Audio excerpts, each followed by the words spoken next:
Hello, everybody. Welcome back to the show. Oh, wait, is it working? Is it not? I don't even know. Hard to say.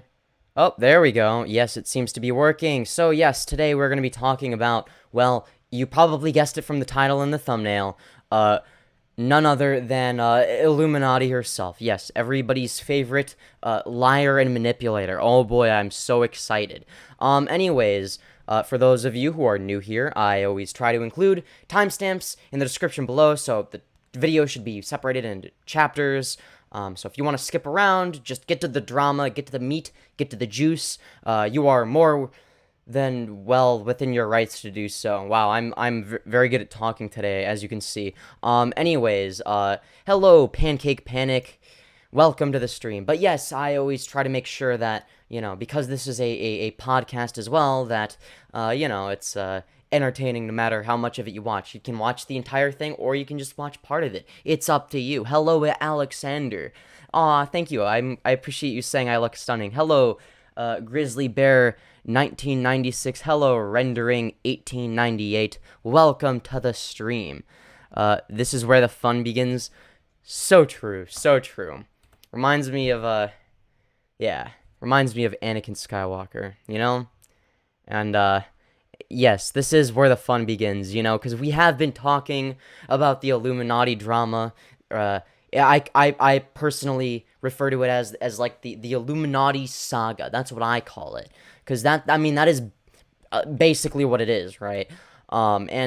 So because that's what it is, that's I guess that's what I'm gonna call it, right? So, but before we get into it, I'll read chat for a little bit, and then I have a bad feeling about this. So true. How far into the lore are you? So I have finished the on my previous live streams, it started out where I was whatever. Oh my god, my brain is not functioning today, it seems. But I've watched Illuminauti's video called Illuminaughtii Exposed, which is basically just her lying for 40 minutes straight. And I've also watched the Clicks video. I've watched that in its entirety. I've watched a video covering the whole Legal Eagle situation, and I've watched part of Wonderstruck's video, which we're actually going to be watching today. I know. That's crazy. It's almost like that's the point of the video. But yes, I'm getting further and further into the lore. And the further I get into the lore, the more I despise Illuminaughtii. Now, for those of you who aren't aware of this person, I feel ya. I was there only a few days ago. Until I decided to do this for views, of course. But it's the YouTube algorithm definitely incentivizes certain styles of content, and you better believe that I'm gonna do just that. But make it as entertaining as possible in the meantime, of course, right? But essentially, for those of you who aren't up to speed, Illuminaughtii basically accused Legal Eagle of plagiarizing her editing style, which was a basically false accusation, and she also ended up getting exposed for plagiarizing a documentary. So, she's kind of a hypocrite. And then she also basically was basically sort of kind of I don't know, like very manipulative, and then she got mad at someone for saying the retard word. Oh no, how will anyone ever live? And then she tried to ruin this person's reputation, and she was like, oh, I would never be friends with him. I wouldn't have been friends with him if I had known. But guys, I'm not gonna show any clips of him saying the dreaded R slur. Because, that would just be so horrendous. But trust me, it's publicly available. I just didn't know about it, okay, guys? Just trust me, bro. And then she, so it's a whole disaster. And then she accused somebody of being, she accused someone of endorsing pedophilia because he was asleep while there was a pedophile who joined his server and got banned when he was asleep, so it doesn't even matter. It's like, oh no, I can't believe that you're not micromanaging your server 24/7. Oh my, what's that? There was somebody that didn't get banned within one singular nanosecond. Oh my god, you basically endorse pedophilia. But yeah, she is basically unhinged. Some people refer to her as the Creep Show Art 2.0 or whatever the other person's name is. I forgot. I don't even know. Master Fenios, there's too many of them. What are we going to do? That's a very good question. As a wise man once said, es una buena pregunta, pero yo no sé. Yet she was friends with Tommy C and Nicholas Diorio. True! True! Yeah, that you do have a point. Well, you see, it's, she just didn't know, She just had no idea. I have to agree. Yeah, I also have to agree. I'm glad to hear that some people know a lot of our history, some people don't. We got a wide variety. You know what I'm saying? But, I think that, I've got a, we do have a video to watch, it seems.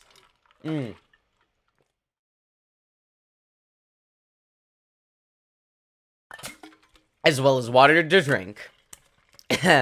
But anyways, yeah, so, let me put my headphones on before we get started. Oh, boy. So this is going to be a segment-oriented stream, so I'm not going to be reading chat as much.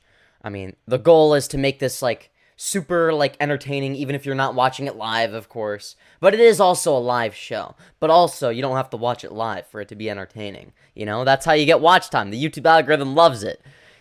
And I don't even have to edit, and I can still make good content.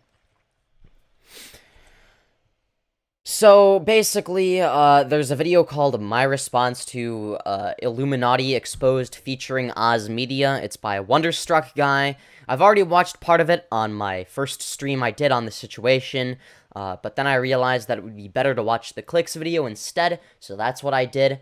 And then I also watched Illuminauti's Exposed video, so there was that whole thing where basically she was lying about that, and something tells me that, I don't know, she really doesn't want you to see this video, okay? She just simply doesn't, okay?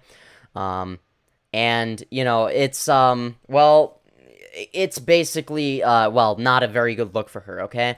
But anyways, without further ado, we'll just start the video and see where it goes, because, that's just the best way to do it, alright? Oh, hold on. There we go.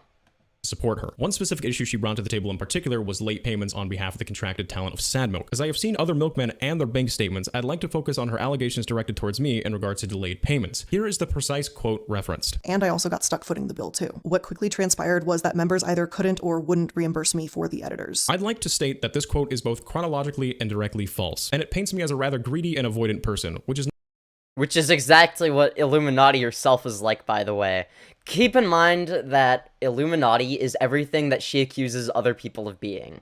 Not who I am. As I stated in my Twitlonger, which once more you can find in the description, in my span of Sad Milk, I edited roughly 3 to 5 Sad Milk videos. Sad Milk was a channel that lasted almost over a year. I was not an active editor, so to say I paid editors via my own edits is inaccurate. I did not become an editor to cover my share of the joint editing fees. During the time in which Sad Milk became a project, I was living paycheck to paycheck in my first apartment. I was barely 19 and food was pretty much an every other day kind of deal. I'm sure anyone who has had an apartment or been young or on their feet working 2 jobs, you know this life. You know this story. It's been said and done a million times. And yet I always paid my share. I put Sad Milk above my own health because I truly believed in the project. How I came to even edit a single Sad Milk video was when I was in a Discord call with the Sad Milk members, and while we were all chatting, having a good time, I, in my free time, edited a small little demo using all of our sprites. Everyone, welcome to Sad Milk. Download today. Oh, sorry. No! Welcome to Sad Milk. Oh boy. Oh shoot. He's got I the was then offered, hey, receipts. if you want to edit a video, we'd be happy to pay you. I was such a new creator and I was so new to contract work itself that I personally thought $20 was fair pay for my work after my initial payment that I asked for was Burger King because I just wanted dinner. Obviously, I was compensated more than that for that video. After about 3 months in, Sad Milk became profitable though. So while yes, Blair did pay for edits, she was always reimbursed for this. As you can see stated on the screen, you will find bank statements I made directly to Sad Milk during its infancy. Oh, and even if Sad Milk wasn't profitable, that's not his fault. At the end of the day, Wonderstruck was editing for Sad Milk in a few instances. So regardless of the amount of profit that Sad Milk makes or loses, okay, even if they're losing money on it, it doesn't matter. He should still get paid for his work, okay? It's not his project. He doesn't own the project, okay? Essentially, I mean, let's be real. You know, Illuminaughtii likes to say that it's a collaborative project, but really it's her project where other people collaborate with her. But like she's the one running it, right? That's what was happening.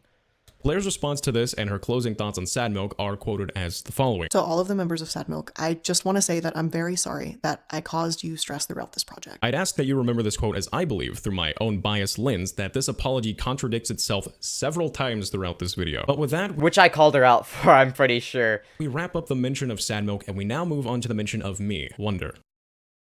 A very convenient series of videos resurfaced with him saying some not so savory things after he left Sad Milk. Blair is regarding the use of the word retard. Ah, yes. I was actually unaware of those videos at the time of our friendship, but had Oh boy. Screenshotted of this, blah, blah, blah. Okay. I'd been aware of them, that friendship would have likely ended sooner. When those videos surfaced, it wasn't really all that shocking to me, as Ozmedia and I had actually talked about how Click had been using the R-slur while we played games together. This is and then on the text on screen says, this is a direct contradiction. Blair claims that if she is known Click had used the R word in the past, she would have ended their friendship. Which, yes, she did say that. Yet goes on to claim that her and Oz had heard him use such language numerous times while playing games.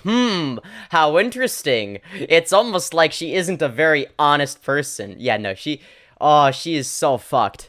You would not have needed the videos to surface if this was the case. You would have known of the issue. And let's be real. Was the video really surfacing any more? Like, I mean, come on. It's not like she didn't know, okay? She knew. She knew. Let's be real. But yes, this is even more proof of her contradicting herself and lying. As per usual. I mean, it's what she does best.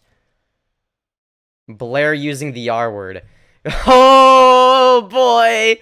Good morning, everyone. Heart. So I've stumbled across some proof that there's a Twitch streamer who is allowing doxing in their server. And when I tried to discuss it with them to help, they told me I was retarded. Should I make a video exposing on them? Blair, oh my god, how dare you? I can't believe you would go as far as to say the dreaded R slur. Oh no. How dare you? As a wise woman once said, it doesn't matter the context. It's still racist. Or I guess in this context you would say ableist. I guess that's what Tana Mongoose said. But let's be real. They have the same mindset, right?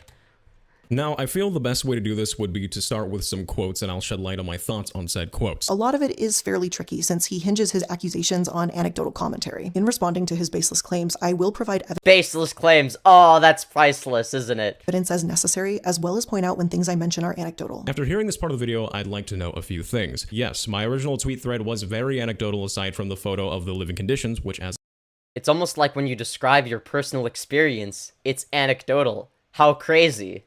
I mentioned, we will touch base on later in the video. And as I stated before... Oh, and ultimately, if it was just one person sharing one personal experience, like, I would be like, okay, it's he said, she said, okay? But, like, if everybody except for Illuminaughtii has the same exact narrative, and none of them contradict each other, and there's a lot of overlap, and they seem to have experienced the same behaviors... And it's clear that they don't really get anything out of this. I think it's safe to assume that there's a certain individual that is probably the common denominator here, okay? Like, if it was just one person making a video, that would be one thing, right? The same reason I'm not just gonna point to one study from transpeoplearecool.com and be like, see, guys, trans people are good and valid, okay? No, I will point to many studies that paint the same narrative because there are no counter studies, and I ask people for counter studies, and there aren't any.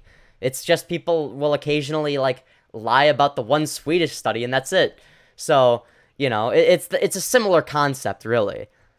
I felt holding the cards in my hand, as well as not speaking on something that could very well encroach into legal matter territory, was in my best interest. I had been Blair's friend for years. I expected her to try to do something where she would try to twist the narratives. At least, in my experience, that is what I have seen in the past. So while Whoa, you mean to tell me that Blair would twist the narrative? Holy shit, no way. yes, I was very word of mouth. However, it was not my intention to remain word of mouth. That is untrustworthy, and never in a million years would that back up any of the claims that I am here to bring Based? forward. Moving on to the next section I'd like to touch base on, we are going to go over her discussion of my employment. Now, I'd like to note that the discussion of employment will come back around as she gets into another section surrounding legalities, which ties in towards the end of my employment. Let's start with Wonder's accusation of wage theft. That's a big one, and it's important. During December 2020, like all of the members of SatMilk, Wonder was considered a contractor. On December 24th, 2020, at 5:39 a.m., I received a message from Wonder letting me know that he took a shot at reworking a video that had already been edited by a different contractor. I want to clarify, I did not ask him to do this. This was something he did of his own accord. I don't want to claim to know what goes on in Wonder's personal life. Claiming that he missed Christmas with his brother and father, I just don't know how that's possible when the video was finalized early morning on Christmas Eve. You claim you don't know what goes on in my personal life, but you go in depth about my living situation, my views on life, my depression, my car, my dog, and my mental health. I don't... Oh yeah, that is true. That is true. She did bring up the messages, the very personal messages, that he where he was basically talking about, you know, his plan to commit suicide. Like, he had a full-on plan to commit suicide at one point, right? And he almost did it. He almost went through with it. So, you know, for you to claim, oh, I just don't know what goes on in his personal life. I have no idea. Well, it's fucking retarded. I know she loves that word, so I'll be sure to say it extra. But that's besides the point, right? Like, the fact of the matter is, you can't claim that, oh, I have no idea, like, anything could happen, but then you also, share extremely personal and private information, like, somebody's plan to commit suicide, really? You're gonna share that with 900,000 people. But, I have no idea, though, but, like, yeah, okay. I mean this in an antagonizing manner. Let's just call a spade a spade. As for missing Christmas, you raise a very good point, and without context, I can understand where your confusion would arise, so hopefully I can clear this up for you. I'd like to paint a picture here if you allow me to do so. December is one of the most important months as a creator. For those of you who don't know, there are better or worse months to post to YouTube due to when True. advertisers are most willing to pay, and most advertisers are wanting to put their highest performing ads on videos during the holiday months such as Christmas. This equals True. a higher CPM, which for those of you who are in the creator space, it will all just kind of water down to this. Higher paying ads plus more videos equals more push equals more money in your pocket. It's a lot of boring stuff. Puts food on the table, pays your bills. That's all you need to know. At this time, I was a full creator. I didn't make crazy amounts of money, but I made enough to live on my own terms. During December, I was churning out content from my own channel. I needed it as a small growing channel and as someone who needed to pay his bills. However, our editors were short in the month of December, so what Blair fails to mention in her video, I will clarify. December 21st, I had just completed a SadMilk video that took me 16 hours give or take to make. I had pulled an all-nighter to do so, as we had discussed trying to have a stronger pull for the holiday months. A few days prior, I had just pulled yet another all-nighter to get a video out for the 19th on my own personal channel. We had an editor who had been tasked to complete a SadMilk vlog that was intended to go up December 24th. Blair had hired this editor. She never once, as far as my knowledge, checked in on this editor to see his progress with said video. Where I grew worried is that as far as I knew, I had never seen this editor do any work for SadMilk, and we were really coming up on the deadline of the 24th. On December 23rd, after starting another project and working through the entire day putting a dent into my own personal edit, I got into bed only to find that Oz had received the video from the editor. I took a look at the video, asked an unbiased source their opinion, and we all agreed that the video had major issues for a supposed finished product. These issues included scuffed audio, poor audio leveling, unnecessary edits that made relatively no relation to the edit. If the audio isn't level, then yeah, I can understand why, you know, you would, I don't know, want to fix that, right? Like, if the audio isn't leveled, that makes it really annoying. People will click off the video for that. Now, and that's why I always mess with my audio settings, because a lot of times it's like I have some issues with the audio being too loud or too quiet, but I try to keep it relatively similar in terms of whatever I'm watching and what I'm saying, right? In terms of the volume. You know, I was thinking, oh, you know, maybe it just, there were, like, too many silent, awkward parts or something, but, like, yeah, no, if the audio isn't even level, that's fucking stupid, right? I can understand being like, okay, now you're just being a perfectionist for editing it yourself, because, like, this channel isn't even supposed to be taken seriously, or some shit like that, but yeah, no. I also, I don't know if I made this point in my previous, stream, but it's really interesting how, you know, in the beginning of Illuminaughtii's video, she talks about Sad Milk as like this fun little project that wasn't even being taken seriously. But later in the video, you know, she treats it like it's the most important thing on the planet. Well, which one is it, Blair? Is it just a fun little project that you're doing and not taking that seriously, or is it like this super serious thing that everybody needs to be super attentive with? You gotta pick one.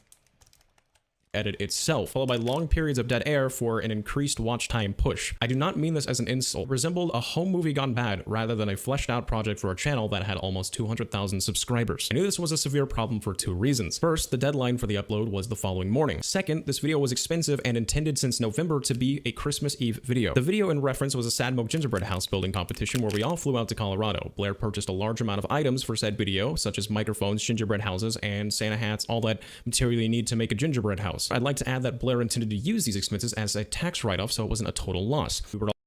Yeah, if you're doing it for a big video, then yeah, the editing needs to be really good. You can't like, you know, fly out and go on a fucking vacation for a Christmas video if you're gonna and then go on to have it edited where the audio isn't even level. Are you kidding me? We're all contracted for an entertainment company. In order for this to be a tax write-off, we would need to produce a video to prove as such. So now we have to think of the perception of Sad Milk, a project that represented all of our names. This puts us in a position with very limited options. We either let down the audience and post a very scuffed video that would exhibit a lack of care for the content we were making, which was not ideal given we had just lost half our members. We delay the video, which ties in with the first issue as our Christmas Eve video, which would either get out the 26th or the 27th at the earliest due to our available editors. Or we scrap the video, which leaves Blair out of money regardless, but now we have also wasted an entire trip visiting another state, and there are a bunch of expenses that can't qualify as a tax write-off. So I got out of bed after working all day, and I took my best shot at reworking a video in a style I was not familiar with. I was up roughly until 5 a.m. working on that video, and I waited to make sure it was good to upload and that we had the okay. I did this to avoid those negative outcomes I just listed. My sleep schedule was beyond screwed, so by the time I went to bed later that night, I slept due to pure exhaustion until well into the early afternoon of Christmas Day. To add to this, my family does not see each other very often, so for us to be in one room is a very rare thing. I had not seen my brother in almost a year, and I know Christmas is important to my father. Since we can't all spend an entire day together as we all have our own various lives, we plan to spend the morning of Christmas together. Obviously, it did not pan out that way. I'd like to add that no, Blair did not directly ask me to make this rework. However, Blair had made it clear in the last few months, especially when Click and OT left, that she felt she had no help with the channel, that she felt the responsibility fell onto her. This Yeah, exactly. Exactly. Oh, nobody is willing to help out with my channel, but also I'm never gonna ask for help, and also if you offer me help, what the fuck? I didn't ask you for help. What, you're just doing shit without my permission? Like, what the fuck? You gotta make up your mind.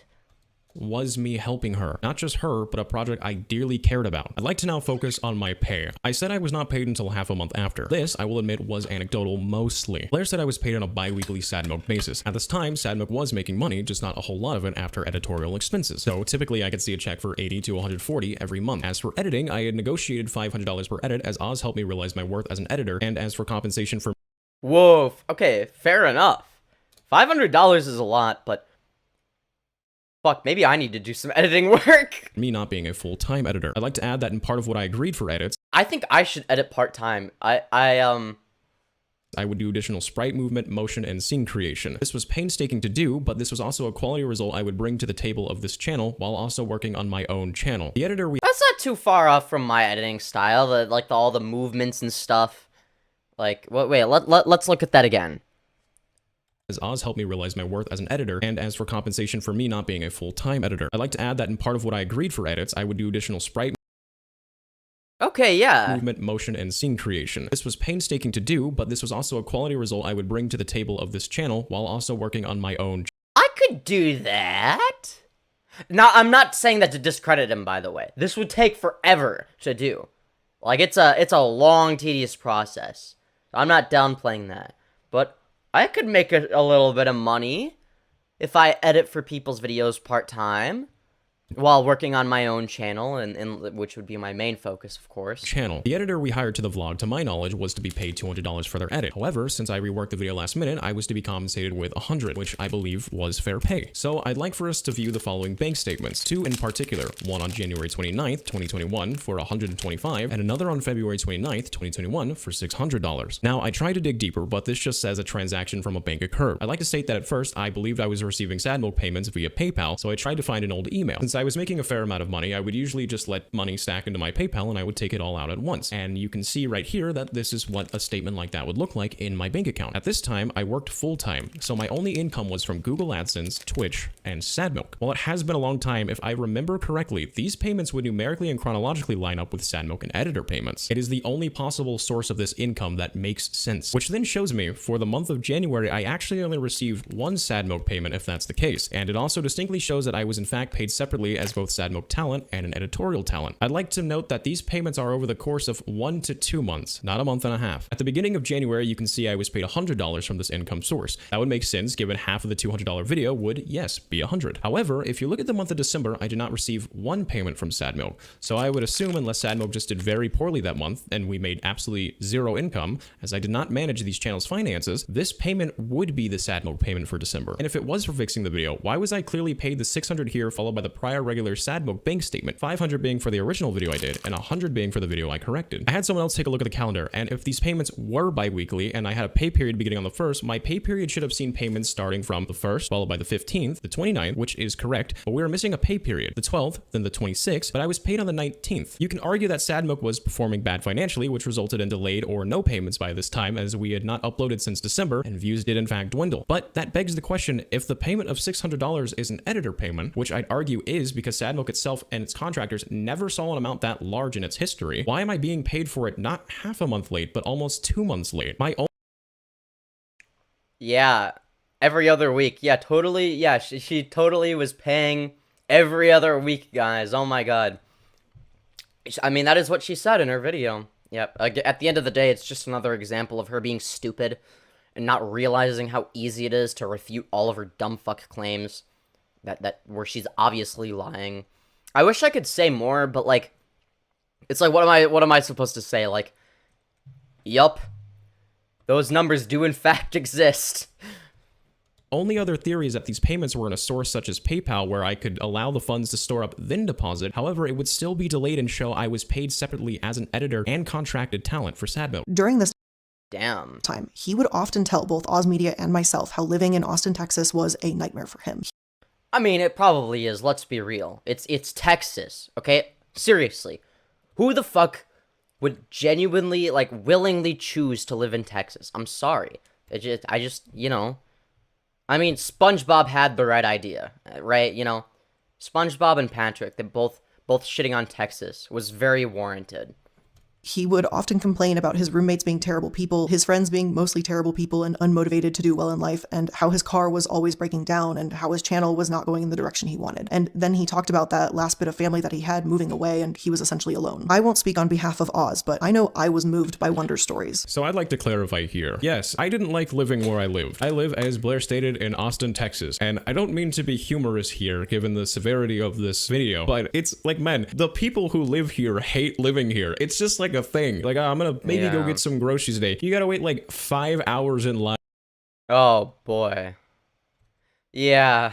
Okay, that looks fun. Behind rows and rows of traffic. You want to go to the park, you gotta drop like $15 just to touch grass because you gotta pay for parking. It's like a meme here that if you see a cardboard box, like any person who's from here will point it and be like, oh yeah, that looks like it would go for $2,300. There's many great things about this place, but it's for a very niche particular crowd of people, which Yeah, it's yeah, I would not want to live there. I'm sorry.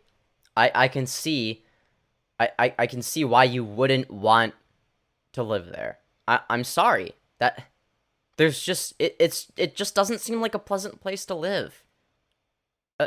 I can see why he would complain. He probably was unhappy. Because not only does it seem like an annoying place to live because, oh, yeah, if you want to go get something, well, Have fun waiting in 3 hours of traffic, bitch, right? But not only that, but it's fucking expensive, right? There are certain places, mainly cities, where it's like expensive to live. Same thing with, or like, yeah, living in New York, you know, same thing, right? It's expensive. So what do? Well, you probably avoid that, right? Because living paycheck to paycheck isn't fun. I do not fall in line with that. As for my roommates, I only had one roommate, and he's one of my best friends who I would do literally anything for. Have I gotten annoyed with him? Yes. Who hasn't been annoyed with any friend in their life? I'm sure I've done plenty of things to piss him off. Is he a terrible person? Never in a million years, so I don't know why this is even really being brought up. I think the time Yeah, that's weird. times where I got most annoyed was where there were 2 incidences where I accidentally got locked out of the house, and he sleeps like you could probably fire a ballistic missile next to this man and he would sleep through it. I'm the same way. So I ended up having to sleep in my car twice, and there was dishes out and stuff we've all made the same mistake of in the past, okay? He's not a terrible person, and neither are my friends. And no, I wouldn't say that my friends are unmotivated in life. I would say that during this time, I was really wanting to move forward with content and really get into creating full time, which I was already doing, but I wanted... That's such a weird thing for her to lie about as well. Like, I don't get it. What does she get? Like, it's not even a lie that makes him look bad. I think she's just, like, a habitual liar at this point. Like, I don't even know if she realizes she's doing it. Because that's such a strange thing to lie about. Because, I mean, yeah, if he was complaining about it, chances are, yeah, those would be valid concerns. But he wasn't. He didn't have it. He didn't have those issues specifically. So I don't know what the point of her saying that happened was. Like, what does anyone get out of it? It doesn't make her look better or worse. It doesn't make him look better or worse. But it does make her look worse once he explains why she was wrong. Because at the end of the day, she's just lying again.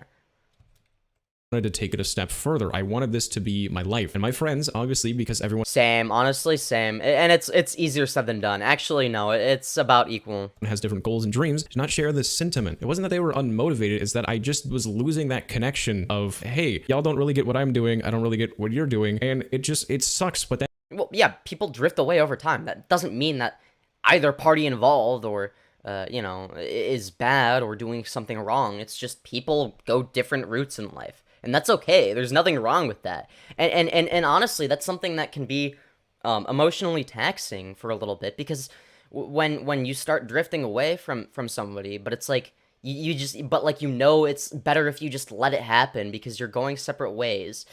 Like you can't really force there to be a connection. It has to kind of be natural. And if that connection is sort of going away, then, well, I mean, that's just how life works. That's just part of reality.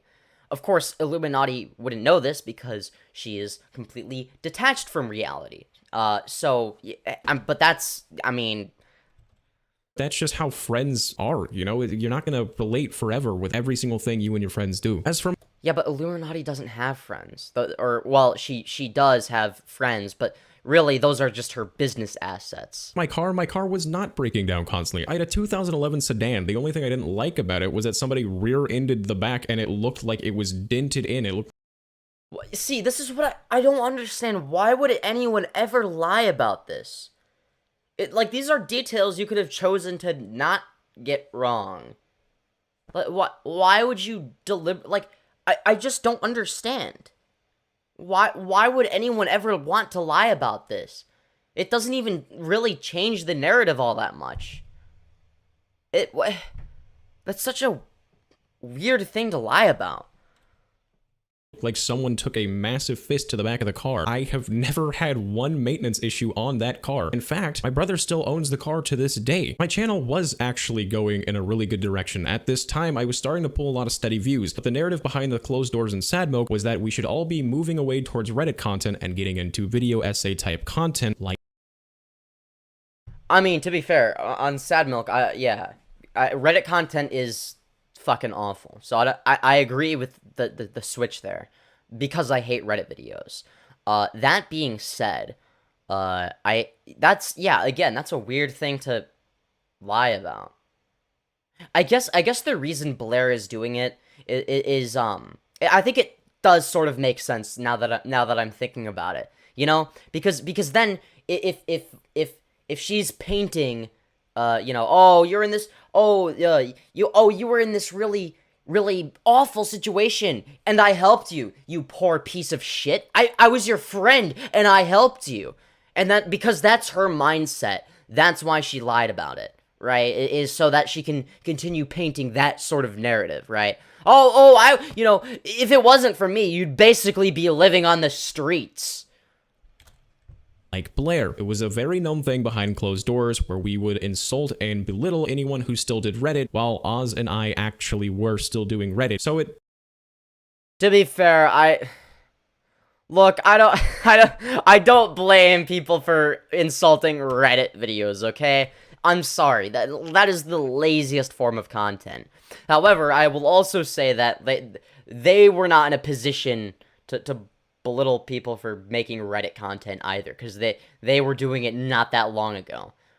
Because, let's be real, they just wanted the money, which is fine, I guess, but you can make fun of it. I think everybody is well within their rights to make fun of Reddit content. This is the first point I don't really agree with him on. Being like, oh yeah, how dare you make fun of Reddit content. I don't know, let's continue. Developed into a resentment towards my own content, which my audience liked, but I now was finding... It's Reddit content, come on. ...that I despised what I did. Without going... Yeah, because it's Reddit videos. It doesn't... Reddit videos are bad. I'm sorry. Going into personal details, I was pretty horrified by what he had explained happened in his past. I was saddened by how he constantly talked about how bad his... Look, I'm sorry. Look. This is the one instance in which maybe Blair wasn't wrong, okay? I know. I have to say it. If she was shitting on Reddit videos, she was in the right, alright? I'm sorry, that's just how it is. You know, look... his life was and how he felt like a failure. He said he felt alone, depressed, and uncertain of the future. And at that point, I knew I wanted to help him in whatever way I could. I feel this is... yeah, look, yes, so glad we have Iilluminaughtii, the helping hand. Oh, I was just helping you. I just wanted to help you. It's literally no different from what fucking Keemstar used to do. It's very contradictory to say without going into personal details than to turn around and spread personal details about my views towards life. Again, it's like if Keemstar was a woman who does video essays. These were very private things I kept between you. Yes, I suffer from depression. A lot of people do, and oftentimes that can... See, people have been comparing her to the Creepshow art. But I genuinely believe that she's more similar to Keemstar. I don't know why. I just think she is. She just reminds me of Keemstar more than anybody else. She's literally just she's literally just woke Keemstar. That's it. That's all. That's the difference. Skew your view towards life itself. The only time I ever really felt like a failure was when I constantly was compared via Social Blade, etc., and told how much better I could be doing if I did XYZ. It made me feel like I was underachieving as a small channel. At the end of... Wait, hold on. I need to rehear that. Sorry. And oftentimes that can skew your view towards life itself. The only time I ever really felt like a failure was when I constantly was compared via Social Blade, etc., and told how much better I could be doing if I did XYZ. Wait, do better if you did XYZ, like what? Wait, Social Blade does that? I'm confused. If I did... Huh? Can somebody show me these statistics or somewhere on Social Blade that says you'd be doing better if you did this? Because, like, I want to see that. I want to improve. Made me feel like I was underachieving as a small channel. At the end of... Okay, I do understand that. I understand the feeling of fuck, I'm underachieving as a small channel. I do understand that. That is relatable. Because obviously my channel is still small as I'm doing this, at least. I don't know, maybe you're watching this, like, way later down the line and my channel is massive now. Wouldn't that be funny? Wouldn't that be hilarious? I know, that would be pretty epic. But right now, you know, I have, like, whatever, 940 subscribers as of this stream. Of 2020, I paid for his tickets to visit Oz and me in Colorado. During this trip, we discussed the possibility of Wonder moving out to Colorado due to his discontent with his life in Texas. The trip to Colorado was not to discuss me moving out to Colorado. The trip was for the Sad Milk Christmas video that we filmed in November. Me and another member had talked. God, sorry, the spelling makes it hard to read. Me and another member had talked about moving to Colorado due to us wanting to do live Sad Milk content. Blair had been speaking of getting into real estate and wanted to build homes for us. This did not extend it to just me. She wanted to build a home for another member and I, as well as one for Oz, to have a separate recording space. Okay, I read past the spelling mistakes. I feel good now. Oh, we've got more. This means Blair would have been the landlord to 3 other Sad Milk members, not just me. After our final member left at the end of December, I was the last person on the list to become a tenant. Here is proof of the trip being for Sad Milk and the existence of the cul-de-sac for Sad Milk members. Is that how you spell cul-de-sac? I honestly did not know that. Okay. Oh, shoot. Okay. So for those of you who are just listening to this, these are flights. There was one on Wednesday of November 11th, 2020 at 11:35 a.m. from Austin, Texas. That's flight 1 of 2, class United First.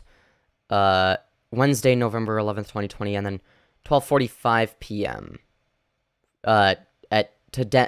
Is when they arrived at Denver, Colorado. And then flight 2 is them going from Denver, Colorado on November 18th, 1:50 p.m., and then arriving in Austin, Texas at 4:49 p.m. So, yeah. Oh, boy, we have more. Okay. Oh, and then... Oh, okay, I see what this is. Alright, so then...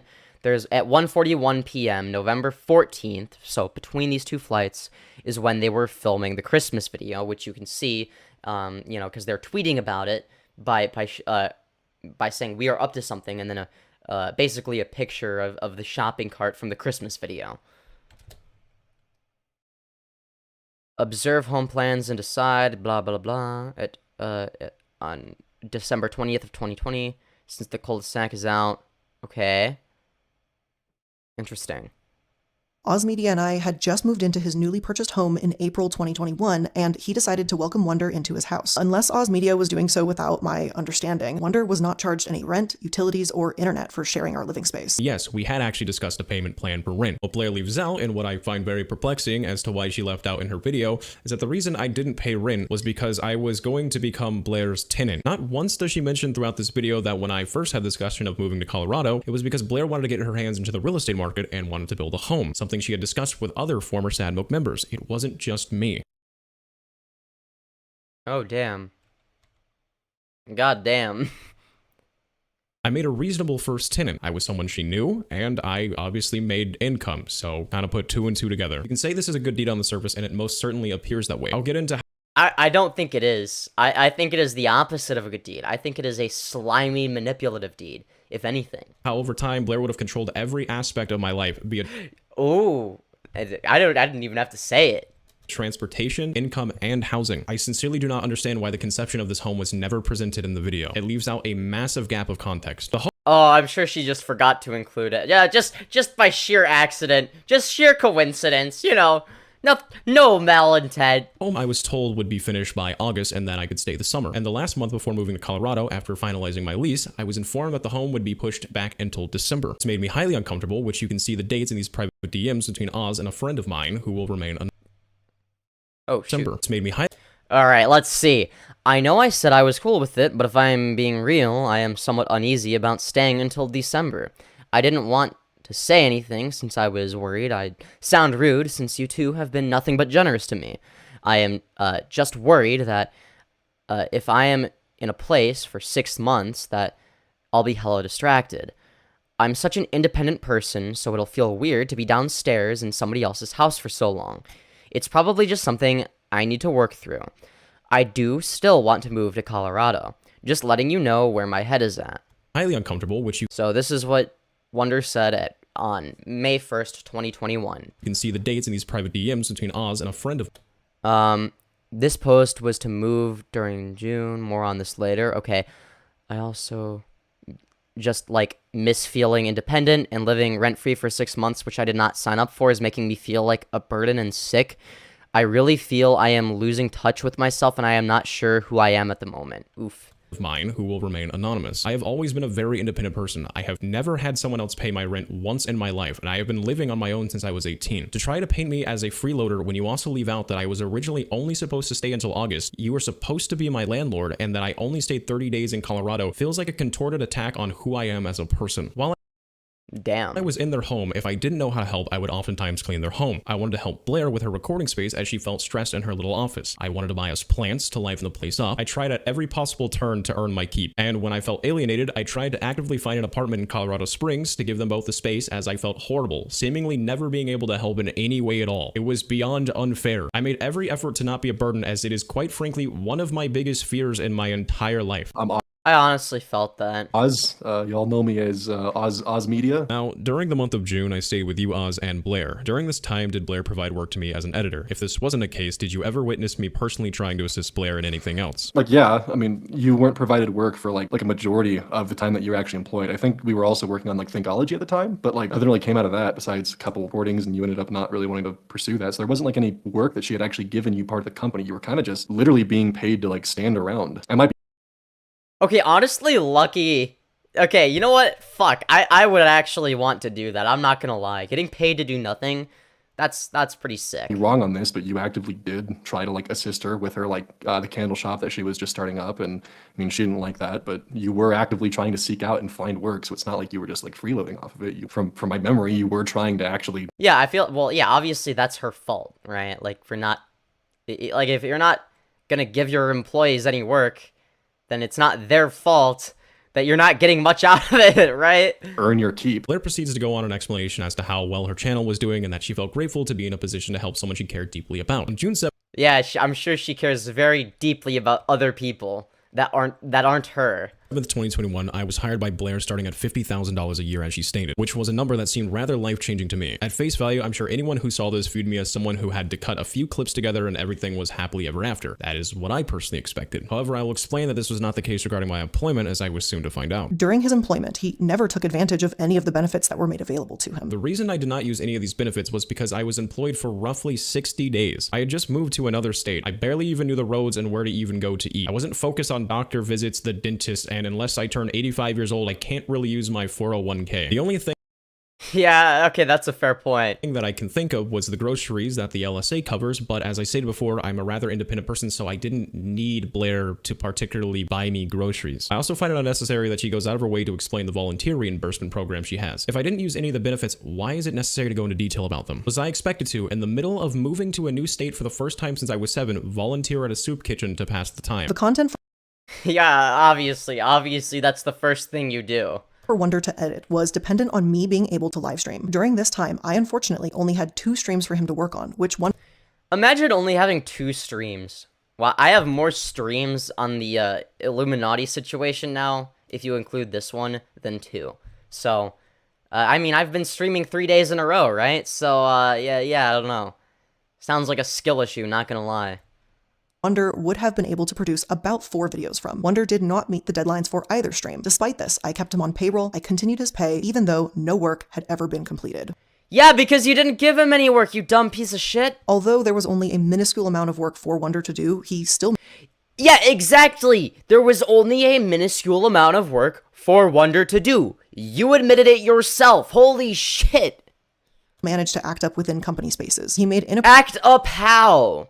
inappropriate comments on forums that were visible to other employees. He didn't Like what? Show the forums. What forums? Show me. complete tasks that were assigned to him, and he failed to follow company protocol. I have a What company protocol? strict policy regarding formal disciplines, and within his short time of working with me, he had already met the criteria for termination. After hearing What were the criteria for termination? Please, I would love to know. this, I'd assume you'd attribute me as someone with a very poor work ethic, and I honestly would not blame you. However, while Blair is being very anecdotal here, I'd like to provide receipts that prove the following. Proof that I was not kept on payroll and I was fired before my deadline even happened. These were not short clips. The comment that I made on a forum that was grounds for termination, Blair leaving out how long it took her to actually provide content to edit, Blair leaving out that I had asked for work, and various other. Oh. Damn. other aspects, my deadline extension due to my computer editing software corrupting, not me being lazy. Me flying to another state to How dare you have a fucking technical difficulty make it take longer, you lazy piece of shit. meet said deadlines with plane tickets provided, and again, proof that I was fired before my deadline even happened. Before we begin, Yeah, okay, here's the thing, alright? I just don't understand, like, what did she think was gonna happen?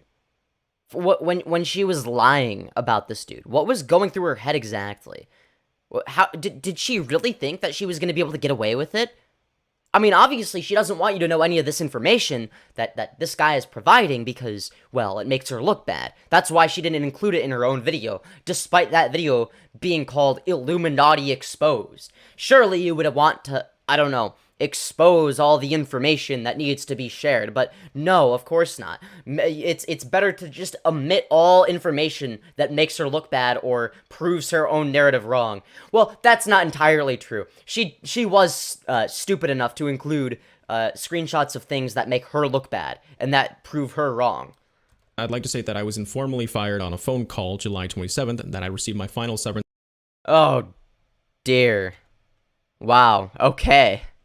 letter July 30th. As you can see here in private DMs with an editorial manager, my deadline was extended to August 2nd. I was fired within my deadline. To add context, Blair had not streamed for the entire month of June, and come the further end of mid-July, she had finally streamed. I was given one stream that would result in 2 videos having 20-minute plus durations on both videos. So for context, these were not short clips, rather 20 to 40-minute chunks of content, which Damn. is exactly what I signed up for. This in itself was not a problem. How dare you do your job? However, upon getting far into making the video, my editing software corrupted. How dare you corrupt your editing software? Ugh, absolutely disgusting. Wow. Said in a statement that it was pleased with the ruling, which would allow it to continue to use treatment. So that's from this article. I was staying with my dad in Texas, which we'll touch base on why in a little bit here, and only had my laptop, which had never had an issue before. I had had this laptop for roughly, I want to say a year at this point. Never once had I mean, surely Illuminaughtii, considering how long she's been on the platform, and I mean, I'm sure she has some editing experience, right? I think she has editors, but still, like, she has editing experience. She should know that, yes, editing softwares can be fucking stupid sometimes, okay? And for those of you who have never edited a video in your life, when I say what the most rage-inducing thing is Sony Vegas Pro 17 crashing and you lose all your progress. Okay, I'm not fucking exaggerating when I say that, okay? Now, ultimately, I figured out a way to get, like, if it crashes twice in a row, you lose everything. Though I did figure out a way to restore it, but before then, I was, like, fucking raging. run into a software corrupting issue. So I reached out to an editorial manager explaining the situation. They asked that I take PTO, but instead I held off because Osmedia said he could get my PC fixed. I was running out of time, but my deadline initially was July 26th. So last second, I flew to Colorado to get my computer just so I could turn around and fly back. It was at this time I had noticed I was locked out of the editor files, which I found odd given that I was still within my deadline, but I didn't exactly know what was happening. I just had figured it was an error at the time. I'd like to make note that the other editorial manager explained to me that my deadline at this time had actually been extended to August 2nd. The editorial manager reached out to me on the 20th. But of course he got fired for not meeting the deadline that he was still able to meet, of course. Saying we needed to talk. For one reason or another, this conversation got pushed to July 27th. I believe this was just due to a simple scheduling conflict. I believe by the time I was able to take a call, that like when I had seen the message, they were busy for the rest of the day. So it just got pushed over to July 27th. It wasn't like I was like ducking the calls like, oh my goodness. It was here on this call that I was fired for explicitly not meeting deadlines, which I find highly confusing due to, once more, I must reiterate that my deadline was August 2nd. Not to be redundant, but I'd like to remind you that I flew to another state just to meet this deadline for my boss, who was constantly subtweeting about me. You can see is acknowledged even by one of her own managers, and they told me specifically that this was not okay behavior. A few days later, after being fired on July 27th, on July 29th, Blair came to Texas to revoke a car in the middle of the night, which she claimed I breached contract, which we will get to in a moment as to how this was not the case. But first, I want to just take a moment that I hope this sheds light. Well, yeah, I think it's fairly obvious considering that she wasn't able to provide any specific examples of him breaking contract. Okay, she's just an unprofessional motherfucker. Into just how far I was willing to go to ensure that these video deadlines were met. I was willing to fly exhausted and tired and Yes, yeah, totally extremely lazy. Doesn't even care about his job, guys. Not on great terms with my boss to fly to another state just so I can meet a deadline. I sincerely cared about my job, and I feel it is just extremely wrong to paint me in a So yeah, no, this guy is going above and beyond, and it's still not good enough for Illuminati. It's crazy. light as some lazy individual who just didn't care at all. It was extremely hurtful after showing the links I will go to. Yes, flying back so that you can finish editing a video is totally something that a lazy person would do. To just show that I am a good employee. I wish my computer still worked and that I hadn't deleted these files because it just seems worse because it makes it sound like I am being very anecdotal when it's not the case. My laptop literally just does not turn on anymore, and I didn't think I was ever going to need these videos in particular to prove a point online on the internet about my work ethic. As for the finalized video that I completed on the desktop after my laptop did not work, I don't have that either because I have reset and rebuilt my computer I don't know how many times, and you can see photos of me right here and tweets about me talking about how many times I have taken a swing at trying to fix this computer. As for the inappropriate comment I made on a forum, I have never heard of this. Blair claims to have a strict policy on discipline, yet why didn't she or her staff ever reach out to me about this problem? Why does she not provide evidence on this comment, and what forum? So I reached out to Oz and I found the answer, and the comment I made was supposed to be grounds for termination. I'd like to reiterate that means a total loss of income to a person. This was along the lines of the comment that I made. The inappropriate comment you made was along the lines of saying, if I could be an animal for a day, I would be a furry, and your favorite food was ass? Yeah, yeah, that's totally grounds for termination. Wow, that's wonderful. Yeah. Holy shit. If I could be an animal for a day, I would be a furry, and my favorite food would be ass. You can't make this up, man. Total loss of income because I said as a joke, I said I was a furry. I don't know. In regards That's such a...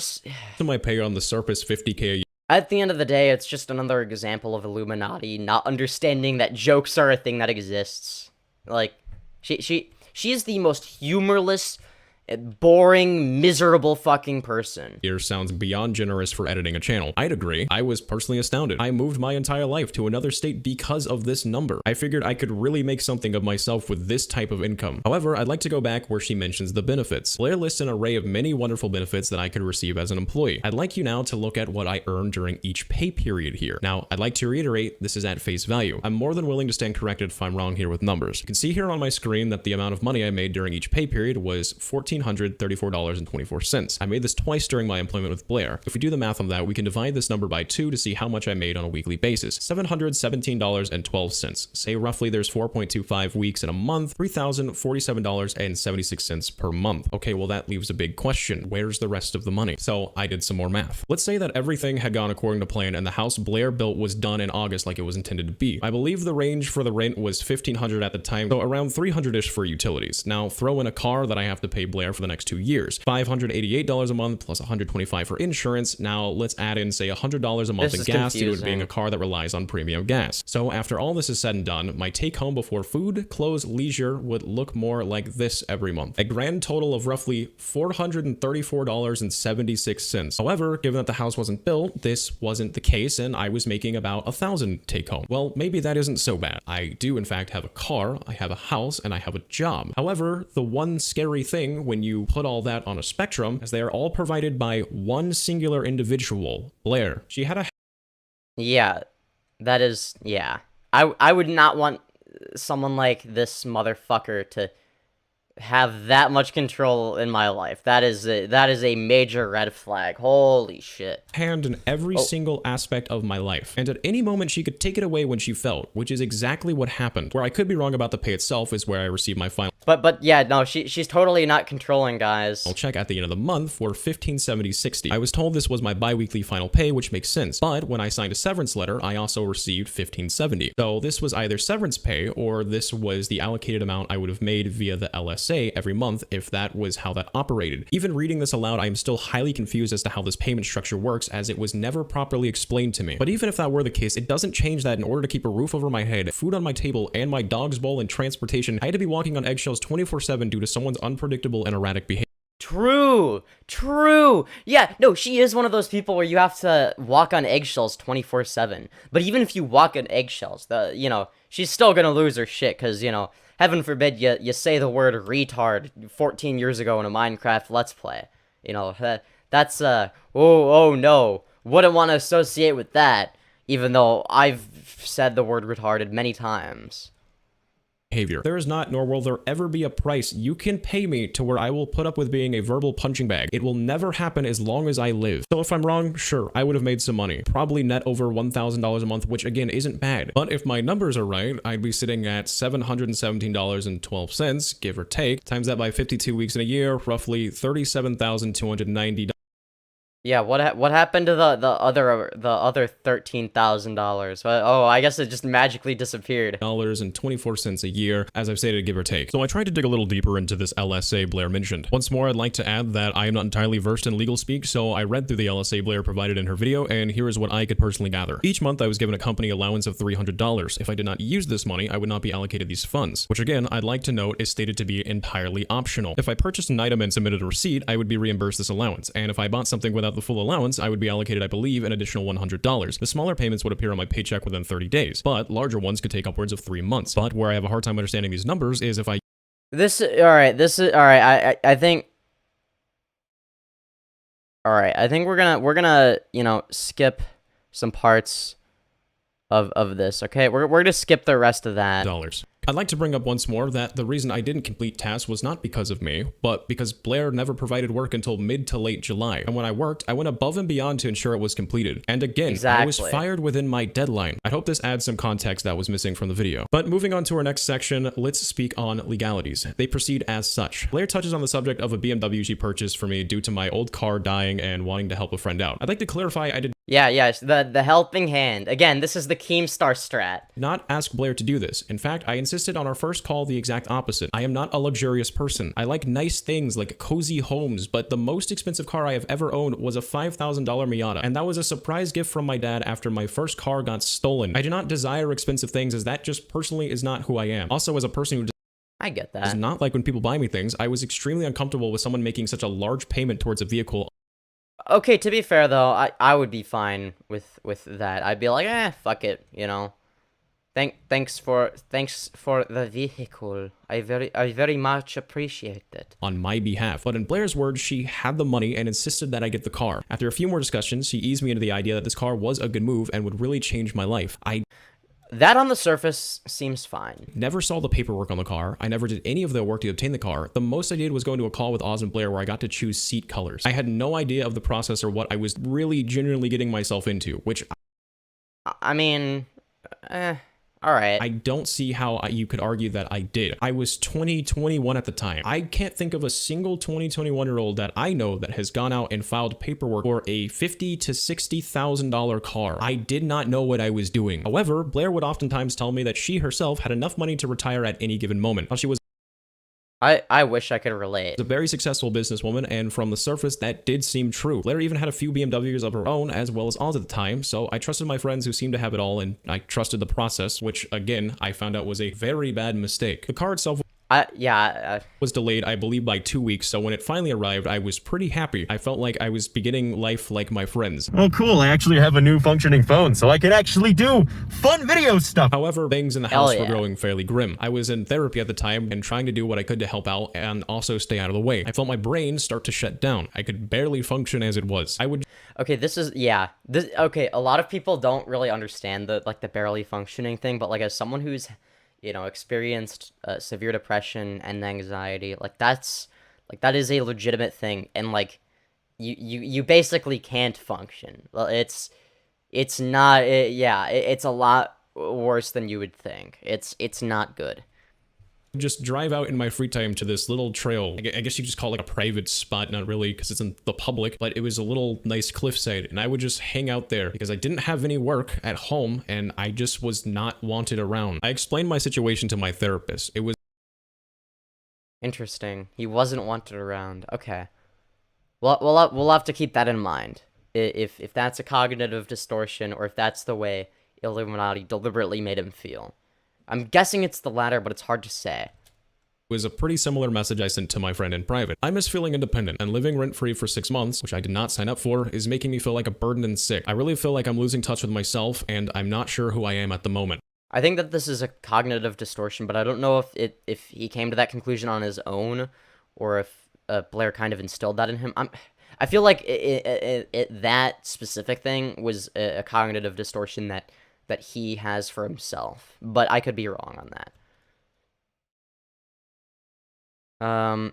God, I feel like trash from Wonder, and then someone says it sounded like it, dissociation, just that it sounded like you were out of it a bit, and then Wonder says, yeah, I've been like this for a bit. The night I lost James just kind of hit me hard. I kind of just collapsed in a field, and I didn't really feel anything. And then the person says, I know you were really down from that. Okay.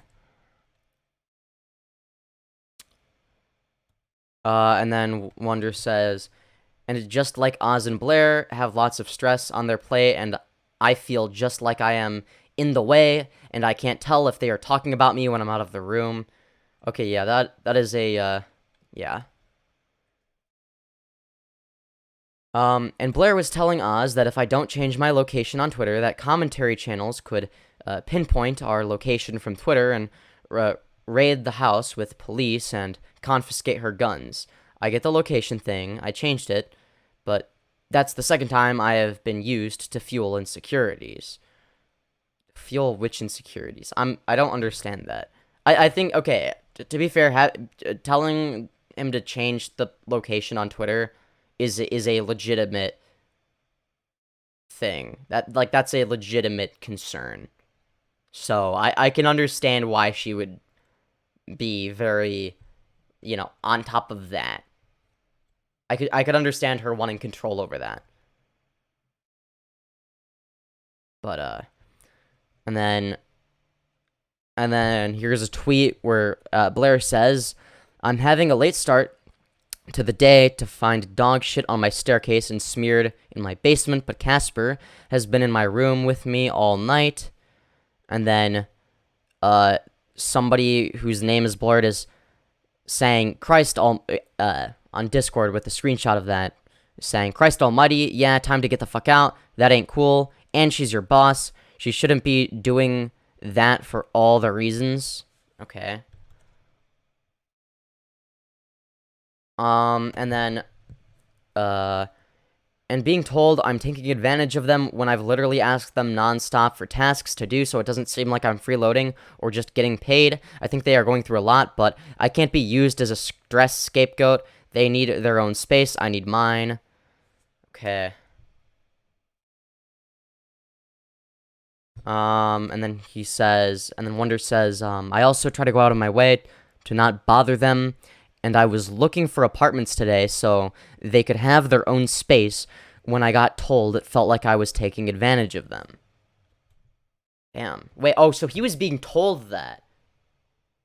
Okay, so that's not him coming to that conclusion on his own. He was being told that they I'm guessing Blair was telling him, oh yeah, I feel like you're taking advantage of me. That's kind of a shitty thing for her to say, considering the fact that he was literally asking, hey, is there anything I can do?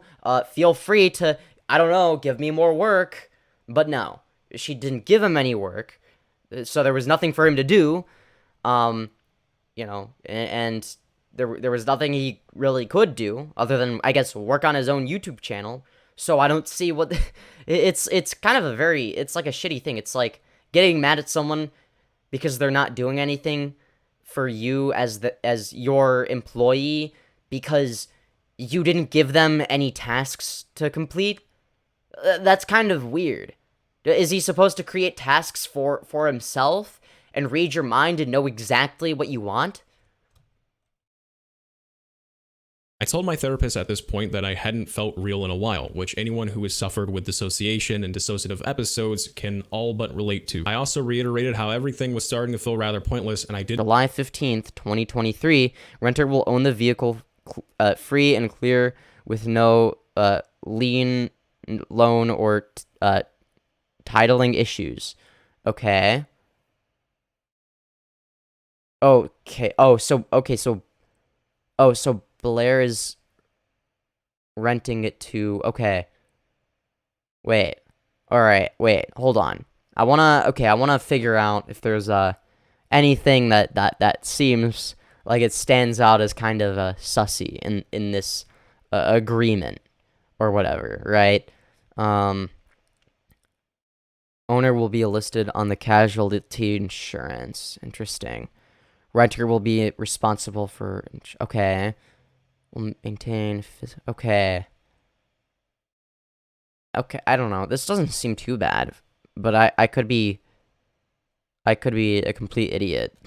Had been meaning to get to me for a while. She was fully aware of my intent to visit my father and stay a while, especially given that, again, I worked remotely. You now know the events that led up to July 29th, where the car was repossessed. You know the story of the deadlines, how I wasn't kept on payroll, how I flew to Colorado to make sure said deadlines occurred, etc, etc. We don't need to fully recap there. As Blair mentioned, she said I was legally bound to this car via contract. However, after I was fired and Colorado was said and done, I had my father, who is an ex-police officer and the former contractor, as well as a lawyer friend of the family, look over and review this legally binding contract. They both agreed that this was in fact not a legally binding contract. I'd like to state that I am not a lawyer and I don't know how that I don't know how any of that works either. It was confusing to me as well. I read it and I'm like, it seems fine, I guess. I don't know. That fully works, but let's say for argument's sake, the contract was legally binding. Blair claims I broke the contract by the following. No proof of insurance. Cars to reside in El Paso County. Okay, well, here's my proof of insurance, and here's my official mailing address during this time. You can clearly see it states Colorado. Here again, you can also see that my mailing address has not changed after the repossession. This car was not residing in Texas, as I did not reside in Texas. I lived in Colorado. I'd now like to point to a conversation I had with Oz Media, because Blair and I were not on speaking terms at this time, which was something she herself suggested. Okay, he says, all right, here we go. Just making sure the flavor, so Wonder says, just making sure the flavor was correct because I think I've had it. Yeah. Blair said she didn't want to talk to me about any of it because Colorado law and something about involving personal lives and a worry I'd go out of my way to sue her. IDK, that's just a bit much to me. Yeah, I'm also confused. Suggested took place between us. July 28th, 2021, one day before the repossession, Oz and I had a phone call together where I stated I would not be moving back to Colorado. He agreed it was probably the best option for me, as he was still at this time sympathetic towards everything happening. Note again, the car did not reside in Texas, as I did not have a residence in Texas at this time. Upon hearing this, Blair informed Oz that she wanted me to pay something that is known as a depreciation value, which is essentially, it's like, okay, you can't pay for the car, so you're going to pay for the value that the car lost while it was in your possession. I agreed. I didn't want further bad blood. I just wanted... Okay, that seems fair, I guess. I could understand that, paying the depreciation cost. That doesn't seem so bad. I mean... Yeah, I mean, I guess, yeah. This whole situation to be done, as it had caused me enough stress as is. Oz gave me a set of options as to what I could do with the car, and I picked option 2, where it was agreed I would bring the car back to Colorado, gather my belongings, and I'd pay the value via regular payments, etc. However, when I asked to see everything my name was tied to legally with the car, which any person would do, I was met with a copy of the car contract. So I asked again to see the paperwork of the car. This was to ensure I was obtaining an accurate account of the car's value, so I could legally assure what I was paying for. I believe that any person in my position... Oh, shit. Oh, shit. Yeah, that's not good. If you're not sending that, if you're not even gonna, like, you know, give proof of what the car is worth, then, well, I mean, that's kind of shitty, let's just say. Holy fuck. Should have done this. It is the only right thing to do to make sure you legally know what you're paying. After this message, I never once got a response. Later in the...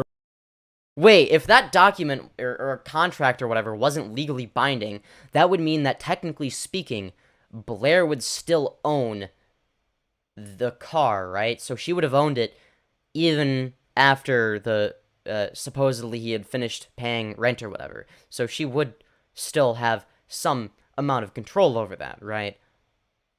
Without him even realizing it. Holy shit. Early hours of July 29th, 2021, Blair flew down... That would mean that she would have control over at least some amount of insurance that pertains to him, control over his car that he would end up paying for, as in he pays her for it, but she still owns it because the contract is informal and not actually a legally binding one, meaning that it's just a piece of fucking paper that doesn't do anything.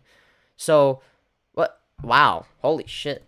down to obtain the BMW. Hours after I agreed to pay for the car's appreciation value under the condition that I was paying what was accurate and visible to me. I did not have the text itself, as currently the phone I had at the time suffered, I believe it was a corrupted UI. All I know is I had a Google Man, this dude is always getting the corrupted devices. Pixel, and after some time, I believe last year, I plugged in the phone, gave me a big old question mark when I charged it. So I looked it up and I was like, what does this mean? Essentially, it just meant, yeah, your phone's kind of fucked, buddy. So if anyone knows how to pull images from a UI corrupted phone, please reach out and contact me, as I will happily provide these texts if I'm able to do so. At roughly 3 a.m., Blair sent me a text stating that I had breached numerous contract violations and that Yes, you breached the totally existent legal contract. she was in Texas to repossess the vehicle. It goes without saying I was asleep at this time, so obviously I did not see a message that was sent to me at 3 a.m. in the morning. Once I woke up and 3 a.m. in the morning, as opposed to what? 3 a.m. in the afternoon. Okay, I'm sorry. I'm sorry. Well, okay, to be fair though, why does Blair expect everyone to be awake 24/7? Okay, she expects the clique to be awake at 2 a.m. micromanaging his Discord server, and now she also expects Wonderstruck to be awake at 3 a.m. Come on. I saw the messages, I asked Blair for an explanation as to how I breached my contract, to which I was ignored. However, Blair stated she would make arrangements for me to obtain my items. This never took place. I took to Twitter, where I made a tweet regarding what had just happened, and I was immediately reminded by one of Blair's managers that I could please be careful on Twitter. Also, you're under an NDA, and you can't say disparaging things about the company or associated channels without legal action being taken against you, and I don't want that to happen / be enforced. Holy shit. Wow, yeah, so much for them being great friends. Wow, yeah, we have Blair, Iilluminaughtii, the helping hand who just really cares about her friends, as you can tell. Yeah, wow. not speak out on the matter, and I was threatened with NDA. If I had to explain the feeling, I felt helpless. Again, I just wanted to do the right thing and do it the way I was asked. And now I wake up and all my belongings are gone. I cannot explain how weak that makes a person feel. It feels like just a massive, a massive fuck you for no reason. Blair puts in her drive that the car had bottles, a few wrappers, and some clothes. What she fails to show in her video is my skateboard, both my Sad Milk and Wonderstruck Guy play buttons, my $800 GoPro set, and a whole list of other items I was prohibited from obtaining, which I found out— What the fuck? Okay, his play button, that's like the worst one to not let him obtain, because that's a one of a kind thing. What the fuck? That's actually really shitty. Like, that's really shitty. Also, I'm gonna take my meds. Don't mind me. Out recently from Oz, these items were subsequently thrown in the trash after some time. I'd like to touch on the condition of the car as well. It looks bad, and truthfully, if I saw that, I would turn my head as well. I would think this is a madman who owned this car. But I'd like you to remain open-minded that I was basically living in this car due to not being able to stay in the same house as Blair, as my therapist recommended specifically that I do not do that. I did not have a home to go to, and I was on my dad's couch most of the time. As for the cracked windshield, that was due to a semi-truck pulling out in front of me on the highway. There's a lot of people out there who have probably experienced it. Sometimes semi-trucks will get pebbles stuck in their flaps and they will fly and they will ding the windshield and it's a crack. It sucks, but it happens. There's no way I myself could have pulled off this effect on this car. In regards to the glove box, I really don't know what happened. I went to get something out of the glove box and it just popped off. It's a small piece of plastic, and the BMW dealership in my town was more than happy to fix these issues when I visited them, which is a record Blair herself has. When I got the car, I was told it was insured via the BMW dealership, so I would have to have my own insurance, and then BMW has— But they have Blair's insurance. Their own separate insurance. So if something happened with a car, I could go to the dealership, show the issues, and they would happily fix the issues for no charge at all. Which again, Blair has a record of me visiting the dealership due to the car blowing a flat due to A, low profile tires, and B, a pothole I didn't see due to nighttime and rain. They told me I could bring the car back whenever I please, and I intended to fix these issues before going back to Colorado, as returning it in such a condition would make no sense. After authorities were sent to my house the following morning, I explained the situation and the officers relayed their official opinion that I should cut contact with Blair, to which I couldn't agree more. I did. I sent her one last text stating I would be ceasing communication and that she could reach me and make arrangements for my belongings via my father's number. Not one attempt was ever made. What a piece of shit. Like, especially with something like a YouTube play button, something that you can only get one of. Like, or well, not you. Well, you can get multiple if you hit 1 million, but like still, it's like even if you hit 1 million, it's like there's still sentimental value to a 100K play button, because that's the milestone where your career is really taking off. Wow, what a literal piece of fucking shit. My God, fuck this person, honestly. Fuck Iilluminaughtii. She's genuinely evil. Demand letters were sent and signed off for. You can see the draft of such a demand letter and what it looked like on official paper in my Google Drive. After months and months of trying and receiving no communication or update, we were told by someone who represented Blair to back off or they would go after us for harassment. I know this is scripted, but I really Go after us for harassment. Oh my God. Why am I not surprised? Holy shit. want to reiterate here that I felt small. I felt defeated. I had literally Yeah, I would too. Holy shit. left my apartment for Note to self. Avoid people like Iilluminaughtii at all costs. Even though I'm a small YouTuber right now. And oh wow, I'm being offered a cool opportunity to live with a big YouTuber. It's like, nah. I'm not trying to be a groom victim, okay? Yeah, I'm like, bro, I already get accused by conservatives of being a groom victim, even though I'm 19 and I'm an autonomous adult. I don't need to become an actual, victim of a groomer, because then they would actually be right. for this. I lost my independence for this. My belongings, either tech-related or just memorabilia, were and are still gone to this day. I didn't want to upload because I knew every Holy time I did, shit. Blair was probably checking my social blade laughing at me, as I had seen her do to every single former Sad Milk member for months. God damn. I had no way to prove to my friends why I had seemingly high hopes for the future, and in the course of a summer, I had almost no money to my name due to Blair's butterfly effect. Jeez. None of the friends I had made would talk to me, and like OT and Click, rumors began to spread about me too. Admittedly on a smaller scale, but they were still about me nonetheless. I was fired. Blair had taken the car as well as my belongings. My life had been set back to square one. Which leads me to my next and most painful section, my mental health, which was proudly put on display for the Yeah. This was the one that pissed me off the most when I saw it in her video as well. Was the mental health thing.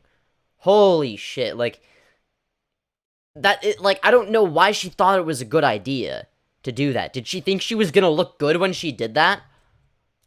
the world to see for some reason. Before we begin, I'd like to not so much trauma dump to a bunch of viewers, but rather give you the full scale of where my mental health I honestly wouldn't blame him if he trauma dumped, to be honest. I mean, I can kind of relate, I'm not gonna lie. arises and such. I feel it is important to share this context not just for me, but truthfully because there are a lot of people out there who remain silent about these kinds of things, and I want them to know they aren't alone. I'd also like to make 2 more notes. First, there's going to be a trigger warning, one involving self-harm, suicide, and child sexual. Another warning, this is probably going to be the section of the video where Bruh, stop with the trigger warnings. Just, kind of okay, whatever, fine, whatever. I don't know how to be very professional in this manner. I feel it is best that I just show you how raw this actually is, because I mean, yeah, you're a person. You don't have to be professional in a video like this. I mean, like, if you're talking about your emotions, like, that's not, like, a professional thing. That's a you thing, right? Like, but that's a good thing as well. It's like that.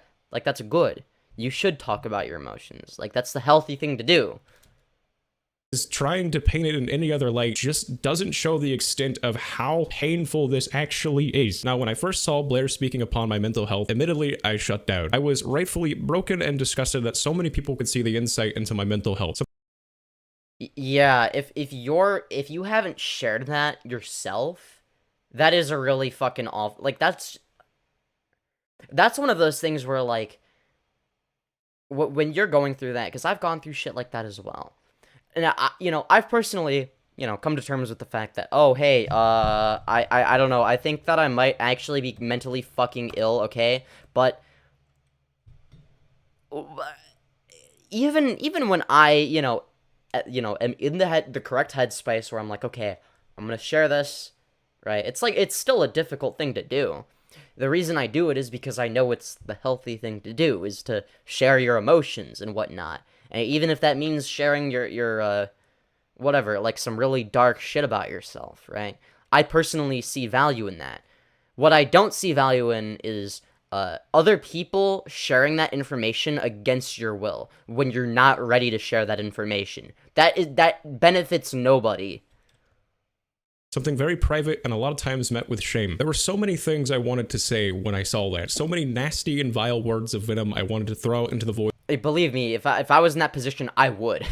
So I don't know how he kept this cool. Holy shit. Due to this becoming public on Blair's own doing. But it's not Blair's story to tell as to how I got Exactly. That's the point I'm making. to this point. It's mine. So when I want to say 3 to 4 years old, I was assaulted by a family friend's son. This was someone who I trusted, someone who I looked up to as a kid. This occurred for months, and without going into explicit detail, my parents found out. I remember being a kid and just seeing the abhorrent look of terror and tears on my parents' face, not being able to understand why they were so upset. Over the next, I guess, year or so, court proceedings took place, and the teenager who had assaulted me went to juvenile detention. My parents never really explained well what happened to me, which I can't really blame them. I can't really imagine myself in their position trying to explain that to a 4-year-old. The family who we had once been very close with no longer spoke to us, which felt strange because I lived in the same neighborhood as these kids. So when my brother and I would pass them in, say, a grocery store or at the pool, it was always met with just, like, silence and stares. I didn't understand what truly had occurred or the extent of what had occurred. I just recall knowing that in my head, this was my fault somehow. And to clarify, I don't believe this was anyone's fault that I felt this way. My parents were just doing the best they could, and the rest of us were just kids. There was literally no way for any kid around me to know what I was going through unless they themselves had gone through the same thing.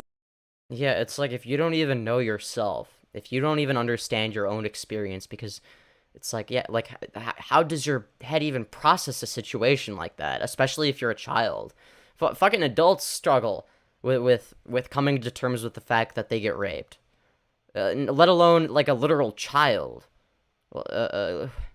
It's like, how would you even begin to explain that to the people around you? It's like, you wouldn't even know how to articulate it to an adult, let alone another child, right?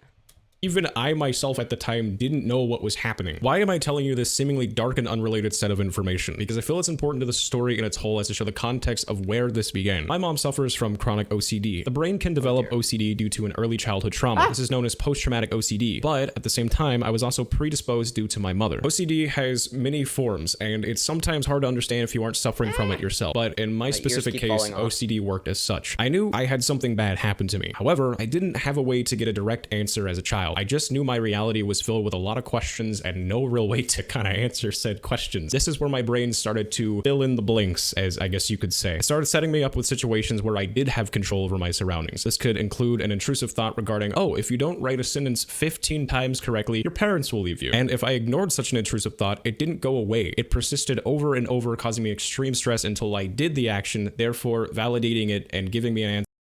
Oh my god, this is so similar to the type of shit. Now, not this specific thing, but, like, okay, I've experienced similar symptoms like that. Not that specifically, but, like, I used to and this happened all the time. I would have intrusive thoughts where I would have to get something right and be right about something that I couldn't possibly know that's based on luck or chance or whatever. Like, I would have to, like, I felt like I needed to be able to, like, for instance, if I were to flip a coin, I would feel the need to get it right and like, somehow know if it lands on heads or tails beforehand, and if I don't, it's my fault. And, like, it was, like, this weird thing where it's, like, I knew it was irrational, but it was the strangest thing. And there were other things that I did that were kind of similar to that. It's not fun. It's very stressful. And even, like, I know me describing it sounds kind of silly. It's like, well, obviously, like, what? Oh, what? Did you think that you were able to, like, telepathically were you gonna use the force on it? Or you're gonna use telekinesis to make it land on the correct side? What were you gonna look into the future? Are you a fortune teller? What are you fucking retarded? Like, I know it's easy to be like that, but, like, when you're actually, like, experiencing it, it's like, it's not you having a thought process. It's not you controlling your thought process. It's your thought process controlling you. and you don't have control over it in a weird way. I mean, you can gain control, but it takes a lot. And I guess that was one of those things that I figured out how to, sort of get rid of on my own, because it wasn't like I had like severe OCD or anything, but I had like some like tendencies, right? But I was able to mitigate them, and I don't even think about stuff like that anymore. So obviously whatever I had was not that severe. But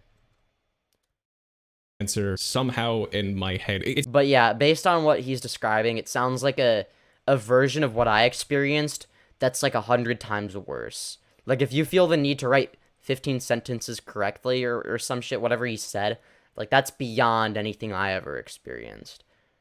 That's like another level. And that would have to be extremely stressful. Because the little amount of what I experienced, the small amount of OCD tendencies, that was fucking stressful, okay? So I can't even begin to imagine what this dude has experienced. It's very confusing, but it's just how it works. Eventually, it got to a point it is so confusing, yes, absolutely. where I could barely function throughout my childhood. I feared death from a very early age. I feared that my loved ones would get harmed, that people would hate me, and that I secretly wanted to harm someone and I didn't know it. Yeah, there were things that I used to fear at a young age. Not any of those things, but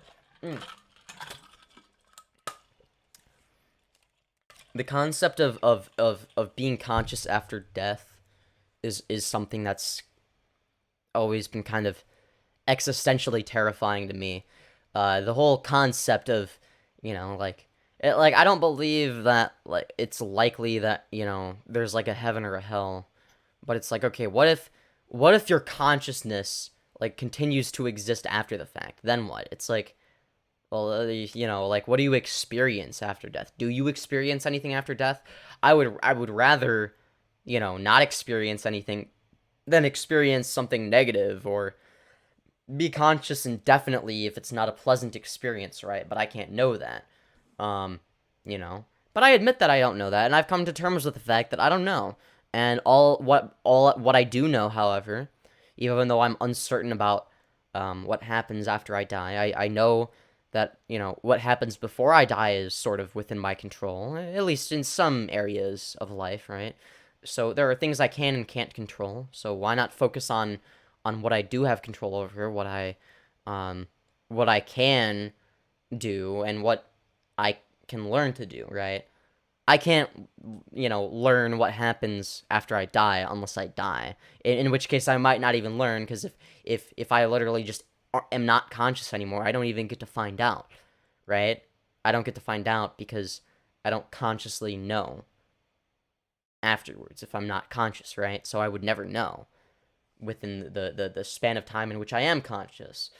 So ultimately, existential dread is a really hard thing to fucking get through, and the only reason I was able to get through it, and the only reason I was able to get through like OCD tendencies and whatnot, I was never formally diagnosed with it or anything, by the way, so that's probably why, right? Like, it's like I had tendencies though, but I was able to avoid them, so it's not a super bad thing. But the only reason I was able to do that, I think, is because I really, when it comes to the way I think about the world, above all else, I really care about logic. And I knew that certain ideas and mindsets and behaviors and patterns of behavior that I had were illogical. I knew that it didn't make sense for me to feel like I had control over things I didn't have control over, right? Or like, if like there was like a sports game on, for instance, it's like, even though I never really cared about sports, right? If there was like a, if my dad wanted a team to win, let's say, it's like I wanted that team to win, right? But it's like I felt almost personally responsible if they didn't win, right? It was a weird thing. It's like, I'm not, it was like it was a weird thing, and I don't know. It took, I don't know. I guess I don't know what I did to stop it other than being like, well, this is illogical. Why are you thinking like this, man? To myself, right? And I ultimately decided that logic is more valuable than gut instinct. And I guess that solved the issue for me, kind of. But not entirely, because I'm still mentally ill. So, During an already hard time in my early teens where my parents were getting divorced, I went on to take something known as fluoxetine. You might also know this as Prozac. It's a very popular oh god, I've taken Prozac. I fucking hate it. Okay, I'm not saying that Prozac is bad. Prozac is wonderful for a lot of people. For me, not so much, okay? It basically made me an emotionless fucking monster, okay? Like my family genuinely thought that I might, like, at the time, like, I was, whatever, like, 14, 15, like, my family was, like, considering getting me, like, fucking diagnosed as a sociopath. It was that bad. It's like, I'm pretty sure. I don't know. Something like that. Or they thought it was definitely likely that I was. Because I was so numb. So I just didn't care about myself or anybody else.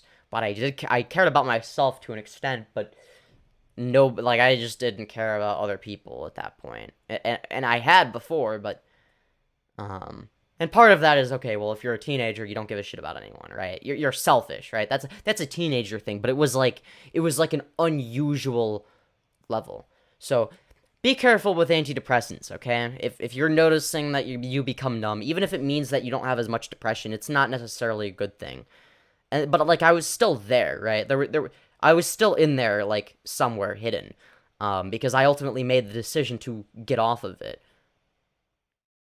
Like, antidepressant. For years between each household, I would have either one parent encourage me to take my meds, or I'd have another parent encourage me not to do so. I remember just how irritable and awful I felt on said medicine, but I also was going through a very hard and confusing time, and yeah, I just would have not taken the meds, to be honest. I'd be like, well, if it makes me irritable, I'm just not gonna take it. Fuck that.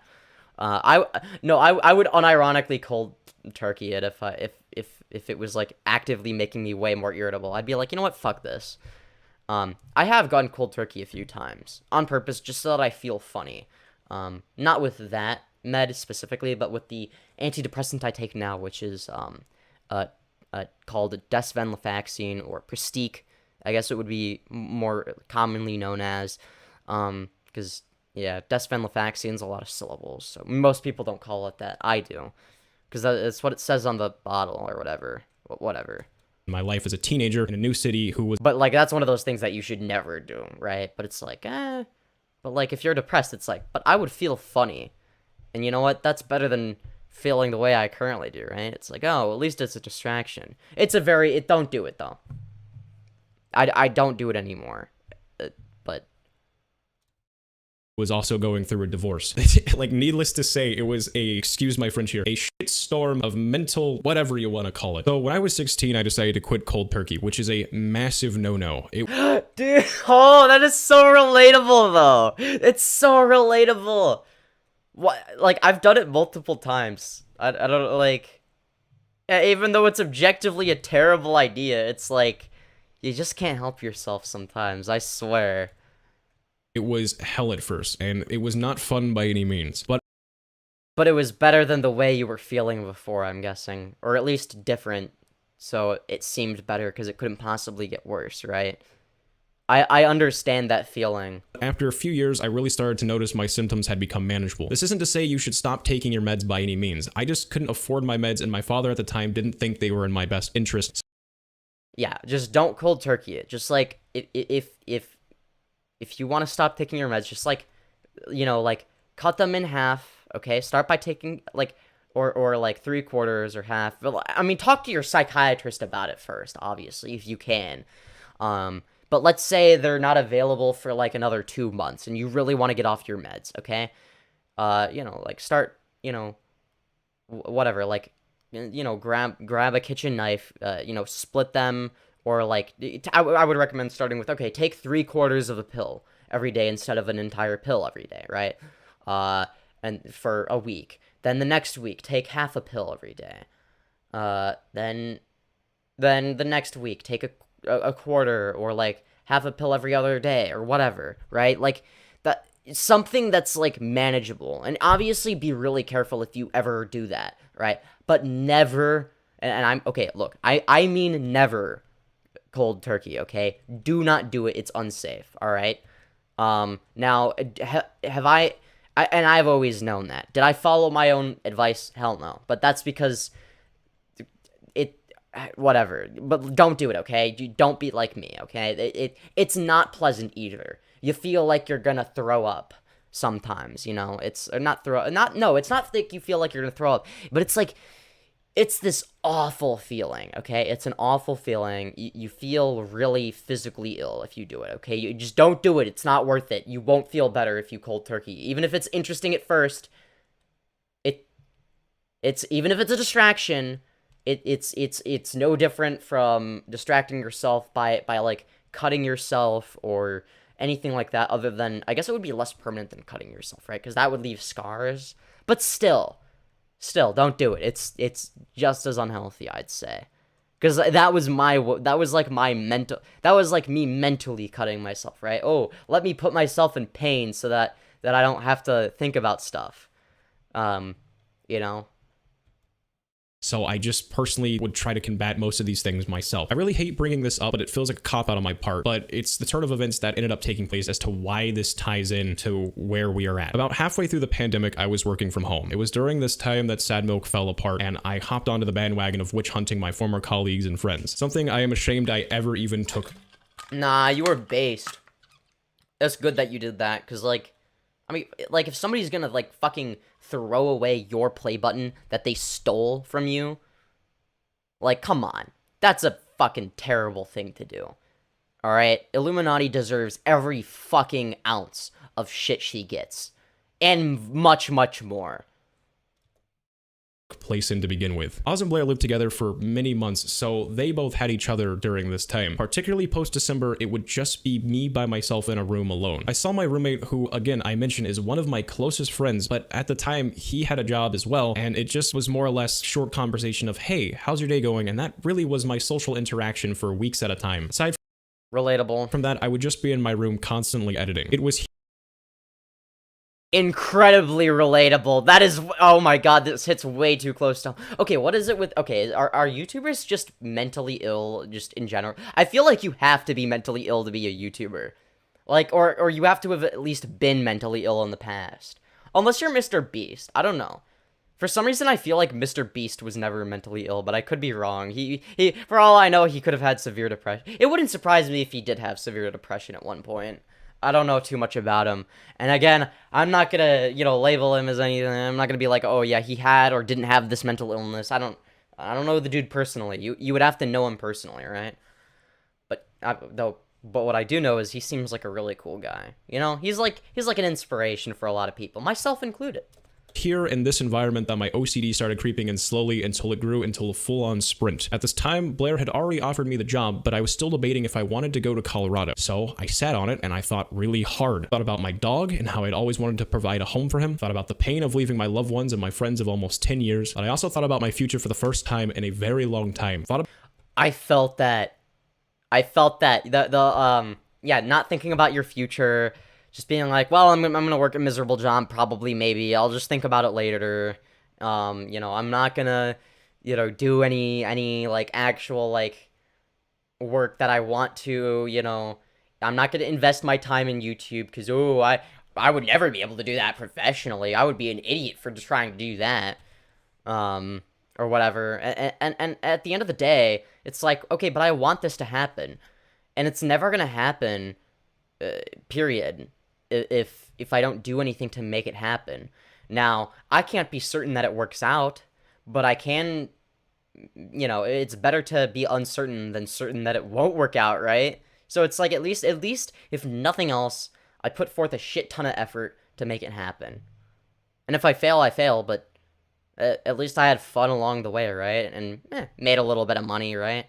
It's like, if nothing else, it's like, oh, that was a fun part-time job that I really enjoyed. I grew a lot. I learned quite a bit, About how I could afford therapy, something I hadn't been able to do for a very long time. How I could really maybe make a name for myself on the platform, and how I could maybe just for once have full control over my life and save myself from the constant cycle I had been stuck in since I honestly felt that. I was a child, and so I agreed. This is a And this is coming from me, like somebody who has been interested in content creation since I was like 8, okay? So over 10 years ago. And maybe I was 7, I don't know. Either way, I was, man, it's been a long time. I've always cared about entertainment. Entertainment has always been something I've really valued and seen a lot of value because it's like I've been entertained by media, right? You know, whether it be on YouTube or on TV or in a movie, I've been the recipient of entertainment.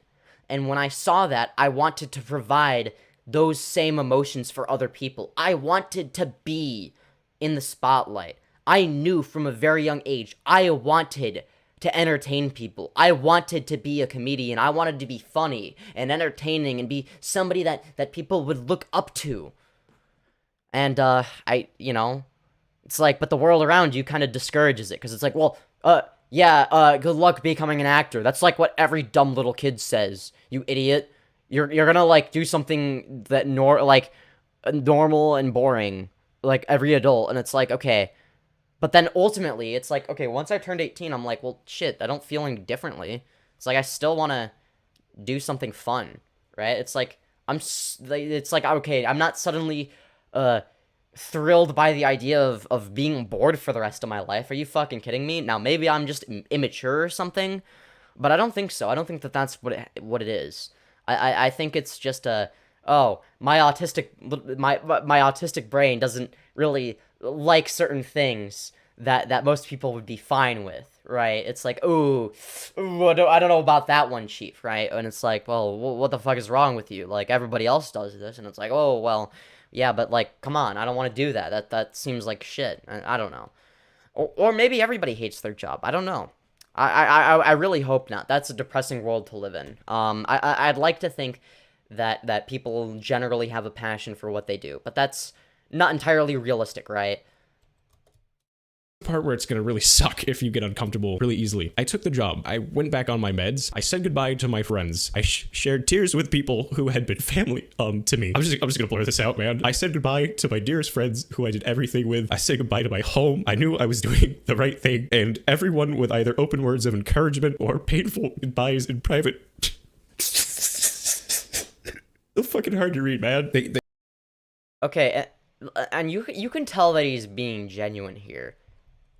Like, one, YouTubers aren't very good at acting, first of all, and secondly, you know, if this was fake, he wouldn't be blurring it. He would try to be showcasing it. He clearly doesn't want to showcase his emotions, but they're showcasing themselves anyway, so he has to blur it, right?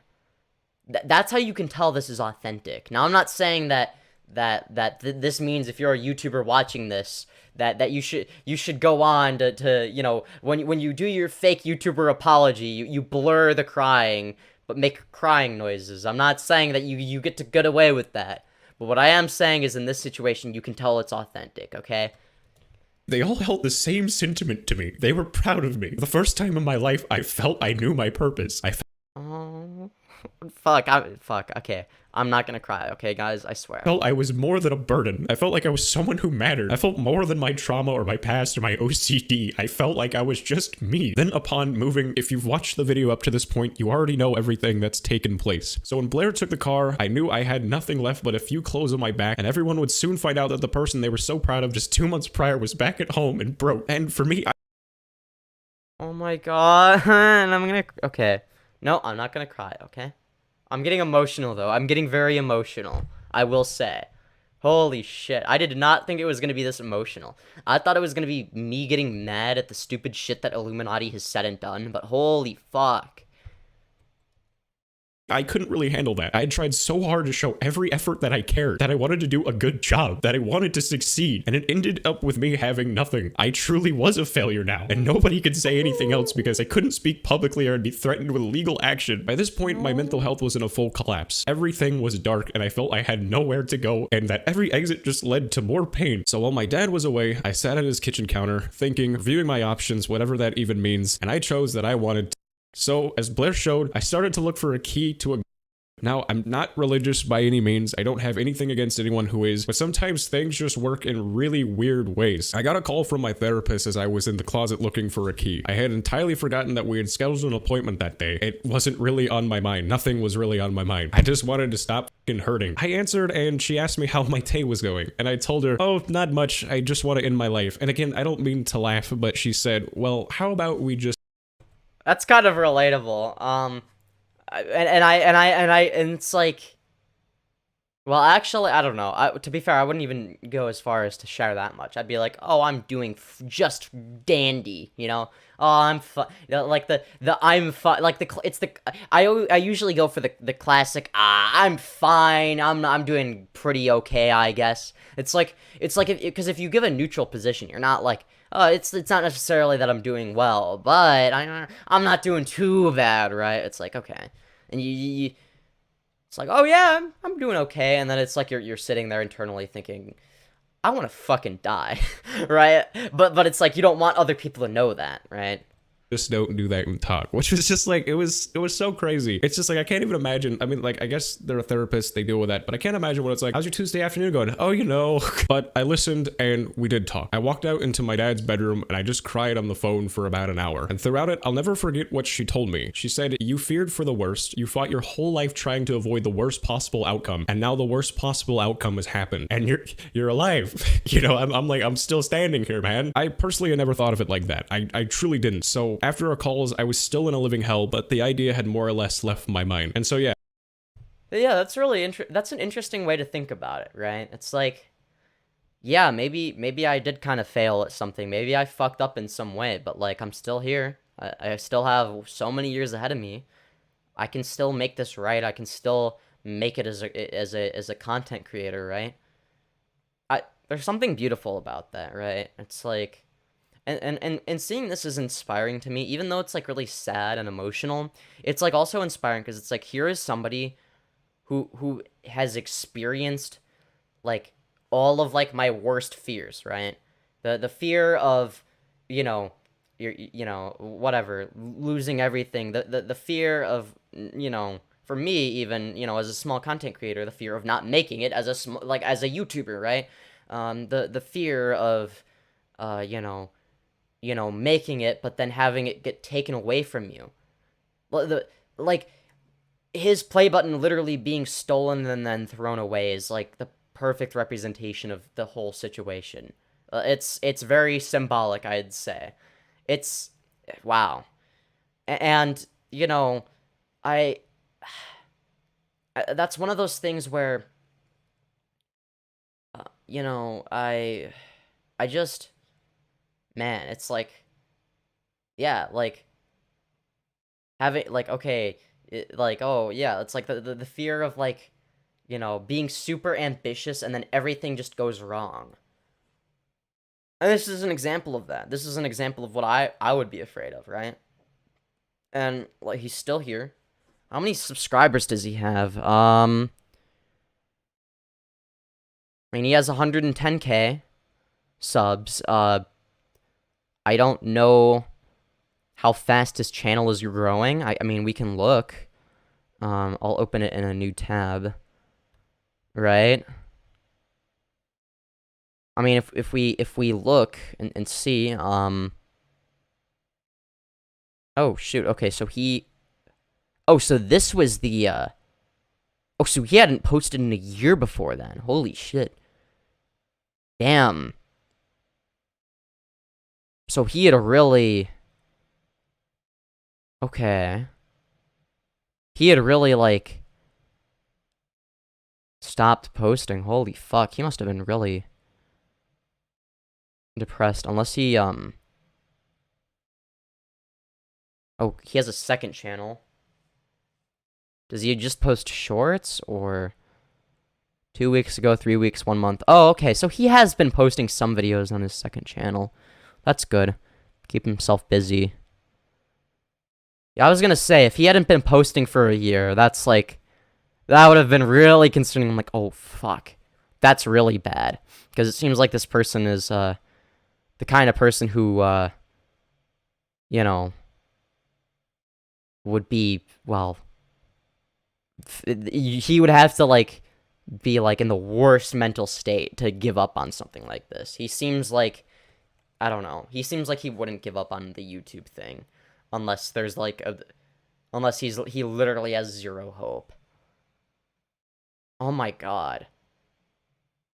Damn. I'm glad he's sharing this though. Like being open is a really good thing. I think that's a wow. And it does take a lot to be able to do that. Man. Jeez.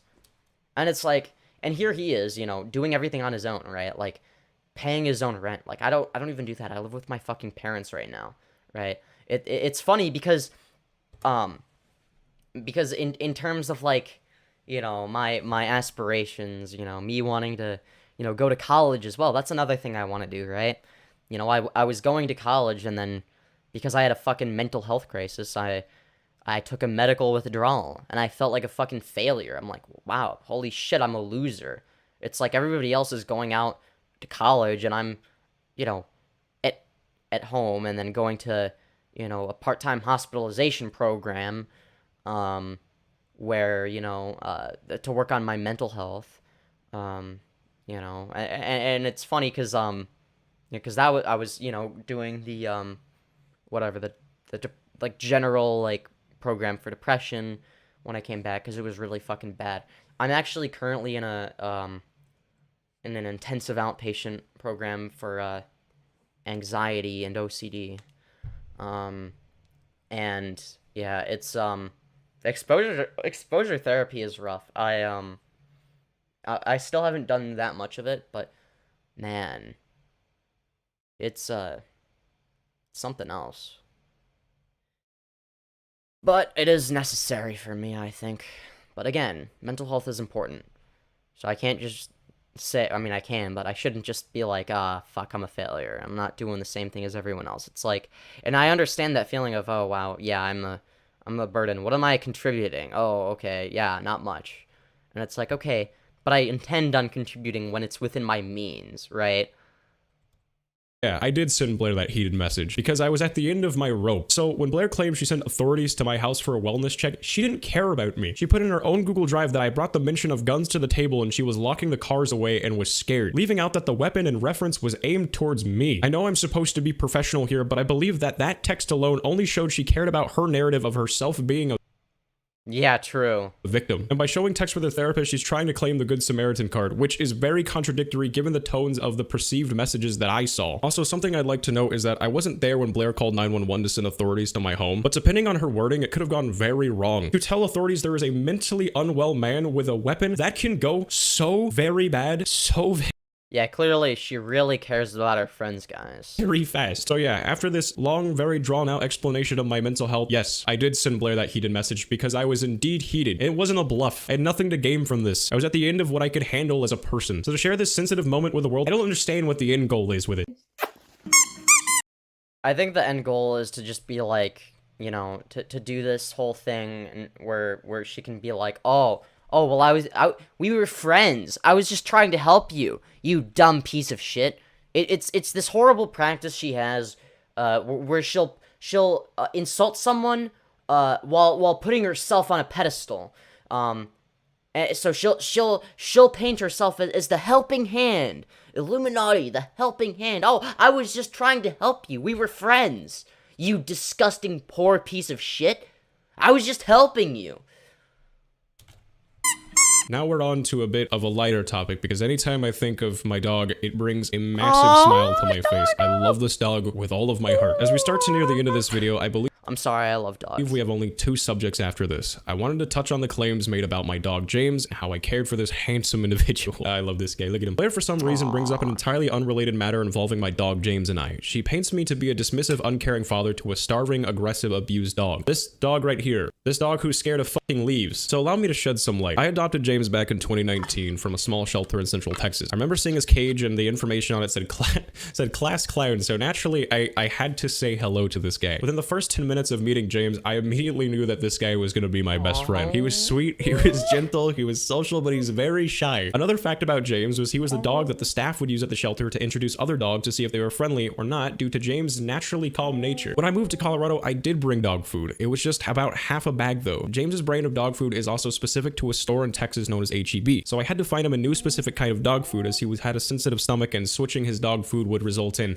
messes. But upon arriving to Colorado, Oz and Blair wanted to see if James wanted to try Casper's brand, so we just switched over to that. He loved it, and Casper has been known in the past for making severe messes everywhere due to his very irritable stomach, as he is a special needs dog. As for his collar, James did have a collar, but it was old and starting to wear. I went to PetSmart on my second day in Colorado and bought him a brand new dog tag alongside a red plaid collar, a collar which he still wears to this day. I also did not lock Casper in the room to keep James roaming the home. I'd put Casper in a separate room sometimes so James could pee, as Casper would bark constantly at the bedroom door which James and I stayed in. Whenever James was out, Casper would gnaw on his ears, which is something Blair did not mention. James did bite Casper. He made Casper bleed, but what Blair left out is that since Casper was a puppy, he has had a bad habit of gnawing on other dogs' ears. This is due to him being around another dog named Percy who exhibits this kind of behavior, and you can see this dog exists on Casper's own YouTube channel. So one day Casper kept chewing and dragging on James, so naturally he snapped back. James only did this because Casper wouldn't stop attacking him. It wasn't the other way around. As for James getting out and pooping downstairs and me not helping clean it up, there's a lot of reasons for this and a lot of context left out. The night James got out and got lost, I made a mistake and forgot he was out there in the backyard. I was in between helping Oz with something downstairs and going back and forth, but James needed to pee, so I tried the multitask. After like 10 minutes, Oz suggested we go grab dinner real quick, and we left for like 2 hours. I personally messed up, and I take full accountability for that's fucked, but I mean, he's acknowledging it. For it happening. I left James out in the backyard. But what pet owner hasn't made a mistake like this once or twice in their life? Sometimes someone forgets to close the door or the gate or whatever, and it happens. It's a story as old as time. It doesn't mean you don't care about the dog. It just means That's true. That's true. I don't disagree with that. Man, and it's not like a dog is gonna die if they're outside for 2 hours, okay? My, not the cat I currently have, but my previous cat, I mean, she's dead now. And not for this reason, but she was a really fucking smart cat, okay? She was like, her name was Lucky, okay? She was a black cat with, like, green eyes, basically. Or were they yellow? I don't remember. They were, like, more green. Yeah, they were green. Yeah, they had to have been green. Yeah. I think. Yeah, they were green.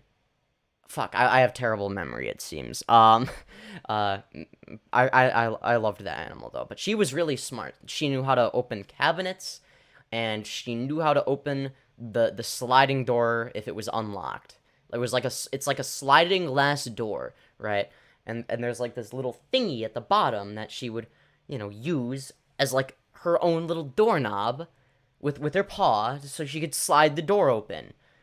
And there were a lot of times where she would sneak out of the house, and you could always tell because the door was open just enough for a cat to get out of it. And, so you could tell, and then, yeah. But, like, she was fine. But, ultimately, it's like, okay, sometimes, and I guess I was a little kid back then, kind of. Oh, damn, how old was I when she died? I want to say I was, like, in middle school? Late elementary school, early middle school, I want to say. I don't know. Like, I don't know, probably, like, 5th or 6th grade I was in. I had been, like, somewhere between 10 and 12, I don't know. Either way. Or maybe I was younger. I don't know. I'm sorry. I'm getting too obsessed with the details. The fact of the matter is, my parents, they obviously, I think they're good pet owners at least. They take good care of the cat. We always have one cat at a time, and then if the cat dies, we get a new cat. But sometimes they would forget to lock the sliding door, and the cat would get out.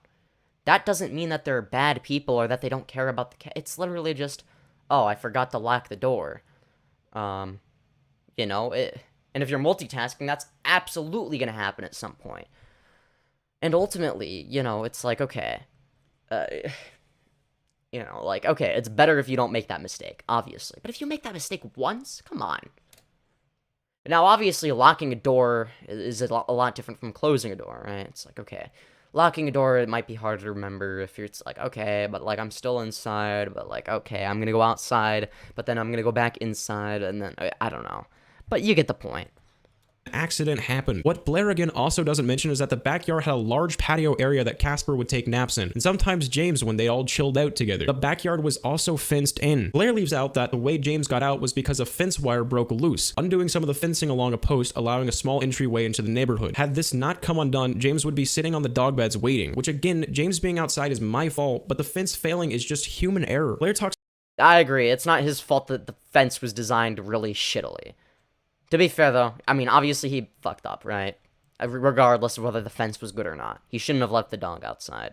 About putting James on the next door app, which despite my reservations against Blair, this was a good act. But again, what she leaves out is she didn't get a call about James. I did. After James had run away, I searched for hours, well into the early morning hours looking for him. Yeah, which I would as well. Like, holy shit, you know? Like, if you lose a pet, that's fucking devastating. And when I couldn't find him, Oz gave me a sleeping bag. The very same sleeping bag you can see in this photo in the BMW. I slept outside in 40-degree weather just for the smallest chance that he would catch my scent. Like, I was grasping at straws. Yeah, I mean, damn. Here, hoping that I could just find my dog on top of everything else happening. And I believe somewhere between 7 to 9 a.m., somewhere in that time frame, I got a call on my phone that James had been found not far from the house. I immediately got up, exhausted as hell, and I went and I picked him up. If Blair... Yeah, which I think any good pet owner would do, yeah. It's like, yeah, if you care, yeah, you care about your pet, so you go get them, even if it's at 5 in the morning, right? It's like, it's your dog. I mean, come on, right? Like, this seems perfectly reasonable. It's like he made one mistake, one time, because he was multitasking, and then he did everything in his power, fix the mistake. Like, he was putting forth a fuck ton of effort. That's all you can do, right? I got a message on the Nextdoor app. I don't know how, when I was the one who went and picked him up. So after bringing him back to the house, I brought him to my bedroom where I passed out. However, to my discovery, James had eaten something as dogs do when they get out, and he was shitting everywhere in my room. So I got up and I started cleaning. I put James outside the room while I cleaned it. Oh, shoot. He has evidence. Everywhere in my room. So I love how the evidence, like, he has to prove that, like, oh yeah, my dog took a shit and then I cleaned it up. It's like, it's just such a, like, a... And I started cleaning. I put... Anecdotal information.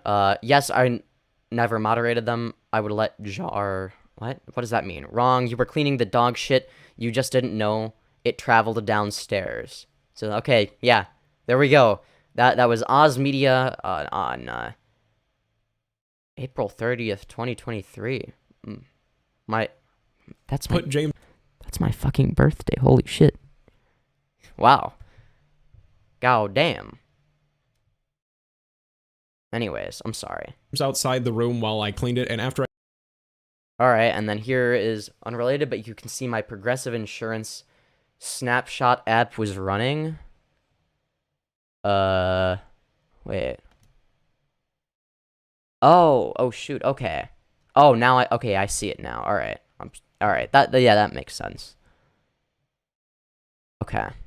I brought him back in, and yet again, I fell asleep. I was beyond exhausted at this point. What I didn't know was that James had run downstairs when I put him out, and he everywhere downstairs as well. So when Blair claims I just let my dog use the restroom and did nothing to clean it up, I just didn't know he had used the bathroom downstairs. And at this point, I was already dead asleep. No, this wasn't malicious, and it was just a sincere accident, which seems hypocritical of Blair, who owns a special needs dog.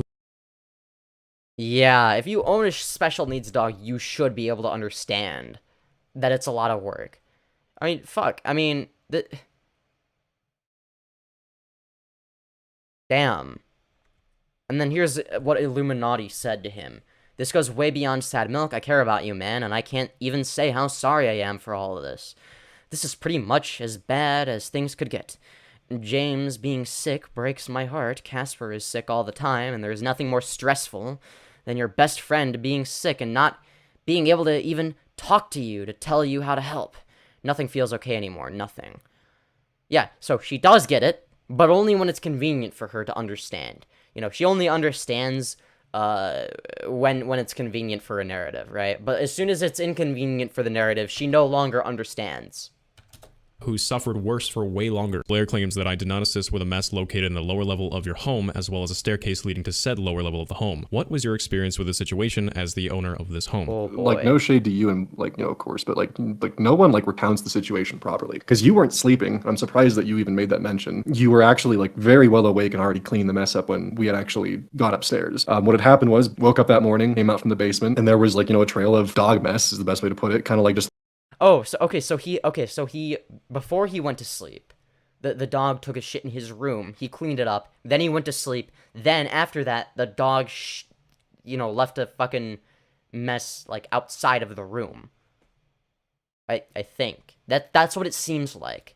Just leading all over the downstairs. It went up and down the stairs, and Blair and I, of course, we weren't happy to see that initially, but when we had gone upstairs, you were already cleaning up the mess. Blair had to leave the house, and that left you and I with cleaning it, because you and I, we were actively cleaning it up. We were both taking turns using the pet vacuum. I was covering the downstairs and you were covering the upstairs. It's not like you just slept.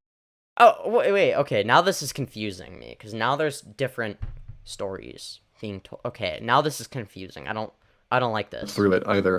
You were actively cleaning. I'd also like to add that I did.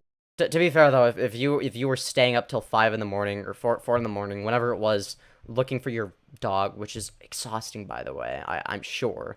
Like, you're looking for your best friend, they might have gotten hit by a car. I mean, that's fucking terrifying, right? That's really stressful. Until 4 in the morning, right? It's like, okay. It's like, yeah, you're not gonna remember things that well, probably. Did mediate between Casper and James a lot of time. When Casper and James would constantly be going at each other, usually not aggressively, they're just being dogs, I would calm them down using dog CBD oil. Yeah, they were having a great time with that. So anytime they were getting rowdy, I'd bring them into my bedroom, give them dog CBD, and we would watch videos of this guy who raises hawks until they fell asleep. I would have James on one side, I would have Casper on the other, and they would just be cozy, relaxing, so they could be introduced to one another. We took numerous naps together. We hung out all the time. There are so many. It's so wholesome. Times I mediated between this dog, so to say I tried to do nothing, it's just not true. As for saying James had no toys, James did have toys. It's just when he'd play with them, he'd annihilate them within an hour. And he still has toys to this day. My boyfriend and I just got him a snuffle mat last week, and while oh, he has a boyfriend. Aw, good for him. I did not know he was, I didn't know he was like me and had the big gay. Or the big, well, I'm bisexual, but maybe he is as well. I have no idea. Yes, this is extremely biased for me to bring up because, yes, this is my boyfriend. You can find a Twitter thread listed down below of their experience with James and I after living with me for 6 months. I'd like to add, I did not ask them to write this, as honestly, that'd be pretty messed up, especially given the circumstances. Damn. They took to Twitter via my phone after I went offline.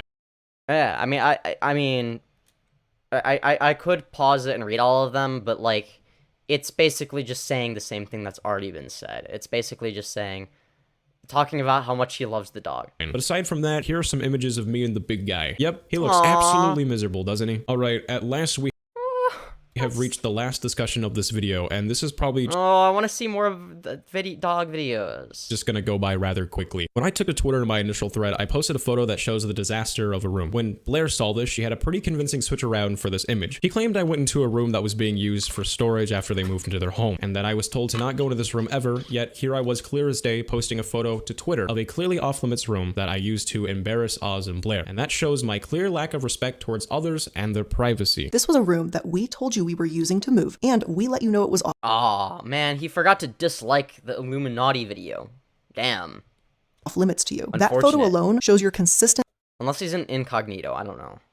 lack of respect for Oz's and my Oh wait, no, he isn't, because if he was... boundaries. She goes as Wait, no. Yeah, no, he's not in incognito, because you can see the red line under the clicks video, and the red line over here. Okay. He should have smashed a dislike on Illuminauti's video. I don't know why he didn't. I smashed dislike on it. limits to you. That photo alone shows your consistent lack of respect for Oz's and my boundaries. She goes as far to even do an image breakdown analysis of the room itself to prove this image, which I found peculiar watching this for the first time, because if she took this much effort to analyze the image, I don't know how she didn't notice that the bed on the bottom left was not purchased until 2022, a year after I left Colorado. How do I know this? Oh shit. Because I didn't take these photos. Oz did, and I held back out of respect.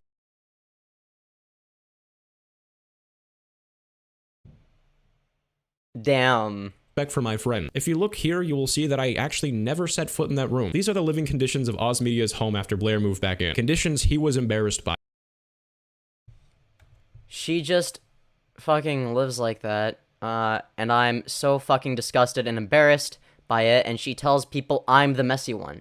How can a human live like that? She literally sleeps next to fucking garbage. Oh boy, that's great.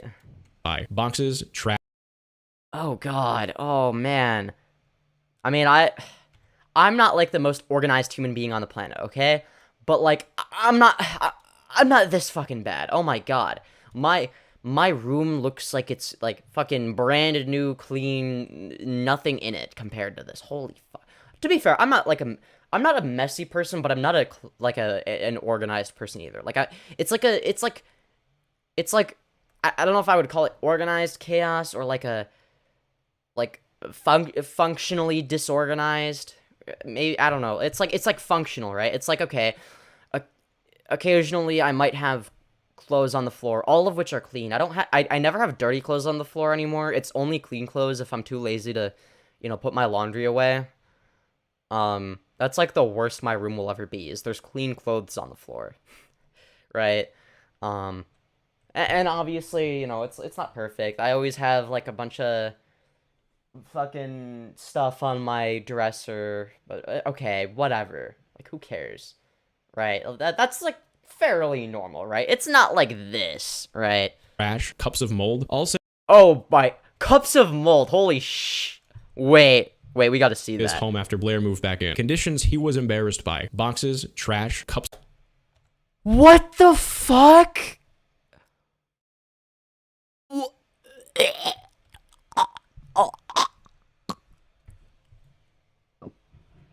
I feel sick. Oh my god. Of mold, all sent to. Oh god. That is disgusting. Holy shit. I wish I didn't rewind.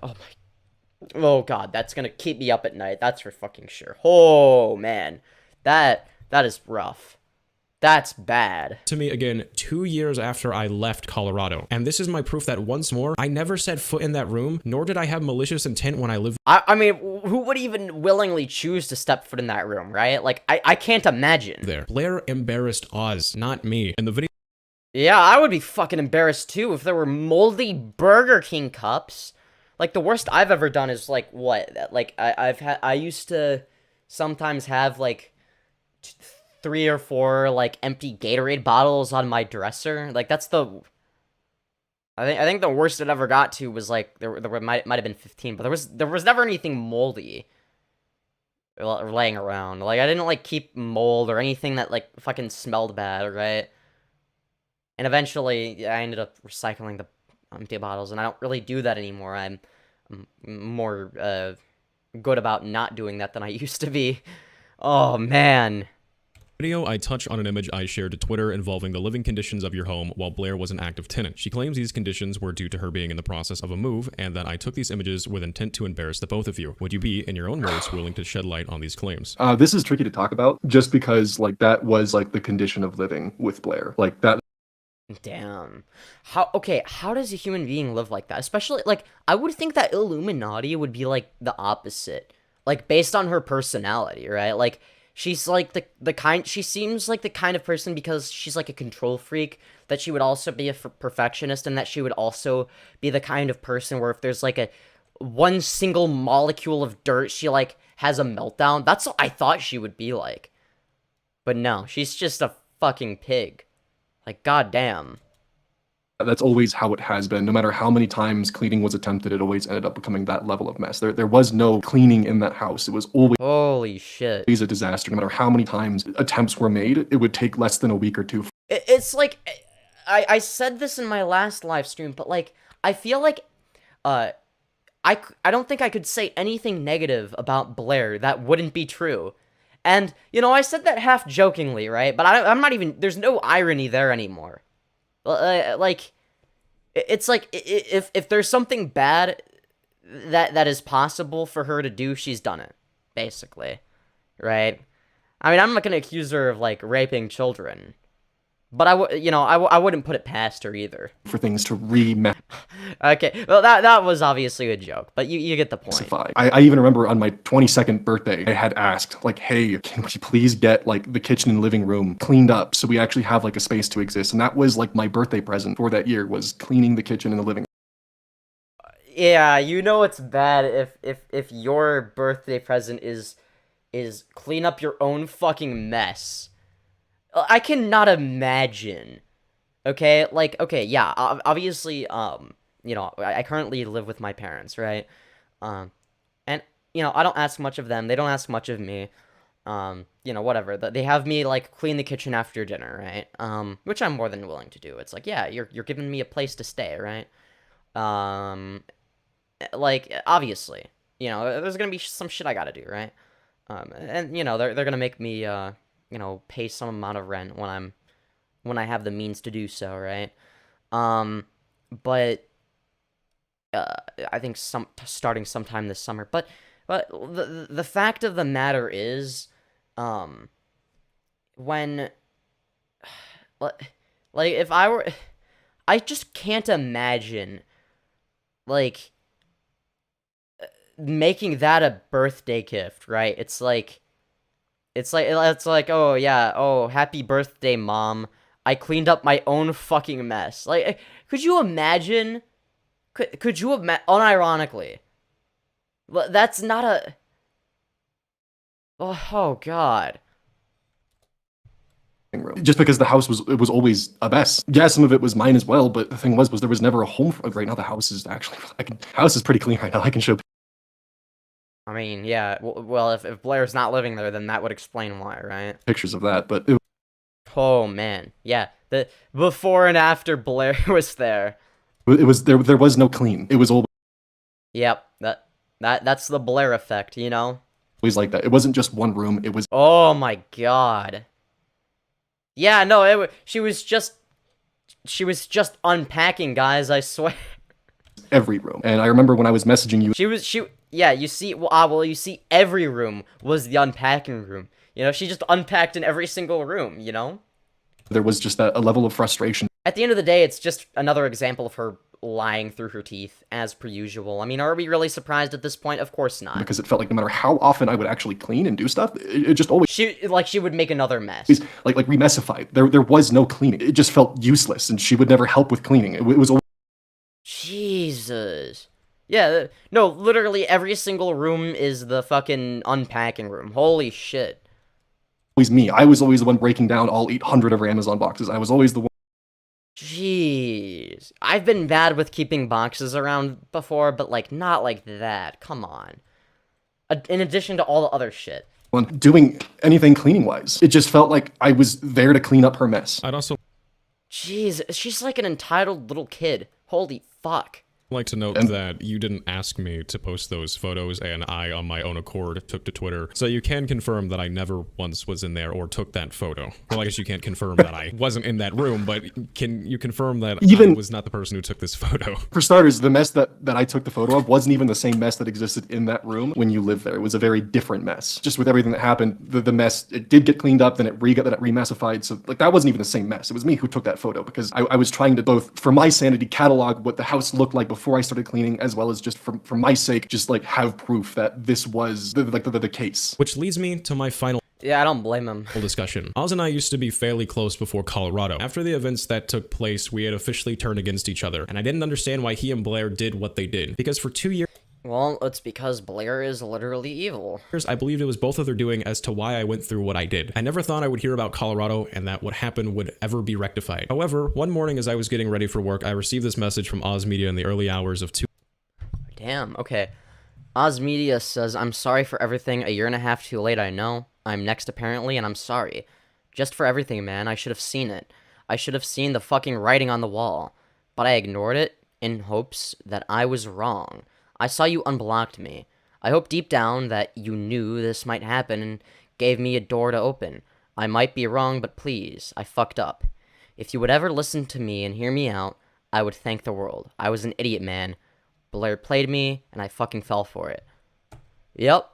And obviously, Wonderstruck, of all people, is obviously gonna understand that, I mean, right? Because, like, the same shit happened to him, right? And he had, been convinced by Blair to do the same shit to other people. And then he was next, and then Oz continued doing the same shit to him, and now I guarantee that people are doing the same shit to Oz, right? So, and then whoever's doing it to Oz is probably next on the chopping block, right? 2:35 a.m., January 6, 2023. I was highly skeptical, which I made note.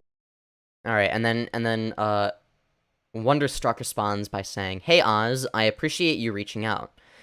I think I and a lot of other people as well know firsthand how convincing and vile Blair can be.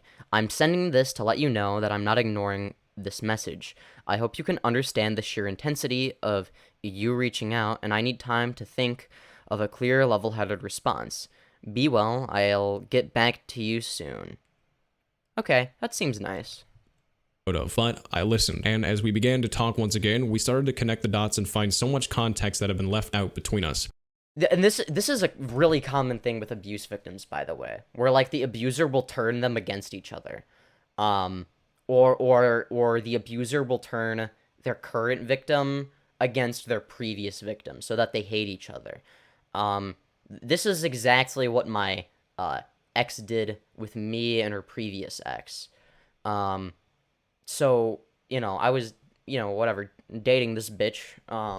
It was well before I created this channel, right? It was like, whatever, I don't know, a while before that, right? So, like, we were dating, right? And her previous ex, she would constantly talk shit about. Red flag, I know, but I was an idiot, okay? It's my first relationship. And, she convinced me that this dude was, like, a really shitty boyfriend, that he didn't give a shit about her, that he would just ignore her and didn't care about her emotions and shit, and that he had wronged her, when in reality it was the other way around. And then ultimately I ended up reaching out to this dude, and we ended up becoming kind of like friends. Like, I don't know, we haven't talked in a while, but at the end of the day, like, we're cool, right? It's like, it was like, and it was like I had shit talked to him a little bit, before, when I was, like, in that relationship, because I genuinely believed I was doing the right thing, for somebody that I really cared about. I didn't think that that person would lie to me like that, but she did. She was a liar, a pathological liar, and that's what pathological liars do. That's what abusers do, is they lie, right? But I didn't see her as that, and I fell for it. I took the bait, and I felt like an idiot afterwards, and, I was basically Oz Media in that situation, reaching out and explaining what happened to me, right? And her previous ex would have been Wonderstruck in that situation, right? So I completely relate to that aspect of the situation, reaching out to previous victims that you were used as a tool to hurt, right? I was still very much on edge with my trust, but over the last few months, Oz has made countless efforts to prove not only to me, but to every other former Sad Milk member that he truly was sorry for the role he played in anything that took place. Yeah, I didn't have to do too much of that, because, like, I didn't do that much, but, but, like, still, I understand the situation.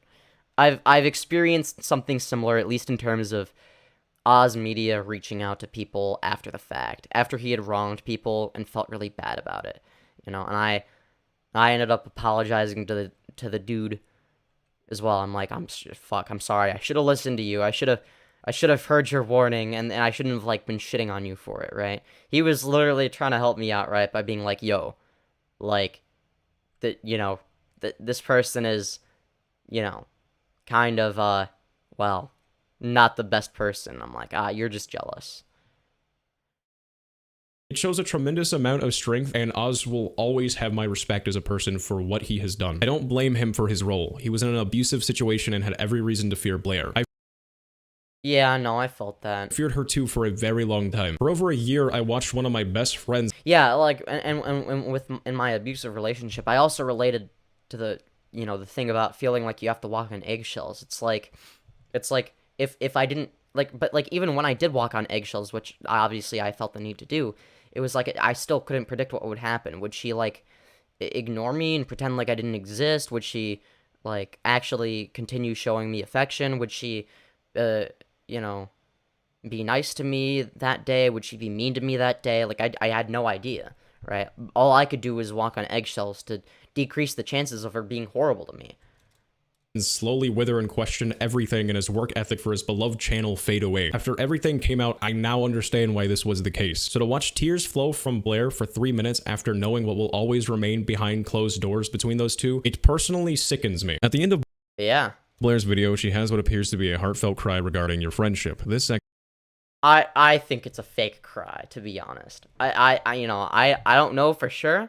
You know, I mean, she is clearly mentally ill, but I don't know how genuine it was, because I would have to, again, like I said before, I would have to see her do it on face cam. But even if it was genuine crying, she's still in the wrong, right? section is roughly 3 minutes. She goes And if she was crying, she was over-exaggerating it, obviously. I think we all know that. goes into detail about you, Casper, better times, and involves hobbies, etc. Would you like to share your thoughts on Like, it just seemed staged.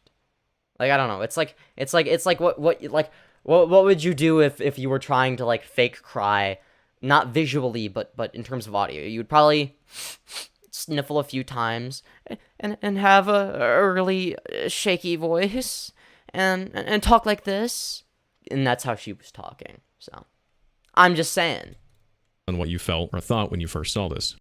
There's not really a nice way that I can actually say this. I've like watched her build those tears up on multiple occasions, whether it's she forgot she had a prior engagement, so she built up tears and said, I have to take Casper to the vet and I'm very scared, so I won't be able to make it, or for talking to other like content creators that she's had issues with of welling up those tears for like apologies, for talking with employees, for talking with me or her roommates. It's something that I have watched her do on numerous occasions. If they were genuine, I mean, there's that, but I have a really hard time believing it with how many Yeah.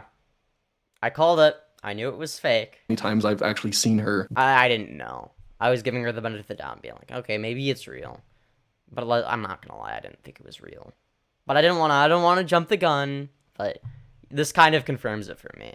Build those tears up. And considering when I did post my thread on Twitter and I did make the comments that I made, the tone that she had like in messages was night and day. What I'm trying to say is that And this is what abusers will do. They have completely different personalities depending on what they're looking for. And, you know, they'll and they'll make you feel like it's your fault. When in reality, you don't have control over how they treat you. You know, if she treats someone like shit, she is responsible for that, not the person who's being abused.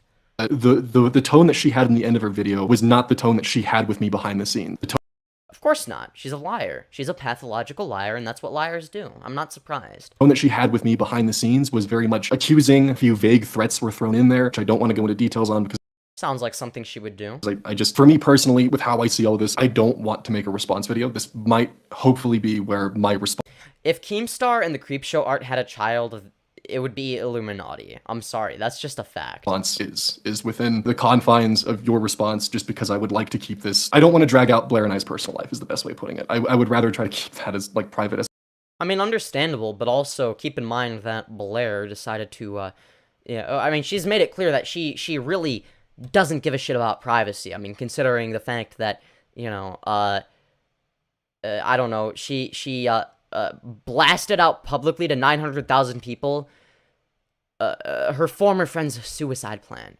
I don't think she cares about privacy, and I don't think that anyone is obligated to respect her privacy either, okay? I think anyone who knows her personally or knew her personally is well within their rights to expose to however many people they want anything about her that's really personal. They are well within their rights, okay? If she's had a past suicide attempt, you know what? Honestly, they fucking should share that, because that's what she clearly thinks is okay, right? And then maybe she'll learn. Of course she won't, because she's a bad person. The world revolves around her in her mind, okay? I mean, everything that you know, everything is about her in her mind, because really, I mean, you know, she's narcissistic, she's not a good person, she only cares about herself. She's selfish, she's dishonest, and ultimately, she's an abuser, and that's just who she is as a person, and I don't think that's ever going to change. I don't think I honestly, even though I'm in favor of reformative justice most of the time, when it comes to people like this, when it comes to pathological liars who don't want to get better, who don't want to do anything to improve as people and blame everybody else, I genuinely believe that there's no hope for them. And honestly, I don't think that it's even worth trying to help them get better, because they're just going to use you. And then as soon as you're no longer useful for them, as soon as they deem that you no longer serve any utility for their egoist perspective on the world, they'll disregard you just as quickly as they became friends with you to use you, basically, right? As I possibly can, because there's a lot of things I don't think is necessary to talk about. I've seen and heard what this individual has put this man through, and it is simply unfair to have included this section in the video. I can only hope that from here on out, Oz can find the peace and passion for not only his work, but the life he so rightfully deserves. I'd like to say one more time, thank you for everything you made right, Oz. You are generally a really good guy. So, we've reached the end of this video, and if you made it through to the end, I appreciate your patience, as I'm aware this was probably very lengthy. I hope that Yes, it was. With my commentary, it made it even more lengthy. But that's the point. It's a podcast, kinda. It's also a live stream. what I was able to provide today brought some context and clarity for anyone who wanted to know the full scope and both sides of the story that was presented online over the last few weeks. I'm not going to tell you how to view what I've said here. I'm not going to I think it's fairly straightforward. I don't think he needs to tell us either, frankly. I mean, it's a very obvious story. There's no contradictions in his story, other than him remembering the dog poop situation slightly different from how Oz remembered it. That, like, as opposed to, Illuminaughtii being a proven liar about literally fucking everything, and all of her claims being easily refutable, and it being very obvious that she's left out context, as well as her just having bad opinions, like believing that, oh god, how dare you say the word retarded.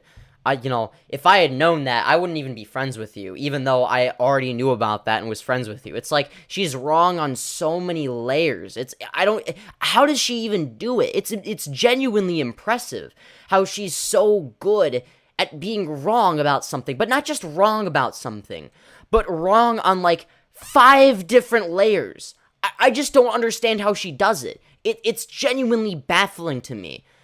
Like, you have to be like you have to go out of your way to be that bad of a person. It's impressive almost. It's like an active effort is being made to be the worst version of herself. I don't fucking understand how anyone can do that, but here we are. I guess she's proof that it can be done, right? tell you how to view me. I'm not going to tell you how to view any of this story. That is not my place. That is entirely up to you to decide how you feel. Before I leave, I think I think it's obvious. I just want to say thank you to every single person who has been supportive and reached out to me with kind words and support over the last week. I'd like to... Hell yeah. Give this guy some support, alright? Give this guy some support. personally think my boy... I'll give him support when I think of a way to do so. I don't know what to say. All I can do is, be like, hell yeah. This guy is based. And fuck Illuminaughtii. She fucked him over, and this guy is valid, and this guy's struggles are valid, and he's not a failure. He got screwed over, and that's what happened, and it's not his fault. That's all I can say, right? It's like, he shouldn't blame himself when he is obviously the victim in the situation. The way he feels is valid. He's not a fuck-up. He's not lazy. Okay, he shouldn't even question that, because he clearly works hard. He clearly cares about, the shit he does, and he seems like an emotional, soft guy, in a good way, right? Boyfriend who has helped me keep my head on straight for this entire ordeal, as I know this has also been extremely hard on them to deal with as well. So if you already can't tell, I'm exhausted. It's 5:41 in the morning. I haven't been able to sleep. YouTuber sleep schedule moment. Been roughly a week. I just want to take some time to relax, take just a little bit of a break from content, and just spend time, I don't know, just doing any semblance of life. I want to spend time with my boyfriend, go outside. You know what? Based.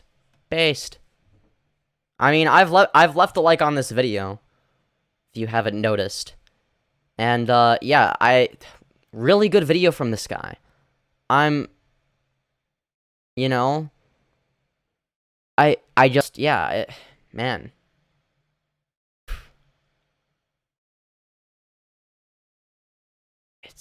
It's man.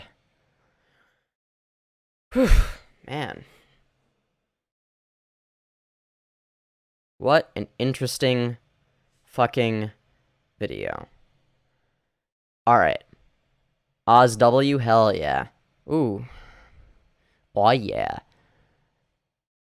Their thought processes are segmented. There's something there that has more overarching awareness, but it only seems to kick in sporadically for coordination purposes or if it's called out. They're doing and saying a bunch of things based on entirely different social algebra in different situations with different people. Could you keep that straight? Yeah, exactly. Well, yeah, and that's why I made that one. I made the one criticism of, okay, they have a little bit of a different story in this one situation. But earlier when I was talking about it more in depth, I was talking about, okay, but it makes sense because it was the dude was exhausted, right? And he had been like, not only was it like 4 in the morning, but he had been spending the past however many hours like desperately searching for his dog, which is really fucking stressful. Like, you're not gonna have your head screwed on straight after that, right? Like that's fucking terrifying, right? It's like almost like, you know, it's like, oh wow, fuck, I don't know, maybe my dog, who's basically my best friend, has been hit by a car for all I know, right? And that was kind of what I was talking about. Considering the fact that she's used info on another video without permission, yeah. Yep, I could make the man who groomed me change his brain chemistry in real time just by adjusting my behavior and words subtly in a way that shifted his perception of what I wanted to see from him. Yeah, so true. Even if it isn't, she's still weaponizing that genuine emotion. True. Like, she doesn't have good intentions. She needs someone to expose all of her shit over the years. Yeah, well, that's kind of what's happening, right? Pointed it out after... Oh, yeah. Pointed it out after I figured out that I could do that. Ran away crying. That was a nice couple days. I didn't have to deal with their stalking. They ran away crying. These people don't even have their own identity. Yeah. And... Oh, wait. Sorry. Oh, God. I don't even... Oh, wait. Hold on. I'm illiterate. Sorry. Oh, these people don't even have their own identity. They're everything fluid, depending on what social calculations their brains are doing at that moment. Yeah, that's why they contradict themselves so much, and that's why they appear to be so fucking stupid and incompetent. I mean, they are, but, like, this is... And it takes longer for people that are, like, better at doing this. Like, Onision was able to get away with it for a lot longer, because he was a lot smarter with the way he did it, but he was still an idiot, right? And at the end of the day, his ego got the best of him, right? It was his ego that ultimately was his downfall, right? Because he was in way over... Like, he was like, yeah, it's fucking... Their thought processes are segmented. Oh, yeah, I already read that. They're doing and saying a bunch of things based on entirely different social algebra. Could you keep that straight? Yeah. To be fair, though, if you're going to say it on record, it's like... then it becomes a whole different thing, right? See, the thing is you can get... Like, people, you know, in personal situations, right? When in their private lives, they can get away with this because... You know, they're private people, and, you know, it's a he said, she said, and, like, not everyone's gonna be thinking about it. And it's like, if they get exposed by one person, it's like, okay, they're not... What are they gonna do? Make a YouTube video about it? Like, no one's gonna really know, and then they're gonna find new friends, okay? It's easy for them to get away with it, right? But on YouTube, where there is this entire digital footprint you've left, you better leave a digital footprint that doesn't prove your guilt. But that's exactly what Iilluminaughtii has done here, is she has proven her own guilt, whether she realizes it or not. I'm sure she realizes it. I mean, she's fucked up big time. Surely she has to know, at least by now, right? Like, she has to be aware. There's no way she isn't.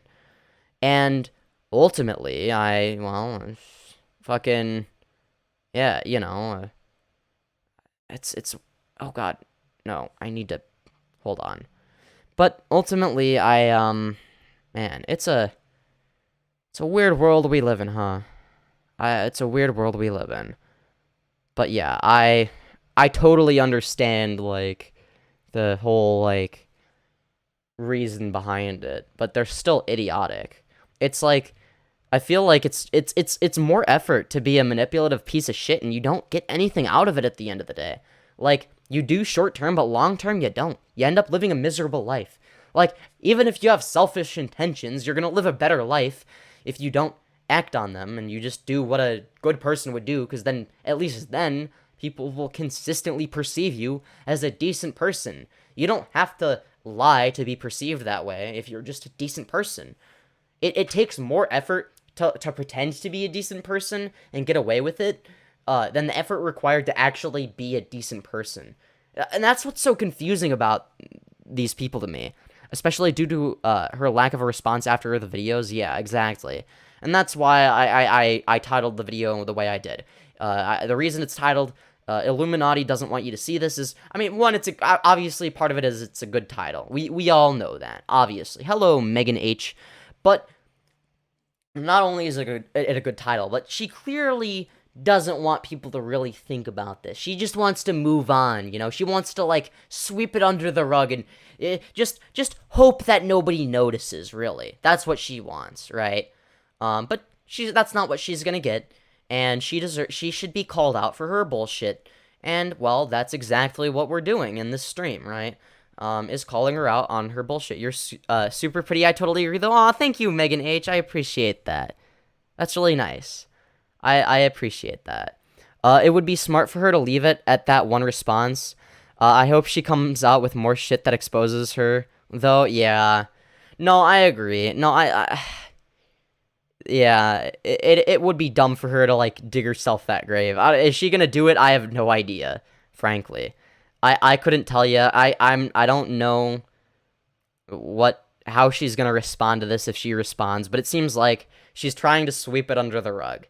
That's what it seems like to me, and that's what it seems like to everybody else. That's what it seems like she's doing. You know, she's not gonna respond if if it doesn't, make her look better. So why would she even bother doing it? It's easier to just sweep it under the rug, because then, hey, then nobody notices.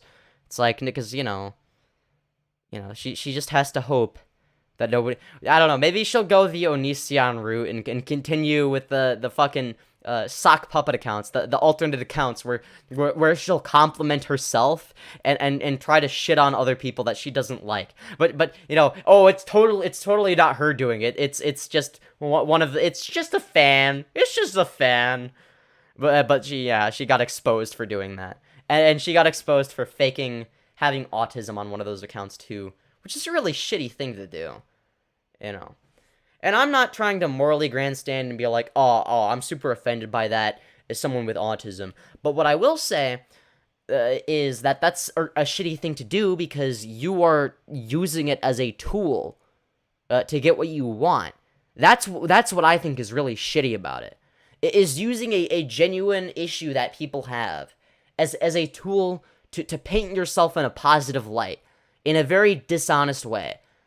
And that's something that really pisses me off, right? Use something that doesn't apply to me. Like, even if I didn't have autism, that would still piss me off, right? I would still find that offensive, right? Like to me, personally. It's like she's lying to me, the audience, right? Because even though I'm a creator, I still see myself as the audience to an extent. It's one of the most important things to do as a content creator. Keep digging that hole, Blair. I'll keep archiving it. Hell yeah. You can't even mention the click or Wonder in her comment section. Oh yeah, I'm sure she's blacklisted their names. I'm sure that those comments automatically get removed, because those are banned words in her comment section. I'd be surprised if you could. Yeah, I don't even know. Yeah.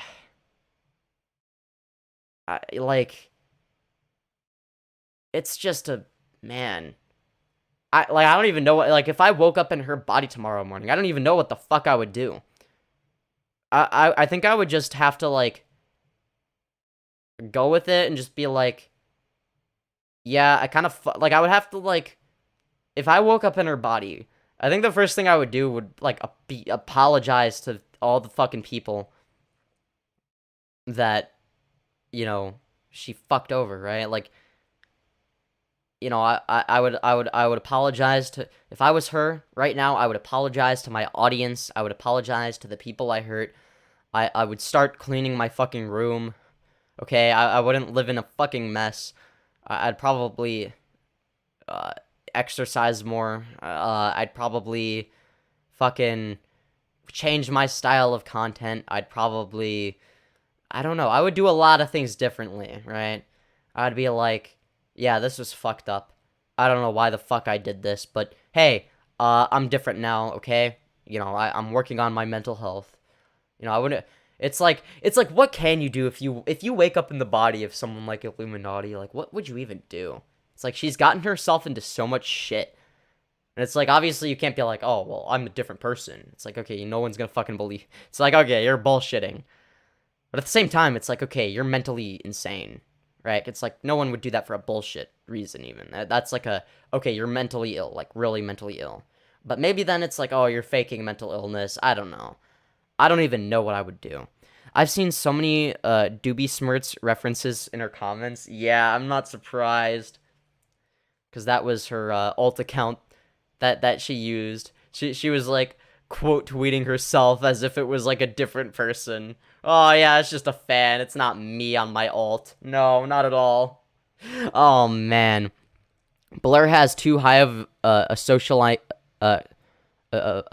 quotient to be an Aspie. Damn it, she's suffering from a totally different form of neuroticism that gives a lot more of an advantage in social situations.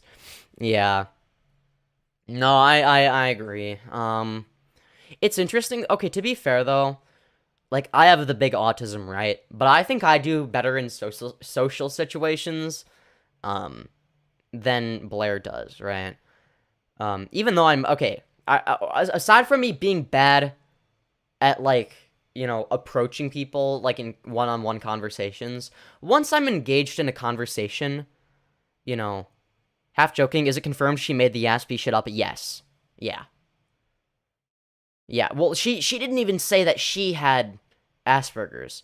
That was what she was saying on her alt, where she was pretending to be somebody else. She was pretending to be an autistic person who was offended by the retard word. I'm pretty sure that's what it was. I mean, I can look again. I think it's in the clicks video. We briefly went over it in my previous stream, but I think I kind of glossed over it, which maybe I shouldn't have, because that is kind of an important one, right? And ultimately, I don't know. I guess it's just like that, right? The people ask regarding that would be Nicholas Diorio or Tommy. Oh, to ask regarding that would be Nicholas Diorio or Tommy. Yeah, probably. I don't know. I'm sure they know more about the situation than I do. I mean, I knew nothing about the situation before my first live stream on this, which was 2 days ago. So before 2 days ago, I didn't know anything about this. And now I'm learning all the lore over the course of many streams, okay? I am catching up to commentary YouTuber lore, okay? Why, you may be asking? Is it because I think it's consequential or affects me or is worthwhile? Well, of course not. I'm doing it because the YouTube algorithm tells me it's good, okay? It's rewarding me with numbers and click-through ratio and all sorts of nice things that make my channel do better, okay? Gotta get that 4,000. I'm so close to 4,000 hours of watch time. I think, yeah, I have hit 4,000 hours of watch time. But, like, the one that shows up in terms of meeting the monetization requirements is always a little bit behind. But, you know, once that, you know, reaches 4,000, I'm gonna be, like, celebrating, and I'm gonna be like, oh god, I gotta get 1,000 subs, and I'm close to that as well. It's exciting. It's exciting. So I'm surprised that my watch time hours were the one. I hit 4,000 hours of watch time before 1K subs on this channel. But I think it's because of the live streams and the long form content in general, right? It gives me a lot of that watch time, right? And it's like if a stream gets like a lot of views after the fact, because the average view duration is so high, it like you could like there's like one stream, the Darth Dawkins stream that ended up getting 1,000 views. Had like an average watch time duration of like whatever 20 minutes. That ended up giving me like a little under 300 hours of watch time on its own. And then there was the whatever the whatchamacallit, the first stream I did about Iilluminaughtii. That probably has 200 hours of watch time on it by now. I think maybe less than that, but it's over 150. It's like 170 to 200 hours of watch time, something like that. It's got to be something like that by now. And you know, it's a whole thing.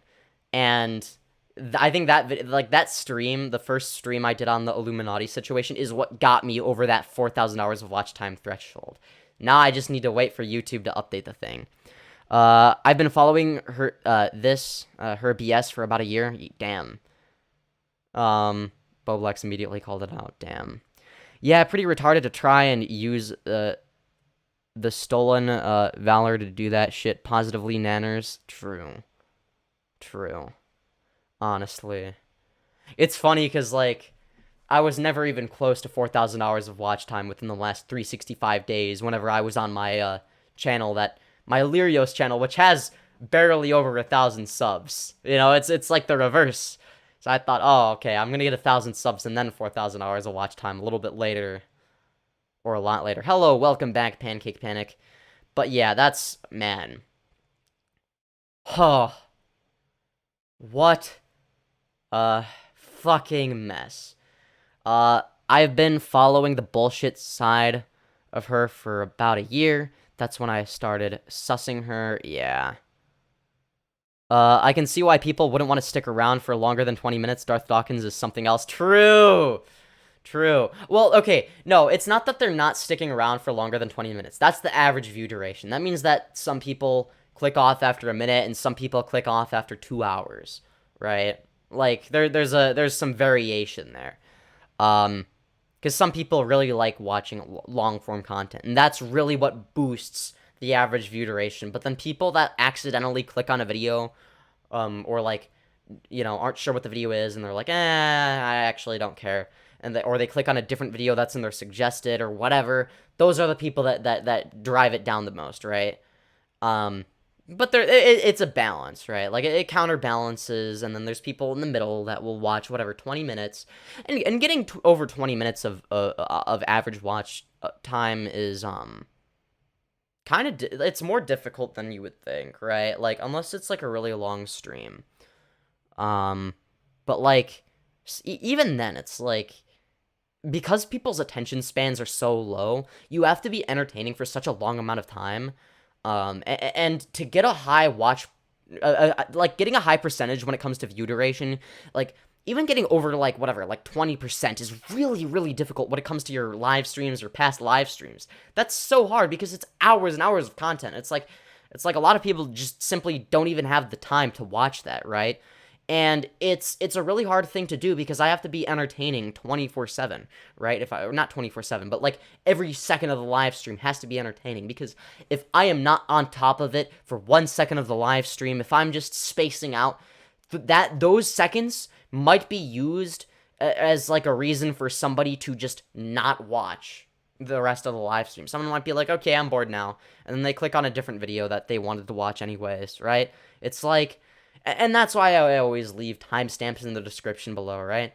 And it's like, okay, obviously I need to do things like going to the bathroom. Like, that's important, obviously, because it's like, I don't want to be so irritable from, you know, not using the bathroom, right? It's like, okay, that's fucking stupid, right? If I do that. Like, I have my limits, right? I'm a person. I need bathroom breaks. You can click the timestamps in the description to skip those if you want, right? If you're watching it as a past live stream. It's like, it's like a catchphrase. Yeah, I don't know what your catchphrase is, though. Indubitably is your catchphrase. Hello, Rain Baroth. Welcome to the stream. Yeah, it took me a minute to read through the spelling error. I'm sorry. I'm bad at doing that. Not just for you. But yeah, oh my god. Iilluminaughtii is batshit crazy, is the conclusion I've come to. And you know what?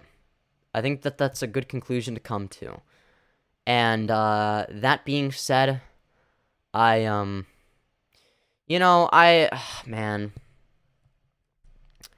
I just don't understand how Iilluminaughtii thought this was something she could just get away with, right? Like, I just... man. It's insane. So... man. So, I found this video from... The next video that I'm gonna have play while I go to the bathroom is this video from, CB2, they're a smaller channel, so, you know, I don't really, you know, it seems like this video did really well. The description says, today I review the Illuminati drama that has been unfolding on Twitter, and I go over Wonderstruck's response to the, drama, Illuminaughtii, hashtag drama, hashtag Twitter, hashtag reaction, hashtag Illuminaughtii, right? Looks like their SEO score is a 95. Holy shit, this person is doing well algorithmically. Better copy some of those tags later. I hope I remember. Unless I've already included them. I don't know. Either way, I'm gonna play this while I... So, Wonderstruck released his... Oh, jeez. That scared me. I'm sorry. Okay, we're gonna play it at normal speed, and then I'm gonna go pee, and then I'll be right back, okay? Okay, listen. So, Wonderstruck released his response video featuring Oz Media, his response video to, you know, Illuminaughtii. And listen, dude, this is literally an hour and 20 minutes long. So, me and Shadow hopped on a call to grind this shit out. So, I just want to give you guys a brief recap as fast as I possibly can of this hour and 20-minute video. That is a whole movie, dude. Anyways, Wonder starts by explaining how he didn't initially mean to withhold receipts, but an ongoing legal matter prevented him from doing so. So, in his quit longer and stuff like that, he purposely didn't provide receipts, even though they were there, which he shows in a second. This is not by accident or an attempt to tell lies about my story. My first reason was so Blair couldn't pick apart my records and falsify the truth. The second reason is due to some of the information regarding the car and my employment and its repossession. Some of that information is part of a pending legal matter, and I did not want it to become front and center online. He goes after Blair for using his mental health as a weapon against him in her video, which, good on him, dude. He elaborates on this and says, and it's not your story to tell. Moving on, he disproves the allegations against the clique, particularly the ones that reference the pedo allegations against him. He refutes Blair by saying, if Blair had the information and documented evidence on a Discord server that, as she depicted, cultivated files, and truly believe this, why did she wait 3 years to come forward? She legit saved this for ammunition against them, and I'm glad that's kind of being called to light, because it seems like she was just sitting on this for forever, you know? Anyways, he clarifies and owns up to defending Blair, and how he lied to back up her narrative when they were still on good terms, specifically when the members of Sad Milk left the group over Illuminati's meltdown. Speaking of Sad Milk, Wonder clarifies that in his time with Sad Milk, he only ever edited 3 to 5 videos because he felt like the other editors were not meeting the quality standard that they wanted to go for. I'll agree that the video had major issues for a supposed finished product. These issues included scuffed audio, poor audio leveling, unnecessary edits that made relatively no relation to the edit itself, followed by long periods of dead air for an increased watch time push. I do not mean this as an insult. It resembled a home movie gone bad rather than a fleshed out project for a channel that had almost 200,000 subscribers. He was so dedicated to the project that he genuinely thought $20 was fair. I don't know why some of the clips this guy is showing have weird audio. But if you guys like this guy, and his style, I guess, fucking subscribe to him, I guess. I'll subscribe. Yeah, subscribe with notifications on, because I used his content while I went to the bathroom. So I'll leave a like. We're not gonna watch the rest of the video, though. Because this is basically, it's a summary of what we already went over. But I thought it was worth watching part of, right? But anyways, stopped watching for a bit, but when nothing came of it, and I resumed watching. Oh, I was aware something was probably up since the Tipster vid, but I was waiting for more to back that shit up since the accusation against her... Oh, the accusations against her were so sparse and low-key at the time. Yeah. The whole... yeah. This guy's audio is a bit of an oof. They need to work on that. Live streamers have to do this shit in real time and still usually do a better job, damn it. Yeah, true. Well, okay. I feel like live streamers sort of, like, compensate for the fact that they can't edit, right? So it's like, for instance, like, instead of editing in face zooms, I do them live, okay? Alright? I face zoom live, alright? That's how I do it. See? It's fun. It's easy. It works. and, you know, I have to, like, make sure that the audio is good and whatnot. But it's like, it's one of those things where you got to teach yourself, okay, I'm a live streamer. I can't edit anything out. Everything I do is going to remain in the video. I can't cut things out. So if I don't want to, have something in the stream, I better not say it, right? Because I'm not going to edit it out, right? I'm lazy and don't want to use the YouTube editor, okay? The only editing software I ever want to use is Vegas. I will only edit something out if it's absolutely necessary. But yes, but yeah, you gotta, because, like, there are different ways to be entertaining, right? And, having good editing is not one of them when you're a live streamer, right? I mean, it is if you condense it or whatever, or make videos out of it, which I've done. They weren't, like, super, like, hyper edited or anything, but, like, they were edited, right? It made them, they were condensed a little bit. What's happening with Eurovision? I have no idea. What even is Eurovision? I have no idea. That's a very good question, but I don't know. I am not gonna lie. But, yeah. I've been aware of her bullshit since watching the Truth Sleuth video that followed the Cruel World stuff, as well as the Ringmen of Chaos's coverage. Oh my god, I am behind still, it seems. There's so much shit that I don't know. How does she still have an audience? I don't know! I guess they just aren't aware of the situation. I mean, I didn't know about the situation, but, like, even in her own video, literally, her own video, she looks terrible. Absolutely horrible. It's insane how she managed to make herself look awful. Corrupt jury versus public vote. It's a huge mess this year. Yeah, I'll talk about it on one of my more political streams then. I'll review it for the first time. See, this is something I don't understand, though, is why do live streamers care about whether or not something was pre-watched? Like, they take pride in the fact that they didn't pre-watch it. It's like, yeah, I didn't even put any more time into this behind the scenes. You get to see all the effort live. And that's it, because I don't do anything behind the scenes, because that would require more effort. I don't know. It just seems goofy. I get it. It's like, oh, okay, you've already seen it. It's like, you may as well just make a video. But, like, still, come on. It's like you're gonna, like, aren't you gonna be, like, wittier and funnier if you already know what to expect? Right? Like, and you can, like, do, like, things like, I don't know, foreshadowing and shit, right? Like, I don't know.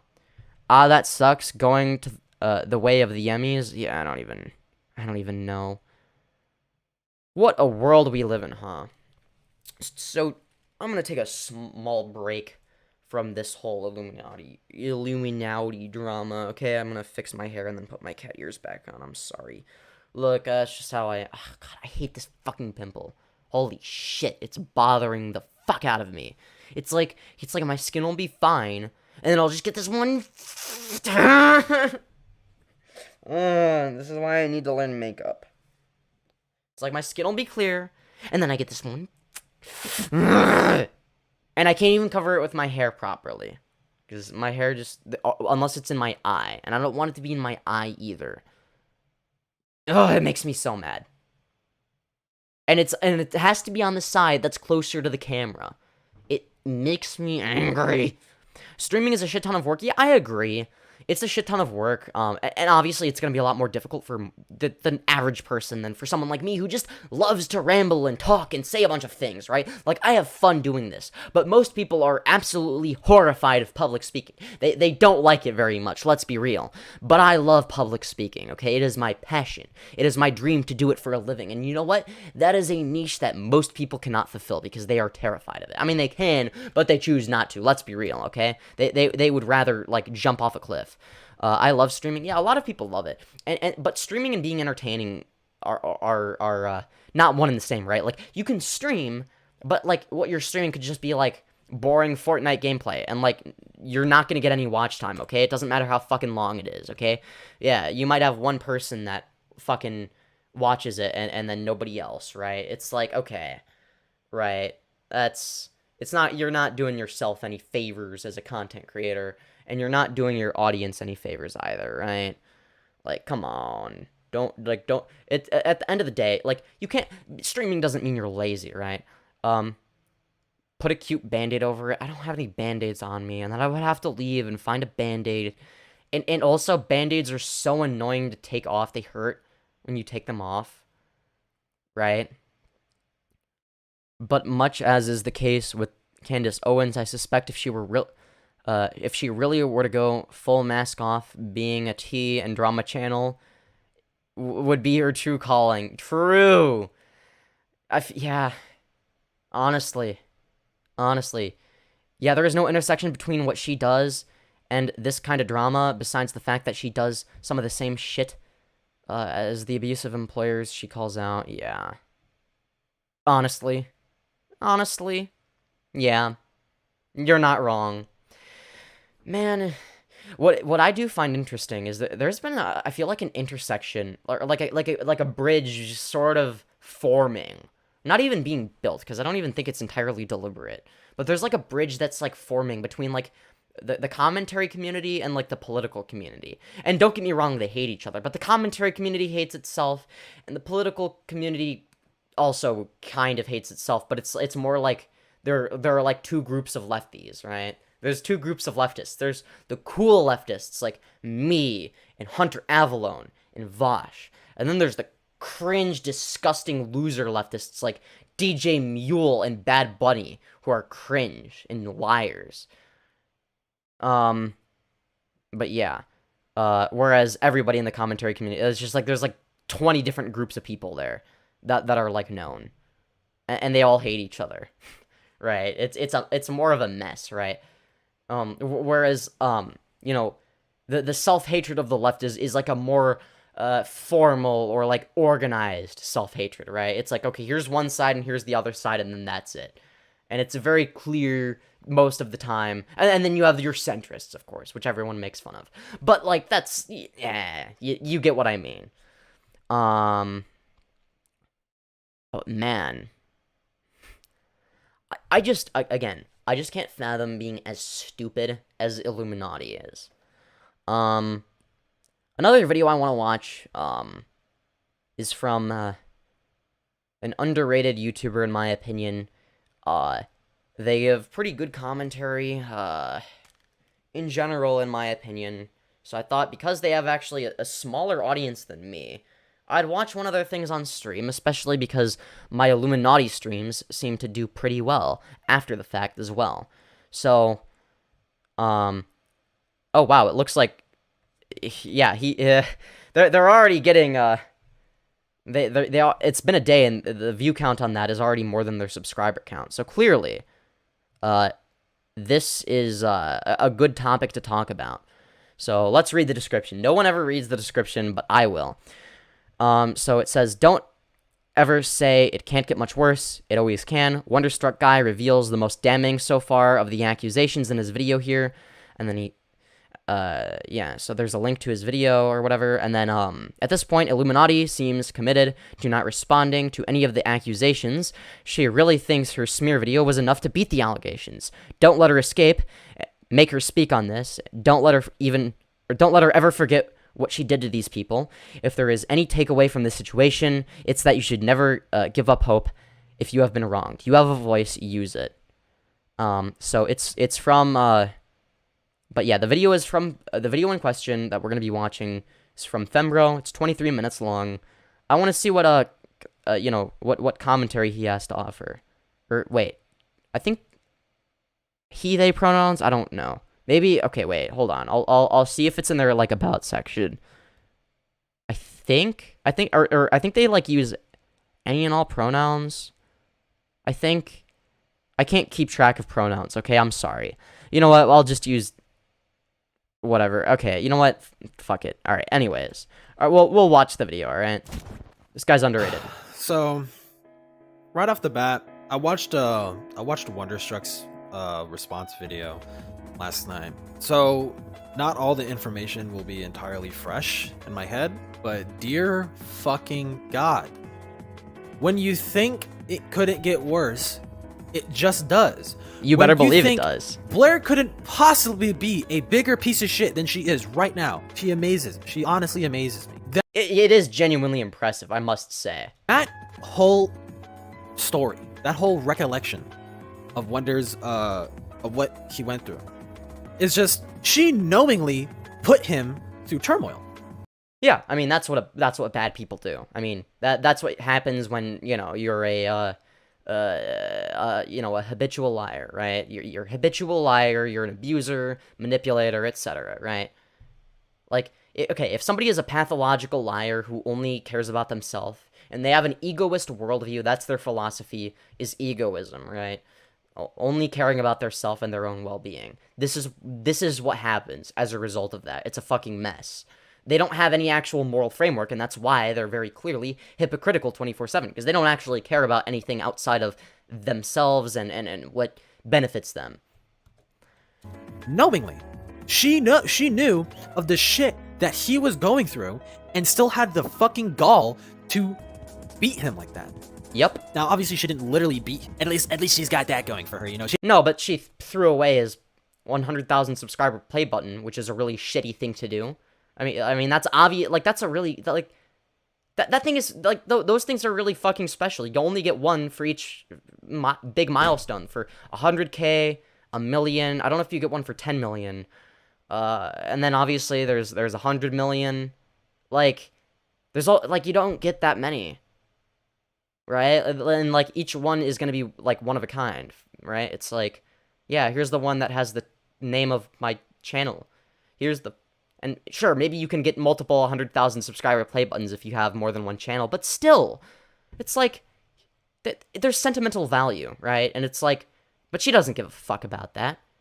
Like she clearly wants him to suffer. That's her goal at the end of the day. It's very apparent. I don't know. It seems like she's either indifferent to or enjoys the suffering of others. She didn't actually physically beat him. She just, like, tried to sabotage his entire life and drove him to fucking... Right. Yes. Absolutely. Now we get to kind of say... Well, I mean, like, it's not like people were necessary. Yeah, no, literally. She was one of the main forces driving the dude to suicide. And then she includes his plan to commit suicide in the video, which wasn't public information.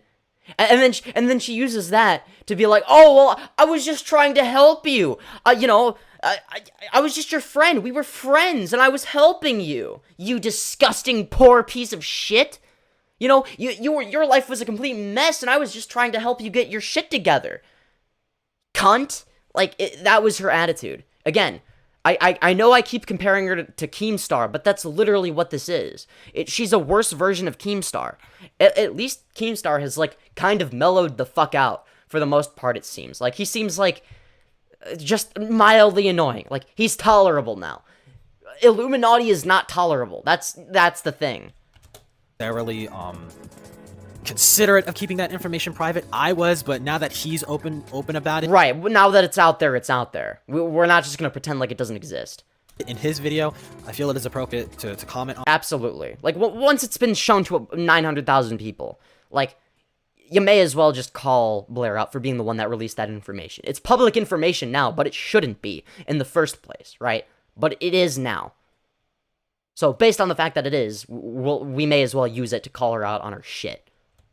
On it, or not necessarily comment on it, but at least, like, that's what it was, right? That's what right. his big struggle is. But I didn't realize how in depth the straight up bullying and harassing on Blair's end to this. Oh yeah, she's an awful person. Entire situation. Like, we used to think that, at least from very broadly, what she put the click through was just like, wow, Blair, you're just a fucking piece of shit.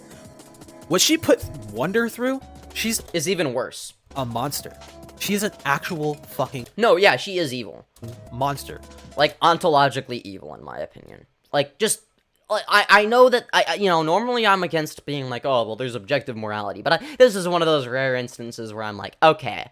But, like, this is one of those instances where we can apply, like, the perspective of good versus evil from, like, fucking Star Wars. Like, oh, you're either, the Jedi are the good guys and the Sith are the bad guys, right? And it's like, okay, therefore Iilluminaughtii is a Sith Lord and I'm a Jedi, okay? Femboy Jedi Master, okay? Jedi Master Femios and Jedi Master Fembro making videos talking about the situation, you know? Holy shit.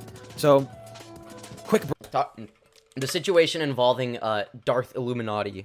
breakdown of essentially, Also known as Darth Cunt. man, I don't even want to retread. If you're watching this video, you're already kind of familiar with the whole Blair stuff.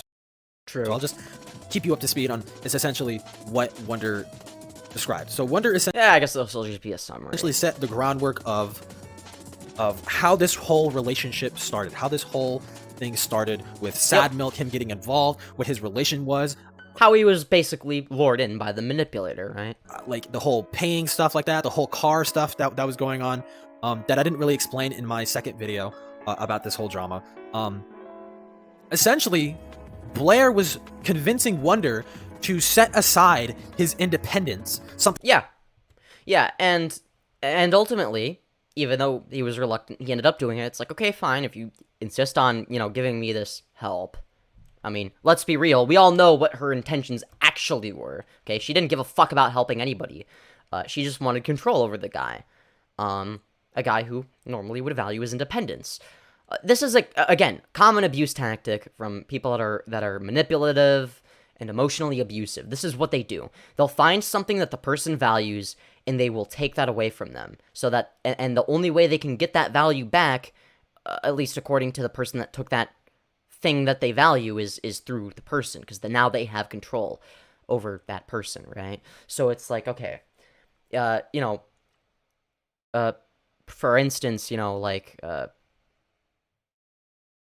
I don't know, there's a whole, it's a very, I think one example is, again, I keep going back to my ex-girlfriend. I don't really care that much anymore, but again, it's a good example to put things into perspective. And I know at the end of the day, I'm being just as much of an anecdote Andy, but I think it still puts everything into perspective, because at the end of the day, right, I specifically remember one of the things that my ex-girlfriend did / said to me that I thought was really shitty, was she was against the whole femboy thing, not because she's conservative, she was the woke scold, annoying leftist, quote unquote, virtue signaling types. Okay, she was one of those people, but it's not because she actually has any moral framework she's working within. She only believes that, quote unquote, because, well, it's the most useful thing for her to benefit from, right? She benefits the most from having that worldview, right? And by that I mean she doesn't actually have any worldview, other than she thinks she's the most important person, and that nobody else matters except for her. The world revolves around her. She's entitled to everything. The world owes her everything. Blah, blah, blah. You get the fucking picture, right? And ultimately, it's people like that will find things that somebody cares about, or that somebody wants to, try because it's important to them, and they'll try and take that away from them. And that would be an example, being nah, you would look fucking awful as a femboy type of shit, right? It wouldn't suit you. You just don't, I don't know, you don't have the, and then you're just trying to come up with something, the right, facial structure. Yeah, your facial structure isn't correct for it. It's okay, bullshit. I've seen people with more masculine facial structures than me pull it off perfectly fine. So that's bullshit.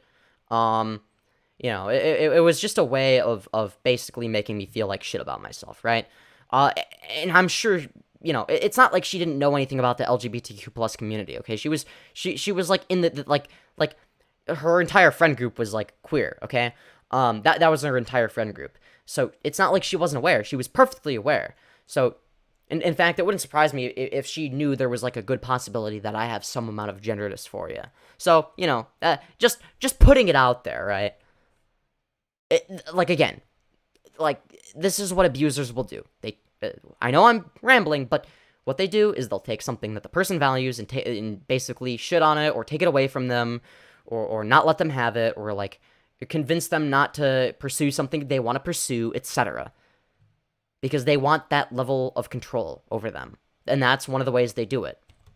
Something that he held in high regard, with the promises of, you can set aside your independence and we will give you your dream job. We will make your dream a reality if you just set aside your independence and come be dependent on me. for all your stuff. She bought him this car under contractual obligation. But yeah, there was no real contract. She owned the car, and then he was just informally paying her money. I put that in air quotes because apparently after having Wonder's dad's lawyer look over the actual contract, it's not a legally binding contract, so there was no contract to begin with. Meaning that he has no legal rights over the car, even if he ends up paying for it, right? So ultimately, he was just giving Blair the money, and he wasn't owning any more of the car. He wasn't getting closer to owning the car, right? Like, Blair just bought this car and gave it to him, right? So I mean, it's technically so that she could take it away, of course. He's been paying for the insurance on it, so it's technically his fucking car. Or it's his car. Oh, so he was paying the insurance. Okay, I thought that it was like her. I thought it was and I could be wrong on this. I don't want to assume something bad about her if it's not true, even though I don't like her. But I was under the impression, and again, I've been streaming for a while, and you know, when you're streaming for hours, you might get a couple things wrong. I thought that it was like under her insurance, but that like that was part of the cost of rent, because that would give her like more control. That was what I thought it was, but I could be wrong on that. But if it's his insurance, yeah, I guess because he did end up having the car taken in, and yeah, so if it's his insurance, but like, okay, I don't even know who owns the car. You know what? I don't know the legality of anything. But apparently, like this weird ass document that Blair came up with was just says that no, she actually owns the car, but she doesn't. I don't know who owns the car. I thought she owned the car, but was like making him pay for it. That was how I interpreted it, but I could be wrong. She just stole it from him. Wait, did he buy the car? Fuck, I'm confused. Well, I mean, cause like, well, no, I think that she owned the car, but she was stealing his money by saying that, okay, you renting this car is you know, start like owning the car, you know, you're paying for it, but like it becomes your car, right? But like technically, like in a legal sense, she owns the car, but like also, you know, he paid her money informally, but there's no way to track that back. So like, that's how I interpreted it, but I could be wrong on that. You know, after he either way, she's a fucked up person. Didn't meet the deadline. Either she stole the car or she stole his money. She stole one of the two, and they're both bad, right? You shouldn't steal either of those things. Which, by the time she took the car, he was still within the deadline, right? So, God, it's like it's hard to cover all of this. So, they brought him on as essentially sort of like an editor kind of fucking person, but kind of, not necessarily. It wasn't just that he was editing. Okay, he was he edited a few videos. But that wasn't like his main thing. He just did it sometimes when it like needed to be done, and like that maybe that like an editor that they hired was doing a shit job or whatever the fuck, right? But he wasn't there to be an editor. That wasn't his like main thing, right? Like he was one of the personalities on like one of the multiple personalities on the Sad Milk channel, right? So his job more or less was you know, to be a part of that, right? It wasn't just editing, right? Though he got paid as an editor, but that's a whole, I don't know. And he ended up getting paid very late, too. Despite Blair saying that wasn't the case. But it was. You know, if you're going to pay someone every other week, that means within a time frame that is far less than 2 months, okay? It's not every other month, it's every other week. There's an obvious distinction there. An editor in the sense of like he is Blair's editor for her streams and stuff like that. Kind of. I don't think that was all he was doing though. But Blair didn't stream often, so he had literally no fucking work to do. But yeah, exactly. Well, I thought he was like also like one of the personalities on the fucking whatchamacallit, the Sad Milk channel, right? I thought that was part of his job, and that he only did editing work sometimes, but he wasn't like a full-time editor. But he was looking for more editing tasks and whatnot, and he even went above and beyond and edited a video that needed to be edited because it was edited really poor. Or like the person that edited the video, which was an important video that needed to do well because it was an expensive video to make, you know, they did such a piss poor job that the audio wasn't even level. Okay, like that's one of the main things that can get somebody to click off of a video, even a live stream that can get somebody to, you know, fucking click off of it, right? But it's like, okay, if it's a live stream, that's like understandable, okay? All right, maybe like the mic settings reset or whatever the fuck, and that happens sometimes, and you don't notice, and like sometimes your mic will randomly be way louder for whatever reason. I don't know why the fuck it happens like that, but you know, it's just like sometimes shit just doesn't work properly. But if you have an editing software, you can fix that. But the person that edited it originally didn't fix that. So, what did Wonderstruck do? Well, he was like, okay, well, fuck, this video needs to make a profit. So what am I gonna do? Well, okay, well, I'm gonna you know fix this. Okay, I'm gonna work, you know, many hours on Christmas Eve. Fucking stay up super late.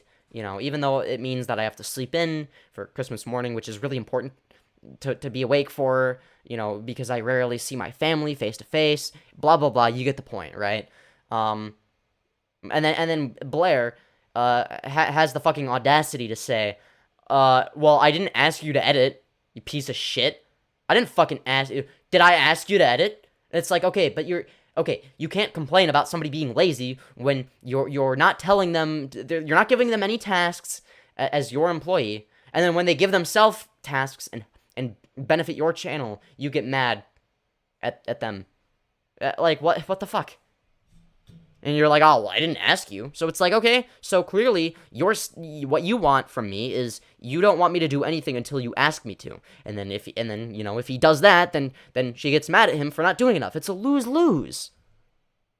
And he definitely was doing enough because he was doing everything that was asked of him, plus more. He was going above and beyond.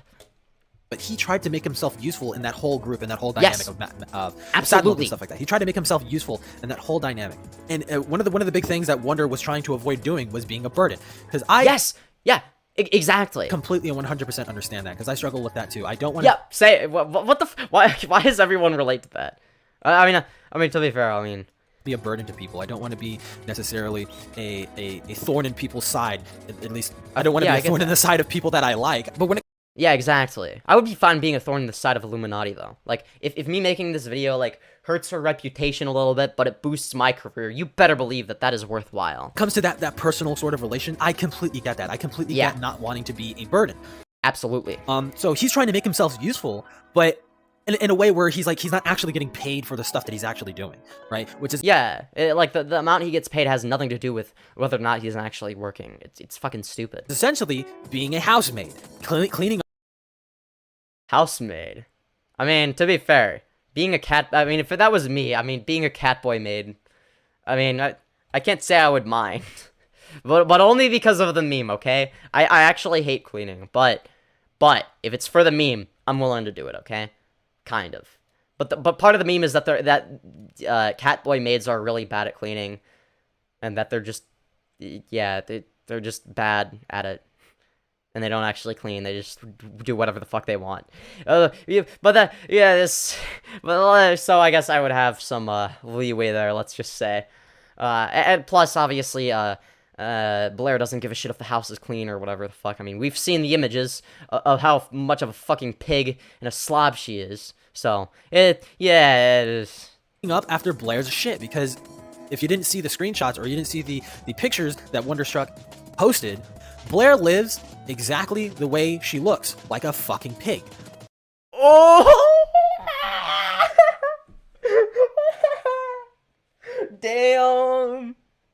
So real, base. I get to be rude. Base. I get to be fucking mean and nasty to her because base. quite frankly, there's no fucking excuse. There's no excuse under the fucking sun for how she treated Wonderstruck, how she treated the Click, how she treated Oz Media, how she treated everyone involved in this shit. She is actually a fucking wicked person. She is actual fucking evil. Yeah. No, she literally is. Like, the shit she gets up to, like I said in my previews, the shit she gets up to when she thinks no one's looking, when she thinks no one's watching. She's like Matt Walsh levels of evil. Like, she's just a bad person. Crazy. It's like every opinion she has is wrong, or you know, or something that she doesn't abide by herself, and you know, man.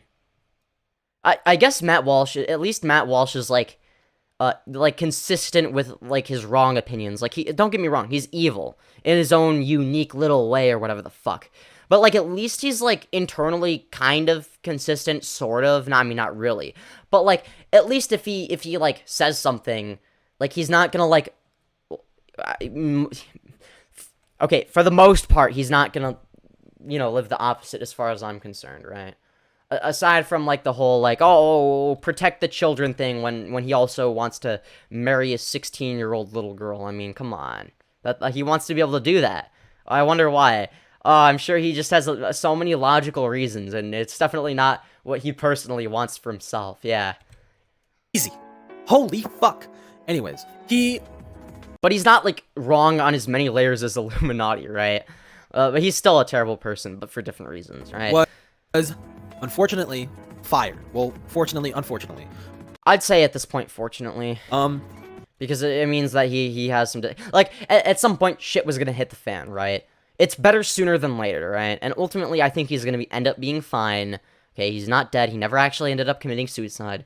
So, ultimately, the outcome, I think, is preferable than if he were to stay longer. And who knows, maybe if he was to not be fired, his mental health would spiral out of control and he would have ended up killing himself. We don't know. He was fired, but before yeah, before the deadline, because it's not that Illuminaughtii actually gives a shit about anything but herself. And she just felt like firing him. She doesn't give a fuck about him, his emotions, the way he feels, how that would affect him, whether or not he ends up committing suicide over it, because obviously she knows he's mentally ill. She doesn't give a shit about any of that. All she cares about is, her mindset is me, okay? That's what she cares about, herself. Nobody else. Before the deadline even hit, because like when he was editing her video, like his editing software corrupted, which if you edit videos, you know that fucking feeling. That yes, yeah, and I already explained that earlier. Tends it's to happen bad. sometimes. Editing softwares tend to just shit Not out work. on you, and you're like, Yeah, cool, I'll just restart my computer and everything will be all in place, right? All the footage will be there, right? nope. You start it off and the footage is corrupted, and you're like, fuck. Yep. Gotta re-record. This is literally why whenever I'm editing a video in Sony Vegas Pro 17, I will literally like save the project like every 20 seconds. Right? It's so if it crashes, it's like, well, even if it like crashes when I start it back up again, at least I have like it saved, right? But for his end, he can't re-record because that's Blair's fucking content. He needs that file again, and she just doesn't provide it. So yeah, like that again, that's her fault, and she blames him for her actions. Because again, the world revolves around her, and she can do no wrong, and everything bad that happens is everybody around her's fault, right? Like, it's not like she would ever do anything wrong. Of course not. It's everybody around her that's the problem, as we all know. But she's perfect. She would never do anything wrong. So he's just left there, fucked, and he can't. But he's trying his best to put together what he can, with what he has left. But before that deadline even comes to where, like, okay, now you're contractually like, you're fired. She takes the car. She actually chases him back down to Texas because he moved to Colorado with them when he was starting on the Mad Milk, the Sad Milk stuff. But due to a bunch of like the stress and the complications, he had to move back down to, not move, but he went back down to Texas with his dad, and she chased him to Texas to take the fucking... Yeah, because she doesn't care about human beings. She cares about herself and her money. That's it. If that's the only thing that matters to her, and she thought that nobody was gonna know about this. She thought that she was, gonna be able to scare him out of, doing whatever. And ultimately it backfired, because you can only put people through so much shit before, well, shit hits the fan in your own home, right? You keep throwing shit, sometimes that shit's gonna land on yourself, it'll backfire. But yeah, if you like this guy's take, feel free to subscribe to their channel. They're also a femboy, but they're a VTuber, so they're the more stereotypical femboy YouTuber, right? As opposed to, me who does face cam. Not many femboys do face cam, it seems. Anyways, all right, let's read chat. Amen, Leon that says, hell yeah. We stand with Fembro, true. What do you think we hired them for? Yeah, they aren't cleaning. What do you think we hired them for? Oh, yeah. Yeah. I shouldn't read them out of order. Sup, nerd? Hello, the gaming giant. Welcome to the stream. Also, welcome, Fembro. She bought the car. He was paying for the insurance. Oh, Fembro is in chat. Hello, welcome to the stream. We just watched your video. She bought him the car. He was paying the insurance. Okay, so then does that mean he owns... I don't know how insurance works. I'm stupid. I don't... Either way, regardless of whether or not if he owns the car, she stole the car. If he doesn't own the car, she stole his money. Either way, she's in the wrong. Yeah, it hit where it hurts the most. It's awful. 10 out of 10 in my books. Lady Gaga is pretty feminine, but goddamn, does she make a handsome fucking drag king real? Personally, in a way that Keemstar... Oh, Keemstar is still a piece of shit. He always was a piece of shit. He just always doing it for funsies and clouts. He has clout now, so he just does it for funsies. Blair takes this shit personally in a way Keemstar doesn't. Yeah, that's true. It's like similar manipulation tactics that Keemstar used to use a lot, but like her reasons are more malicious. Like when Keemstar was like being like, oh well, I'm when he was trying to like paint himself as Keemstar, the helping hand or whatever the fuck, right? It was like he was doing it for clout, for his image, but he wasn't really trying to hurt others, in like a strategic, methodical way. He would just do it in the heat of the moment, because like in the heat of the moment he was like angry and he wanted power over the other person, right? And he was a piece of shit for it, but like not nearly as much as some other people, let's just say. Left Tube is doing fine. There's just not enough people who are still willing to engage in good faith debate at this point, so it's mainly just us clowning on media figures, saying dumb shit. True.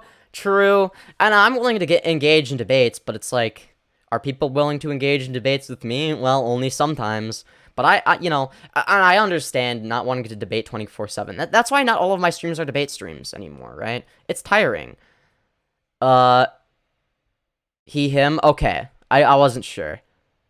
Ayo, yeah. But yeah, go subscribe to Fembro. He makes good content. He has based opinions that are similar to mine. He actually has a similar, he was one of the only people to criticize Xanderhall, in a similar way that I have, like, because, like, I thought I was, like, the only one that was, like, criticizing him for shit, right? Because he, like, won't engage in the opposition, he'll ban anyone in chat who disagrees with him, even his own fans, and he doesn't actually think about his takes anymore. He just wants to create an echo chamber. Again, he doesn't have bad intent. He's just being an idiot, right? Like, and I think that's fair to criticize, right? It's like he won't engage with opposition anymore, and it's really sad. Good job with that VTuber rig, making a 3D rig. That's expressive, takes effort. True. The avatar is really good. Well, Fembro, it looks like people like your avatar, and they're saying it's impressive.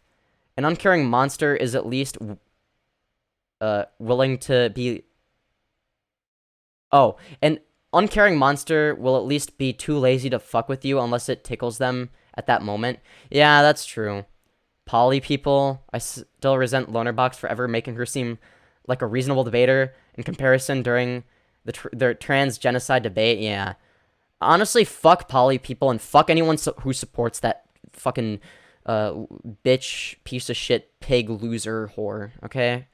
I hope that that's not against YouTube's TOS. I was just talking about a cartoon character, okay? I was joking. It was totally a joke. I totally don't mean that, okay? Just give it a couple years. I'm sure we'll hear about him jerking it to trans people eventually. Oh, who, Matt Walsh? Yeah, absolutely. Let's just pray that he's not looking at underage trans sex for... I mean, come on. Let's be real. He absolutely is, okay? He absolutely is.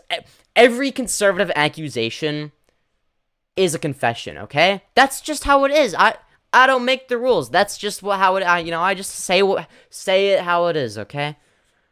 I believe she's genuine in moving to the left in her beliefs due to her job being to learn about corporate malfeasance.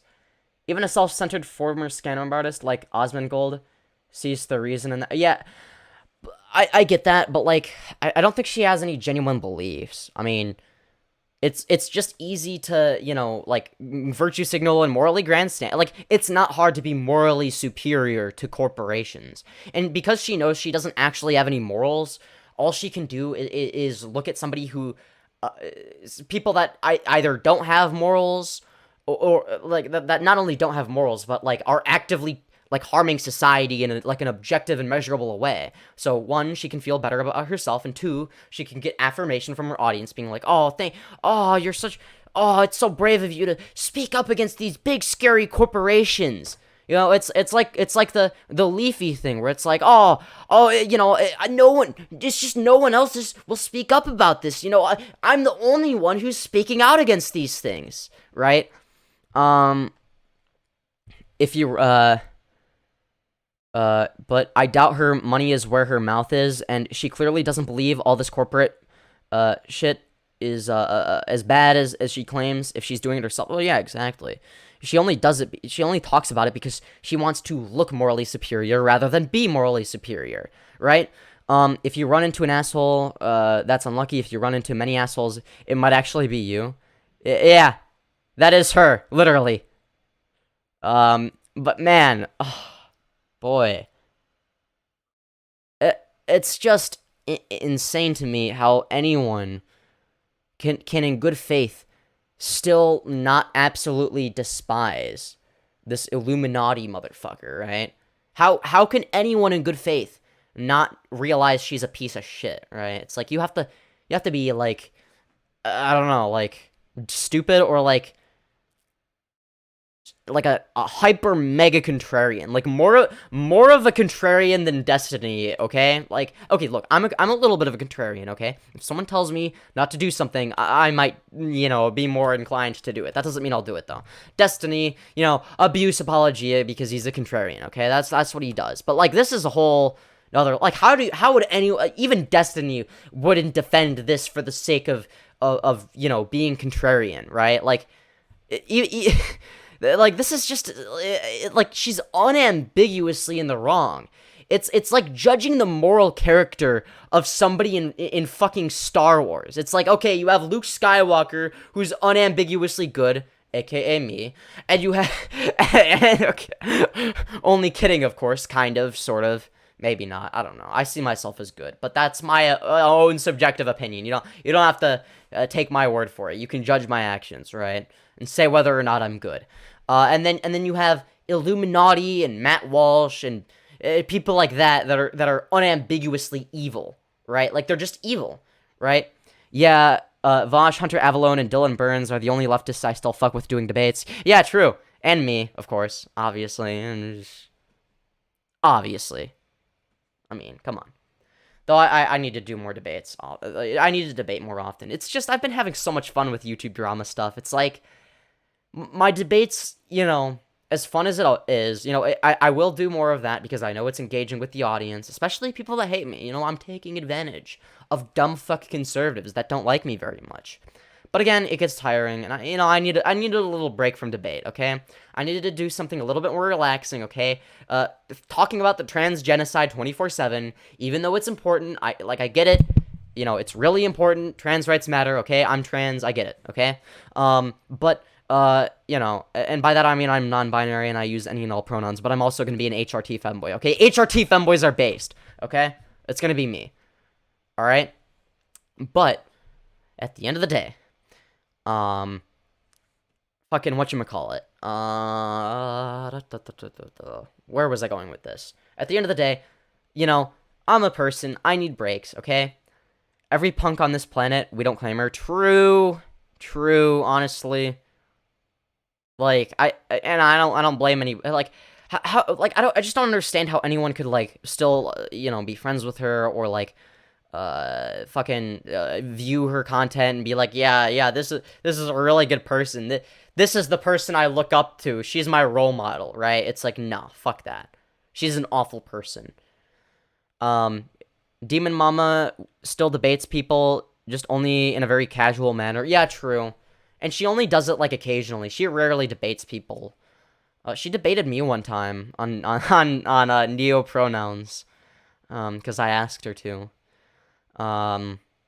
You know, when it comes to the neo pronoun debate, I'm not gonna lie, I'm the cringe centrist, okay? I know, alright? I get it. Centrism can be cringe, but in this one instance, it's based, alright? Because there isn't a good argument against or a good argument for xenogender or neo pronouns. It's like, okay, that's like kind of a weird thing, I guess, but like, I mean, I'm not opposed to it, but like, I don't know if I care about, like, I'm not gonna like defend it either because I just don't care, right? It's like, like, that is literally the I do not give a shit approach. Do whatever you want, respond to it however you, just don't be an asshole to people is my stance, right? Like, don't bully people for that shit, right? Like, bully people for being conservative. That serves more utility, all right? I'm sorry. That's just how it is. I think Vosh had like a similar opinion to like my old opinion as well, and then he thought about it. And he's like, but like, why do I care, right? And no, I'm not copying Vosh, okay? I came to these conclusions independently of him, okay? Femyo Skywalker Slay, hell yeah! How behind is my stream? Is my stream behind? I hope it's not, but it seems like people are, behind, maybe? I mean, they're still talking about the Star Wars thing, but maybe they're mentioning it. And, you know, and they're re-mentioning it. You know, it was mentioned before, and now they're bringing it back up. All right, let's see. All right, you know, it's still going, it's still going. All right. Oh boy. All right. Oh god, we're behind. We're really behind. That's not good. Don't you just love when the stream is multiple minutes behind? Isn't that just wonderful? Mercia fails us again. What are we supposed to do? I don't know. Man. I don't know. That's a good question, but I don't know the answer. Oh my god, it's still... What the hell? Motherfucker. What am I even talking about right now? One could, like, still, you know, be friends with her, or, like, fucking... Oh, God, we're really behind. Oh, dear. Oh, my God. Oh. Oh, no. Well, it's a good thing this is a segment-oriented stream, where the VOD matters more than the live stream itself, right? I don't like when it's this delayed. It kind of makes me mad. I have it on ultra-low latency. What is going on? Anyways, yeah, subscribe to Fembro. He's based, okay? He's based and red-pilled, okay? He has good takes, it seems. I don't know. You'll have to subscribe to watch the rest of the video, okay? We've watched 7 minutes. It's a good video. But we're gonna watch Bowblax's Twitter versus Iilluminaughtii video, okay? We gotta see what people are saying on Twitter, because that's where all the juicy shit happens, okay? That's where all the juicy shit happens, right? That's where people say some real stupid shit, okay? Alright. So Iilluminaughtii is calling out lawyer YouTube. We already covered this situation. Alright, well, we'll have to see if there's any, anything that wasn't covered, in the, okay, we covered that, in the first stream. Okay. Alright, this is, okay, we've already seen, alright, we'll see if there's anything more. So in my last video on Iilluminaughtii, I talked about how she got caught trying to accuse Legal Eagle of plagiarism by using... Yeah, that was kind of stupid of her. So yeah, the next video we're gonna be watching is from my favorite fellow autist Bowblax, okay? Just like me, he also just so happens to have the big autism, which is very cool, you know. but it's called Twitter versus Illuminati Part 2. We'll see if he covers anything that we haven't already covered, all right? All right. Yeah. Using very common video editing effects. And while this call out of Illuminati was happening, it caused her former friends and roommates who she had a collaboration channel Raycon, you with guys want to watch the Raycon sponsorship? Oh wow! Raycon earbuds, yeah! We love Raycon earbuds! Woo! Oh yes! You tell them, Bowblax. Yeah, they're such a good price. Oh yeah! Hell yeah! Woo, yeah, we love Raycon in this household. Please sponsor me. Raycon, if someone who works for Raycon is watching this, that is how I will react if you sponsor me, okay? But because you haven't sponsored me, that was me acting, and I'm gonna flat out say it, all right? That's the disclaimer. But if you sponsor me, it's a genuine reaction. And for those of you who are watching this in the future, if I've been sponsored by Raycon, that is my genuine reaction. But until then, you have to pay me, bitch. All right? Yeah. Anyways, sorry. All right, we're not actually gonna watch the sponsorship. Accusations that didn't really have anything to do with me. There is no way you can have the resume you claim and be this fucking stupid, and so on. No one even raised their voice back at her. I left along with several other members, half the group at the time. She spent the next few months spreading lies and half-truths about us on the sad. To even call them half-truths is, yeah, we already covered the clicks thread, the clicks response thread. We've already seen all this, but she also the role she wanted and insist on having. Yeah, this is about what we've already, you know. Name it. We didn't also. Or to raise the cut of her chair. Like, okay. Yeah, this is stuff we've already covered. All right, we're gonna see if like she said any more dumb shit. All right, we've already looked at Wonderstruck's. Oh, Wonderstruck has a twit longer. Okay. This is interesting.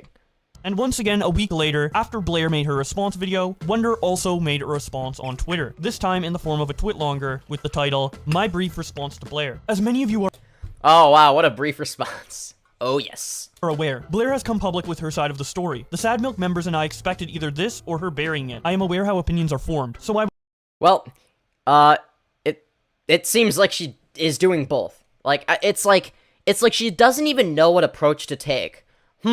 Should I lie about these people, or should I lie about them, but then when people respond to me, just sweep it under the rug, or like, what strategy do I take? Do I actively lie, or do I push it under the rug? I don't know, let's try both. That's her attitude.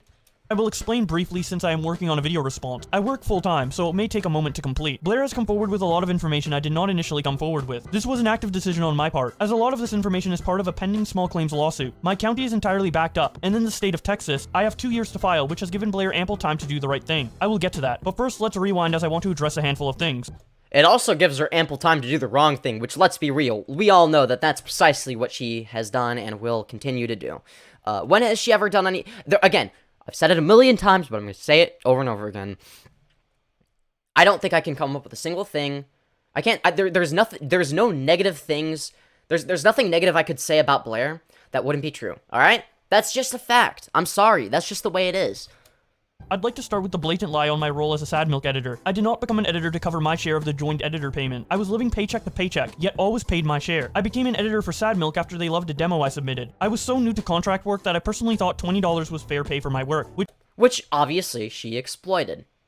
And, like, not that specifically. Obviously, he was compensated more than that, It was like, it's like, okay. The other people around them might be like, okay, what the fuck, Blair? Why would you do this, right? But the fact that this guy did not understand his worth made him a perfect target, and Blair knew this. She went after someone who was a young adult, who was barely getting by, living paycheck to paycheck. She took advantage of the fact that this person was very vulnerable in a very vulnerable situation, and, she used him, and then discarded him when she deemed him to no longer be useful. which obviously I was compensated more than that. In my span of Sad Milk, I edited roughly 3 to 4 videos. Sad Milk was a channel that lasted almost over a year. I was not an active editor, so to say I paid editors via my own edits is inaccurate. About 3 months in, Sad Milk became profitable, and we stopped doing shared payment because the money from the channel went to the editors rather than coming out of the Sad Milk members' pocket. We had our Sad Milk fund, and then we had editors who got paid not via Sad Milk payroll. When I did edits, I was an editor. I made the claim that I had a delayed payment from her. This was due to her former channel manager telling me to— It's literally proven, by the way. I mean, we saw it in the Wonderstruck video. Like, he proved that, yeah, it's a delayed payment. Here are screenshots of the fucking transactions on, fucking PayPal or whatever. Like, yeah, that's pretty unambiguous. So unless he's inspect elementing PayPal, I don't think that's happening, though. If it did, Blair wouldn't be quiet. She would be, responding by saying, no, you're, actually, inspect elementing PayPal. Here's a screen recording. And then, like, whatever, she'll, like, blur out personal information with, like, whatever, like, motion tracking or whatever. I mean, she knows how to edit, right?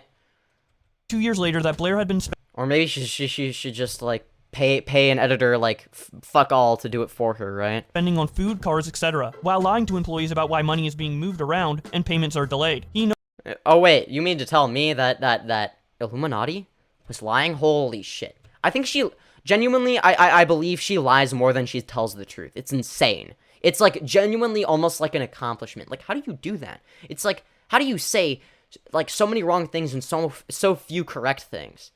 knows who he is. That is for him to tell if he chooses to do so. I am not speaking on the click allegations, because that is— Oh, and if you ever want, like, relationship advice, or, like, advice on how to be good to other people, just, look at whatever Blair does, okay? Look at whatever Iilluminaughtii is doing, and just do the complete opposite. It works every time. I've found a lot of success with it, okay? It just works, okay? Because if you do the opposite of being a selfish, abusive piece of shit, wait, would the opposite be the abuse victim? Fuck. You don't want to be the abuse victim either, okay? Maybe not the opposite, but just do whatever is not that, okay?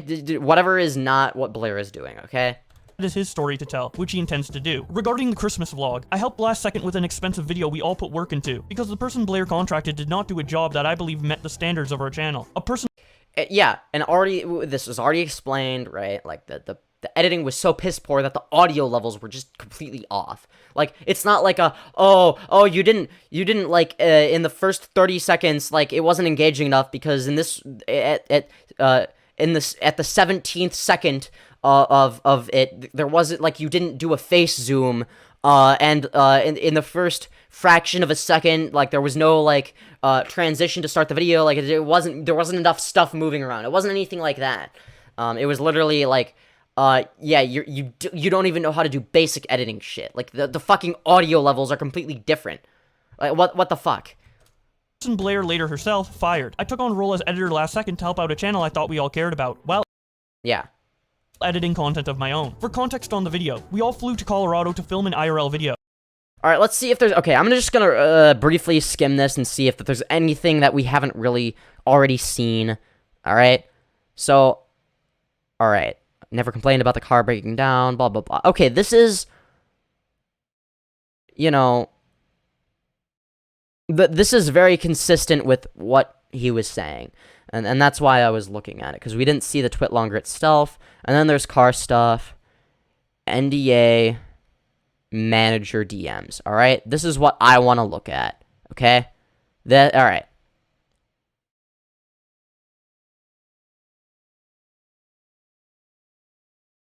Alright. Next, let's take a look at the DMs that Wonder shows in regards to the sad milk payments. The first message is from Wonder on July 29th, 2021, where they say, "Sounds good." Someone then responds, "Please be careful on Twitter also. You are under an NDA, and you can't say disparaging things about the company or associated channels without legal action being taken against you. And I don't want that to happen / be enforced. Like, I know a lot of shit is going on, and I know there's two sides to everything, and then the truth, but the last thing I want is for you to get in trouble for violating your NDA, if I can say something to prevent it." Wonder responds, "You are a really sweet person. Also, by HR standards, Blair can't vague tweet about me either," which I have numerous screenshots over the last 2 months. The Mr. Yeah, I don't know how that works legally speaking. Like, vague tweeting, like, can you be held accountable for that? And And like, are they all under an NDA? Do they all have to abide by it? Or, like, is it an NDA that Blair made people sign, but, like, she doesn't have to, like, give a shit about if she smears other people? Mystery person responds, Again, I'm not a lawyer, so I don't know. Either way, it's really shitty of her to be like that. I'm going to talk with her about that, because I don't feel it's appropriate. Wonder responds, also, I know there's something related with work and personal relationships, and if you view less of me based on what you've heard, I don't blame you. But there is a lot to this, and as an employee and not even a friend of hers, which we aren't anymore, I don't feel safe around her. So Yeah, I don't blame him. may I ask how I can explain? The person responds, I'm not going to talk to her about something you tell me in confidence. That's shitty. If it doesn't Okay. directly affect my job, I don't feel... May I ask how much I can explain? I don't have to tell her. Wonderstruck responds, then I feel comfortable as a friend sharing this with you. This is what I typed up earlier. Blair should follow her own company rules then, because she has vague tweeted about me numerous times, to which I have screenshots for. I'll delete the tweet, but I am not here to take this abuse. And No, I agree, and ultimately, it's another example of Blair being a shitty person. Now, the legality of this, whether or not she can be held accountable legally, I'm not sure. And especially because it's like vague posting. It's like, well, no, I wasn't talking about Wonder. I was talking about this other person that I forgot their name. So that's why I was vague posting. But it definitely wasn't Wonder. Okay, it was somebody else. Like, even though it's obvious, it's like, okay, how much plausible deniability does she have, right? It's like, how do you? by any HR standpoint with everything, I'd actually have a lawsuit. Even Oz agreed. When I moved to Colorado, Yeah, I mean, I don't know. Maybe they do. I don't know. I don't know enough about the legal system and what you can and can't be sued for. I do know that, okay, it's not guilty beyond a reasonable doubt as the standard for a lawsuit like that, right? It's the preponderance of evidence. So, yeah, he might have that. He would definitely at least have a chance of winning a case like that. I don't know if he would win that lawsuit or not, or what the odds are, but yeah, he could definitely, like, at least try, right? If you wanted to. Blair I don't know why you would, though, because it's expensive. I don't know. I mean, I don't know. I guess there's no good I don't know. I don't know what his financial situation is, currently.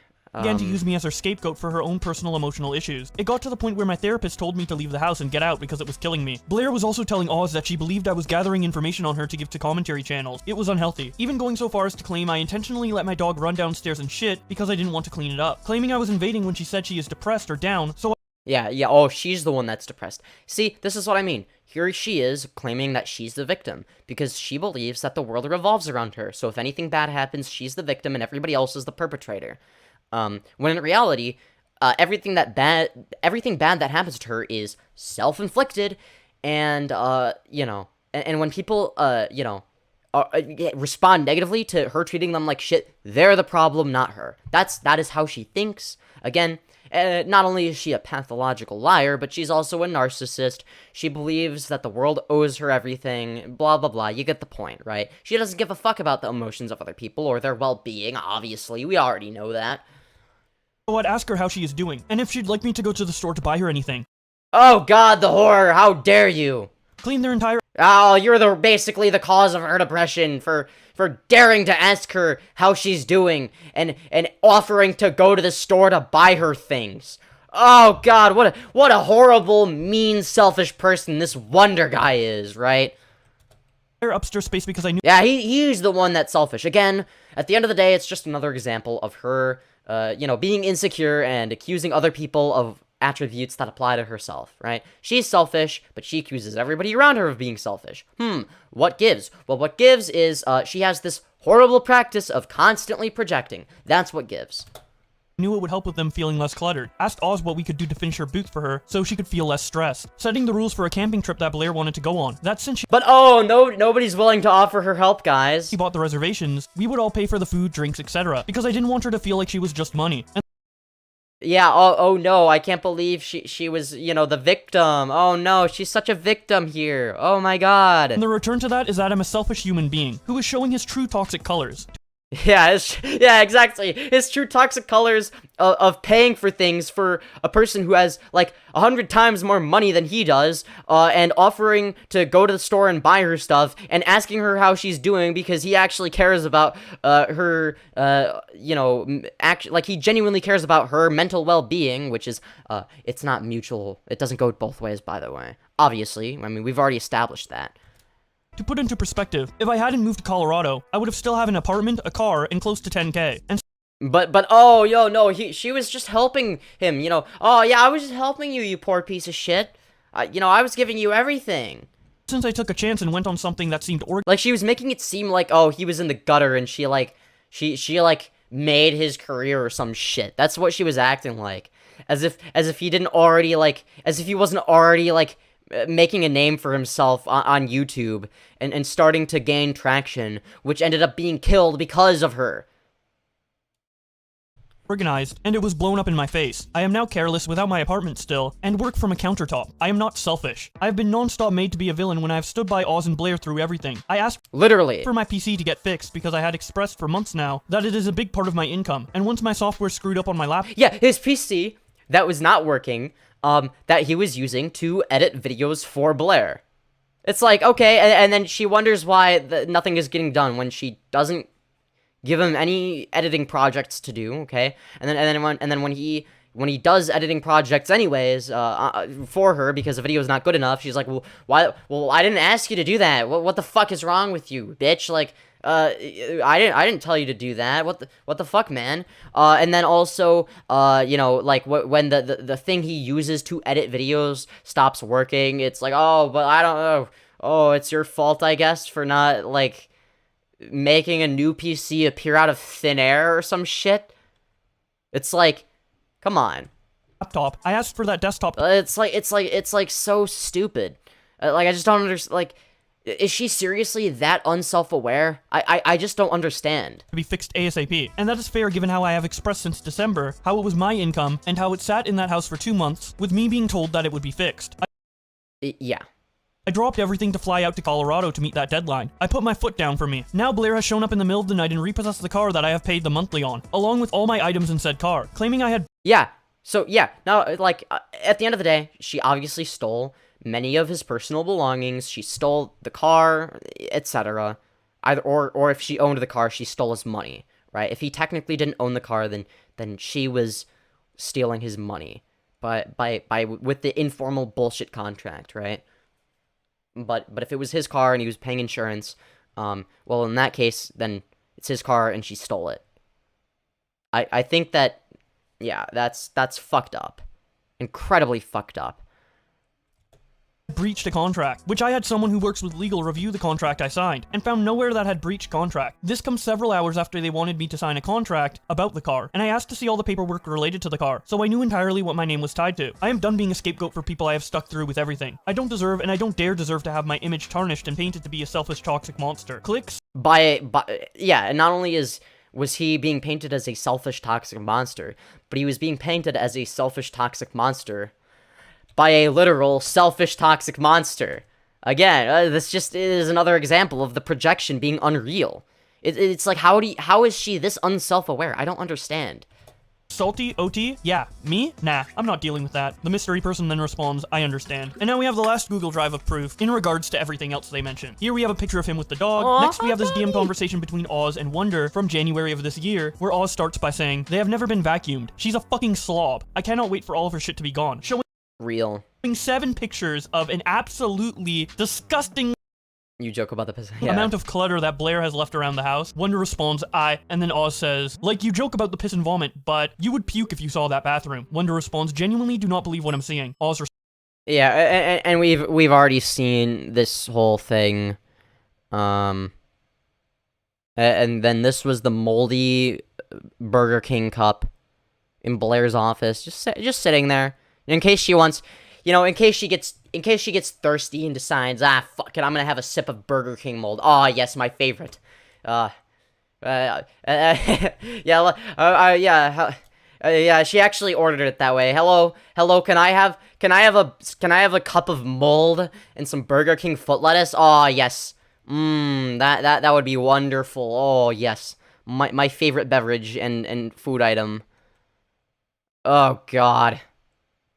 Holy fuck.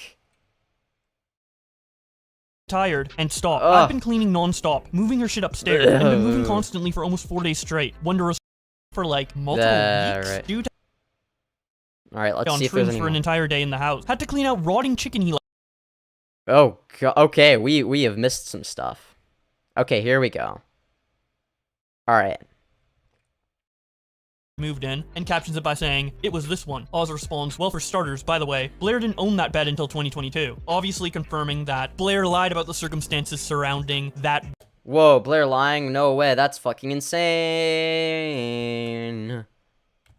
One messy image, in order to cover up how much of a disgusting slob she is. Speaking of which, we have even more proof of Iilluminaughtii being disgusting when Oz shares this image with the caption, "Here's a screenshot that shows when the photo was taken," showing that all of this mess is from October 2022. They continue by saying, "And now you also have the ones that show almost 3 months later it only got worse." Wonder then shares some more multi-year-old DMs between him and Oz Media by searching the term Boy. house in their DMs. The first one is from Wonder, who says, "I come home to dishes. My roommate saying he didn't have time, but then followed up by saying he was high on shrooms for an entire day in the house. Had to clean out rotting chicken he left out. Then he invited his friend, ex-roommate, and they just smoked because I wouldn't clean dishes for them to make edibles." Oz says Democrat house. About a year later, Wonder says, "I know I said I was cool with it, but I am being real. I am somewhat uneasy about staying until December. I didn't want to say anything because I was worried I'd sound rude since you two have been nothing but generous to me. I'm just worried that I am in a place for 6 Yeah, and then, okay.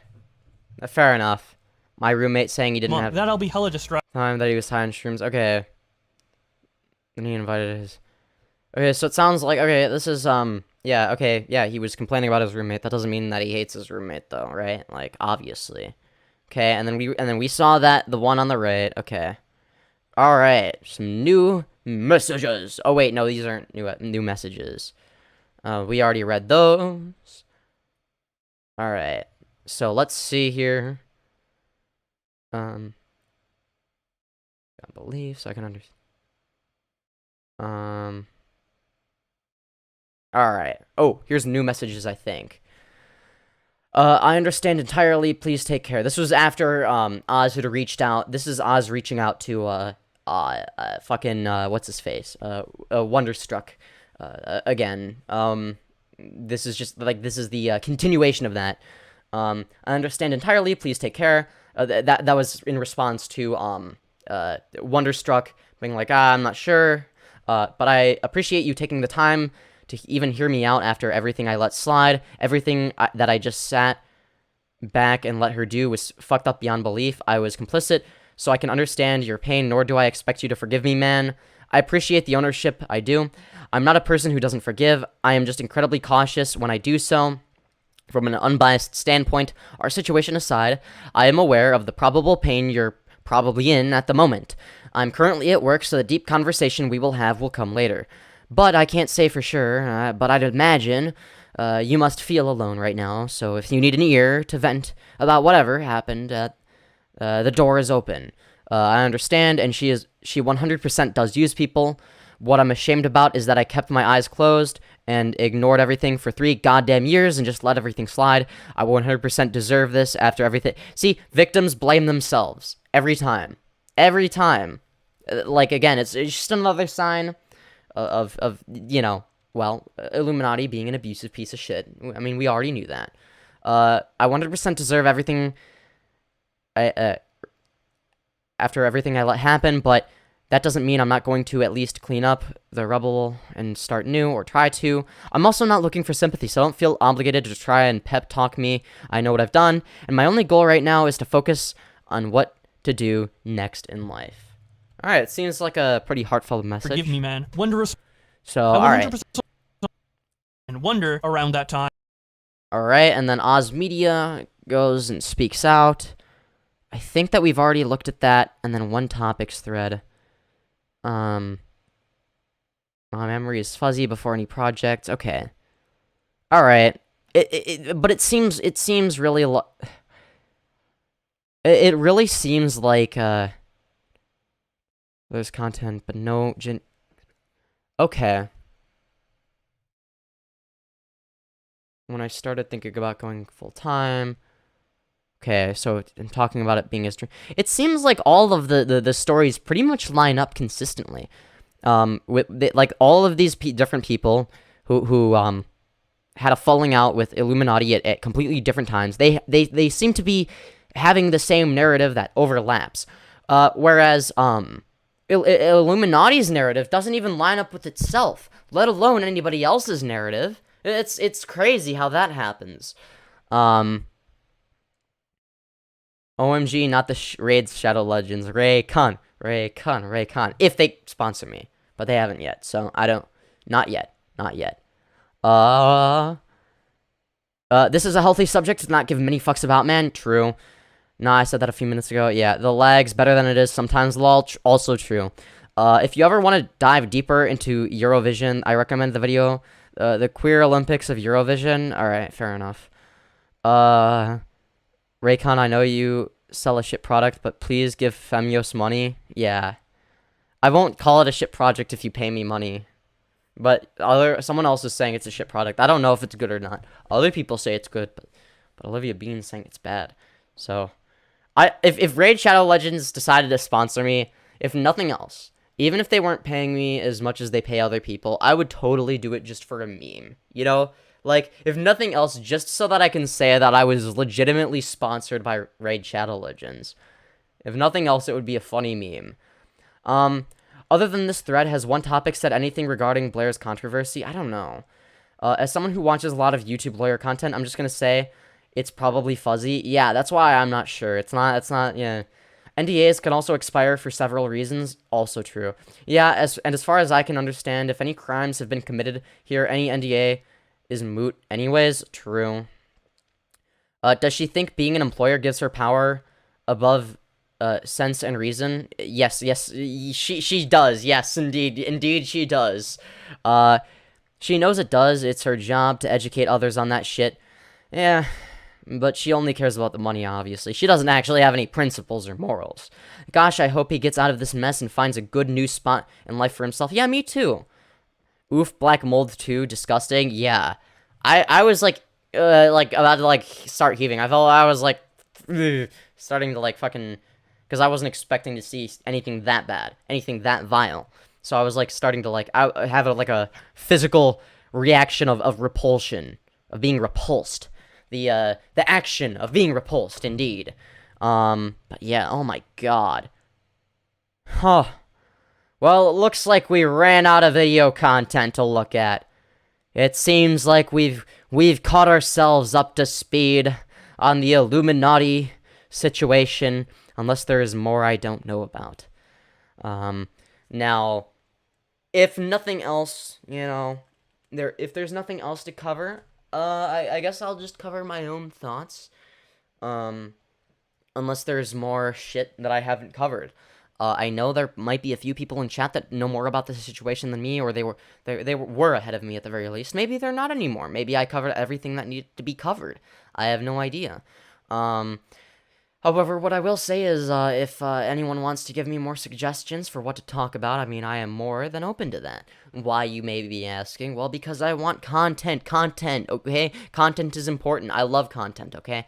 That's all there is to it, alright? I'm sorry. That's just how it is, okay? I'm sorry. That's just a fact. But either way, regardless of whether or not there's more shit, I think it's safe to assume that Illuminaughtii is unambiguously a terrible fucking person, okay? There's no ambiguity to it. It's not like well, you see, you know, I understand both sides, you know, this party might be slightly more in the wrong, but I understand where they're coming from. Yeah, nah, none of that centrist bullshit, okay? Fuck that. Nah, I'm not about that, okay? That's what leftists like to make fun of, including myself. I make fun of it as well, even though I used to be a centrist. I'm not anymore. But anyways, yeah, no, she's unambiguously in the wrong. Fuck her. Wow. Horrible person. Absolutely vile. Absolutely vile. Not just because of the moldy Burger King cup, but because of the way she treats people. Like, I just don't understand what has to go through somebody's mind. What has to go through somebody's mind for them to think that it's okay to treat people this way. It's insane. Like, what exactly does she use to justify it? Does she just not think about it entirely? does it just not cross her mind that it's not okay to treat people like that? Or what could you possibly say to yourself as a justification? Does she even feel the need to justify it to herself, or does she just give so little shits about other people and their well-being that she doesn't even have to justify it to herself? Does she just is her only, is the only time in which she's gonna justify something gonna be, so that other people perceive her as not a terrible fucking person? Is it because that's what it comes across as? I genuinely don't think that there are any redeeming qualities that this person has. Everything about her is fucking awful. She is the worst example of a YouTuber who is just not only like a bad YouTuber. It's not that she makes bad content. She is a genuinely bad fucking person. Yes, President Sunday found some inconsistencies in Wonder's story that bothered him, but even taking that into account, it still just makes Blair look worse. Yeah, like there was the one criticism I had of Wonder's story was about like the dog thing or whatever. Right? Like he was a little bit inconsistent there, but it's like, okay, but like he's going off of his memory of something that happened when he was like fucking exhausted at 5 in the fucking morning, okay? And the only reason he was awake wasn't because he was like fine with being awake. It's like, you can't be awake if your dog is missing, okay? That just doesn't work, okay? But that doesn't mean your memory is going to be working, okay? You're not going to have a working memory. The only thing that matters to you in that moment is finding your dog, okay? Because you care about your dog. It all paints an eerily consistent picture. Yes, it does. I don't know what information I would need to see to change my mind on this in the slightest. All I can see happening is there being more information that cements my already existing belief. Like, this person would have to do, this Illuminati motherfucker would have to do some really terrible shit for me to, even begin to have, like, a different perception of that. Like, they'd have to be Onision, right? They'd have to be Onision level of bad, right? They'd have to, like, be exposed, for grooming a child, right? They'd have to be exposed for doing sexual things with literal children and grooming them. Okay? I guess you could say this is grooming young adults. Well, the one thing that's worse than that, is grooming children. Let's be real, okay? That is the one thing that would be worse than that. And frankly, I wouldn't put it past her. I mean, because, when it comes to people that are power hungry, who want to take advantage of people that are vulnerable, one easy outlet for them to do that is to take advantage of children and young teenagers, right? Because they're easy to manipulate and take control over for the rest of their life, right? It can happen with adults, but it's easier to do that with children.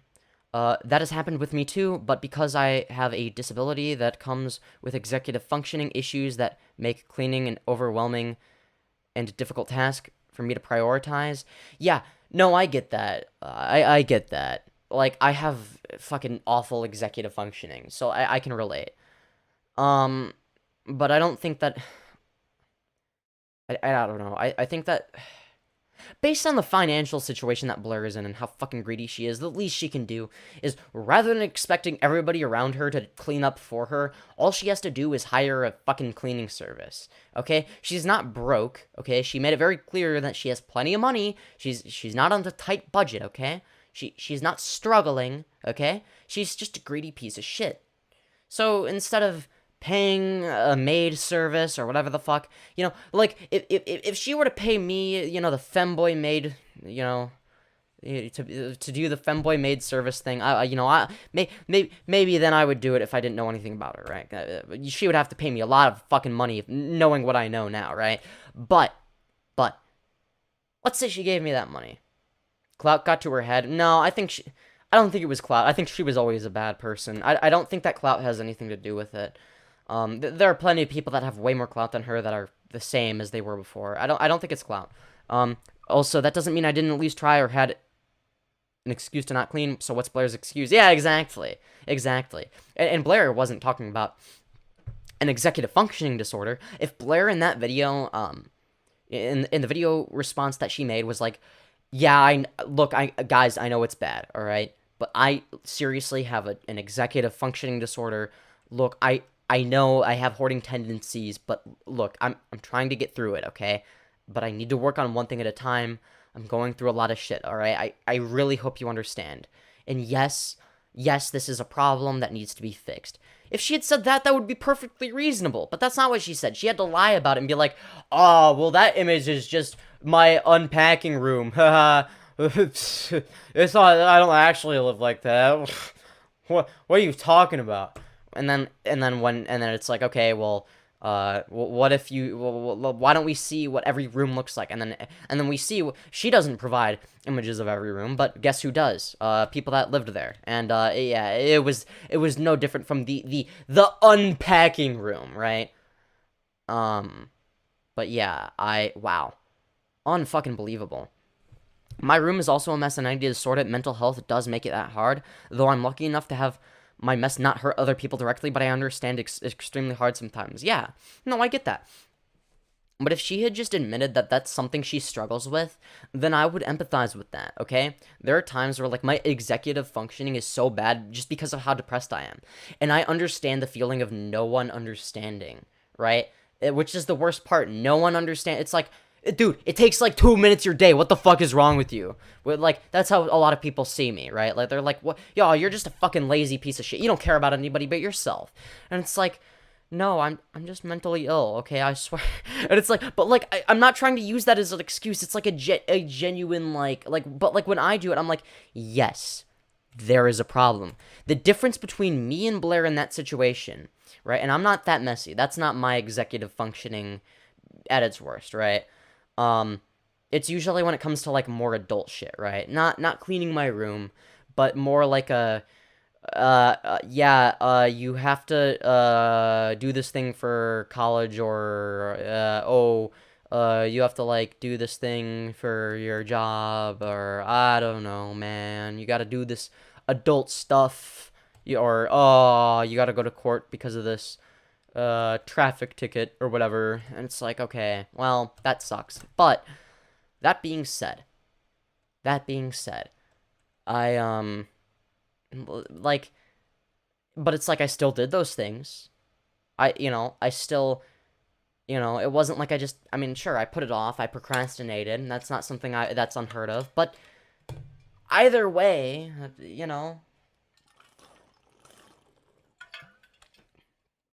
at least I'm trying to work through it, right? Slowly but surely, and even though from an outside perspective, right? One of the main things I get shit from parents and whatnot is, like, I'm not doing enough. I just sit in my room all day. I know I sit in my room all day. Yeah, you guys know that too, because I'm streaming all day, right? And I'm addicted to streaming. Look, I'm just addicted to the YouTube grind, okay? That's what it is. But I'm becoming really fucking good at it too, right? Think about how good I am at talking. Can any of you people talk like this for 4.5 hours straight and still be entertaining? Oh wait, wrong button. Fuck no, you can't. I still press the wrong button sometimes, though. Let's be real. I'm always gonna do that. It's unintentionally funny, though, so why stop, right? Yeah. True, she could afford a service. Exactly. Though, to be fair, maybe, but, like, again, and even if it's like, oh, but, like, okay, her executive functioning is so bad that she can't make phone calls. That is one of my main things, okay? Look, I fucking hate phone calls, okay? I genuinely hate them, okay? So I would understand if she was like, yeah, I know, oh, but why don't you hire a cleaning service? Well, because I hate phone calls. Phone calls terrify me, okay? I would understand that. It's like, okay, you should still try to push through it, right? That's one of those things where it's an anxiety you need to push through. Exposure therapy is great for that. I'm personally getting a little bit better at doing these things, right? But, like, the main difference is like, is that I'm trying, right? I want to get better. And even if I was so depressed that I didn't want to get better, at least I would still admit that there's a problem. And I wouldn't lie to other people about it. I would just own up to it. I'm not going to be dishonest. I'd be like, yeah, I'm a lazy piece of shit. I know. That's worst case scenario for me. But it's like, I'm not going to be like, well, that's the unpacking room. Now, that's not to say that anytime somebody lies about something like that, they're malicious, okay? There are people that do it for the sake of avoiding conflict. For example, during COVID, I would lie to my parents about homework assignments being complete and submitted because I wanted to avoid conflict, and I just didn't have the fucking mental energy to do anything. I was fucking miserable. I was so like out of it. Like, it was like some of the worst depression I had ever had. Like, there was a period where I just didn't even shower for 3 weeks, which, for anyone who knows me, okay, I tend to be more on, like, the fucking germaphobe side of things, okay? You know, I'm not constantly washing my hands, but I wash them more than the average person, right? It's like, okay, yeah, but actually, I don't know. I'd say I wash them the right amount. After I use the bathroom, before I eat, you know, before I wash my face or apply products to my face, you know, and shit like that, right? Before I cook food, whatever, right? Like, or after, you know, like, doing anything. I also have this thing where, when it comes to public bathrooms, I will not touch the doorknob after washing my hands, or I have to wash my hands again, okay? So what I do is I grab a paper towel and I use that, and then I'll hold the door open with my foot, and then I'll throw the paper towel away. So I'm one of those people, right? It's like I do it within reason, but like I'm a little bit on the retardedly overly cautious side with that, right? Just because you know, the disgust factor.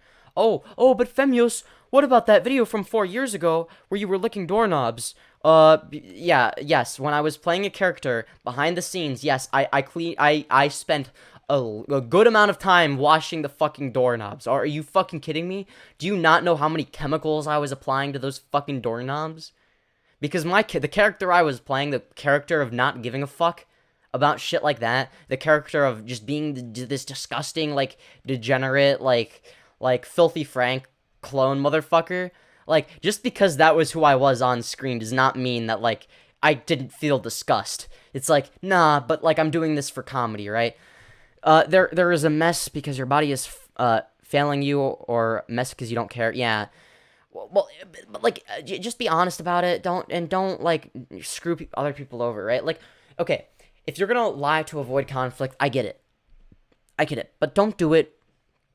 But like, making an entire video where you address whatever criticism you were getting is not avoiding the conflict. So if that was her mindset, if she was like me, where you know, she became a habitual liar because she just wanted to avoid conflict, I would understand. But she is constantly causing conflict, okay? I don't do that, at least not when I lie. Now, I don't really lie that much anymore, and frankly, I don't lie in social situations because I believe that it does more harm than good. I believe there's more utility in being trustworthy than in not being trustworthy, because even if it doesn't serve utility in the given situation, it's like, if everyone knows that I'm honest, well, the best way to convince them of that is to, well, I don't know, always be honest, right? Not sugarcoat anything, right? Because, like, even if I'm sugarcoating something or saying white lies to somebody else, if somebody observes that, it's like, oh, well, when they say nice things about me, are they saying white lies to me? Whereas if I'm like brutally honest all the time, it's like, if I compliment someone, they're like, holy shit, they really mean it. Oh my god, I'm gonna cry. Oh, that's like a really cool thing, right? It's like there's an obvious difference there. No one would want to listen to me. I don't know. And it sounds like it was bad. And it sounds like if it was that bad, if someone can trash a place in a day, nothing short of a life in mall is gonna do. Even then, yeah. Even if she paid for a service, she'd still be able to make a mess faster than they could clean it up. If she's anything like the man who groomed me, yeah, okay, that's true. That's true. Well, that's just... See, no, that's the other difference, right? It's like, okay, that's not just depression, right? That's that's not just depression. That's just you being a piece of shit, right?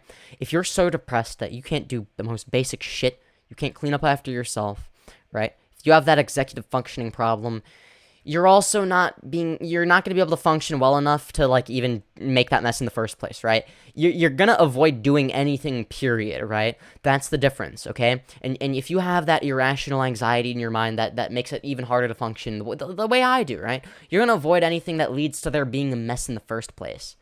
Because you know that the mess would have to get cleaned up. So why even buy products? Why even buy things from Amazon if you know you're not going to clean up the boxes because you couldn't be fucked, right? Like, you don't, right? Or maybe that's why she bought them all at once, right? Because she knew, oh, well, other people don't like messes, so they'll clean it up. Either way, it's still a scummy thing to do. And then to lie about it, like, not just in the moment, not like habitually, as in, like, I'm avoiding conflict, I really don't want to get yelled at, please don't yell at me, okay, guys, please don't yell at me, Dad, okay, I swear. Not that kind of lying. More of a, I care about my image more than I care about people, right? And this is one of the things I've criticized iDubbbz for. Now, I know these aren't comparable, right? iDubbbz, I think, is a good person at heart, right? But he gets caught up in his ego a little bit. Same thing with Anissa, and, you know, they made bad decisions because they were focused on their image more than the consequences of their actions. But I think iDubbbz has good intent. I don't think Iilluminaughtii has good intent. And that's why, you know, I'm never going to say that iDubbbz is a bad person, even though I might or may not have a large video project, you know, criticizing him in the works. Potentially, maybe. Who knows? Maybe that's why I didn't upload today, because maybe it takes a long time to make projects like that. Even if that's the case, you know, I don't think he's a bad person, right? I think that he's done some shitty things, but that's it. But this is beyond doing shitty things in this Iilluminaughtii situation. My OCD makes me wash my hands after petting the dogs or touching other. Oh, but then that's not that bad. Okay, like, first of all, if you're petting the dogs, okay, if there's dog fur on your hands, then yeah, why wouldn't you wash your hand? Okay, like, okay, I do that too. Fuck, maybe I do have OCD issues still. Fuck, I thought I. Look, but I don't do it all the time. I only do it if there's, like, a lot of cat fur, and it's like, okay, but I don't want to, okay. Or if you're touching other people, it's like, you don't know where their hands have been, right? Like, that's a rational thing. Like, that's not irrational. That's fairly decent. Just make sure to use lots of lotion so your hands don't get dry from all the soap, okay? But if you wash them too much, that's also a bad thing, because then if you do get sick, your immune system doesn't know how to fight it off, blah, blah, blah. You gotta expose your hands to a little bit, right? Yeah, a little bit of germs is fine, but don't be too careful, right? Don't be too careful. A reputation for honesty is valuable. Exactly. Exactly. And that's why I don't lie to you guys, right? It's like, I'm not gonna lie to my audience. As easy as it would be to, like, oh, let me say these things that make my channel bigger. I'm gonna blow up if I lie about this thing and recite the popular opinion about everything. I am reciting the popular opinion, but not for the sake of reciting the popular opinion, right? I went into this with an open mind. You know, I had no opinions about Iilluminaughtii, but right away, I mean, she did shitty things, and, well, I criticized her for doing shitty things, and it turns out she's a terrible person. But it's because it's so unambiguous that everyone has the same opinion, right? Whereas, like, I don't know, like, a different example is, my opinion on iDubbbz, fucking hardly anybody agrees with me. Because everyone's like, oh, yeah, everyone's either like, oh, yeah, he's like, well, why are you criticizing him? He's just maturing, lol. And then there are other people who are like, he's a simp, his wife is controlling everything from behind the scenes, and she's evil, and she's ruining his life, and also he's a terrible person, and they're all in it for the money, and you know, they should, you know, make Sam Hyde like the person who runs the event, and they're evil for not doing that, and oh god, how dare you, and also you shouldn't defend your wife when people are saying genuinely horrific things about her, because that is mutually exclusive to having an edgy sense of humor somehow. And then people, like, claiming he's a hypocrite which I don't even necessarily disagree with, but for reasons that don't make him a hypocrite, right? But you can criticize somebody really harshly without being dichotomous like that. And maybe my next video has, this is a little bit of foreshadowing for my next video, my next big video, or project, if you will. You can criticize people really harshly the same way iDubbbz did in Content Cop while being reasonable.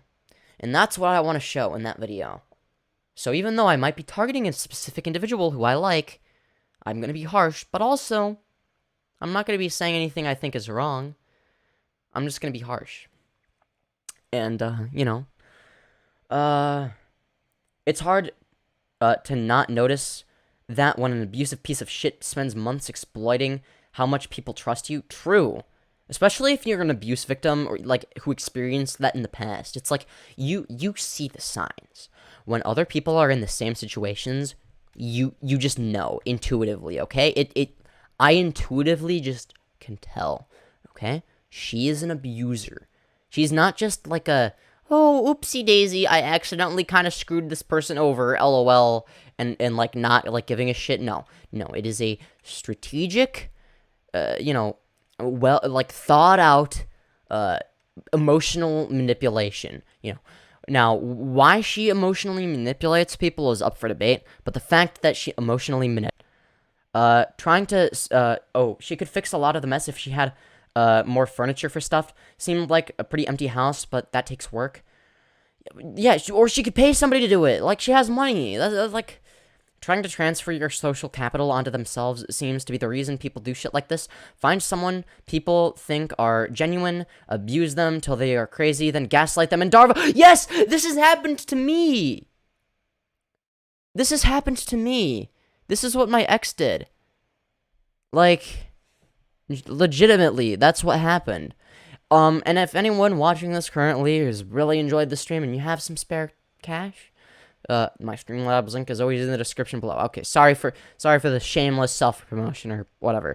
Have to do it occasionally. Anyways, make sure to like and subscribe if nothing else. If you haven't already. If you've made it this far, I mean, come on. You enjoy my content. Just admit it. You don't have to lie about it. You don't have to lie to me. You don't have to lie to yourself. Blah, blah, blah. But yes, the fucking gaslighting is insane. An ex-partner of mine led me to believe that I was the problem when I wasn't. It's like, and I thought I had, like, lost my mind or some shit. Like, I thought there was something wrong with me, right? Because I trusted the other person. So it couldn't be them, because I was presupposing that they were right about whatever they were saying. You can steal an entire friend group away from someone that way and cement your social status in that group for years. True! Yeah, no, another fuck. Look, I know, oh god, keep going back to my ex. I know. Let me explain, though, okay? It's not because I care that much about her anymore, but, okay, that sounds fucking retarded. No, but, it's a perfect example because that is something she did. And I definitively know that she was an abuser. Looking back, it's very obvious. And she's had many, many victims. And the red flags were always there. I just didn't see them. Or I ignored them, or whatever the fuck.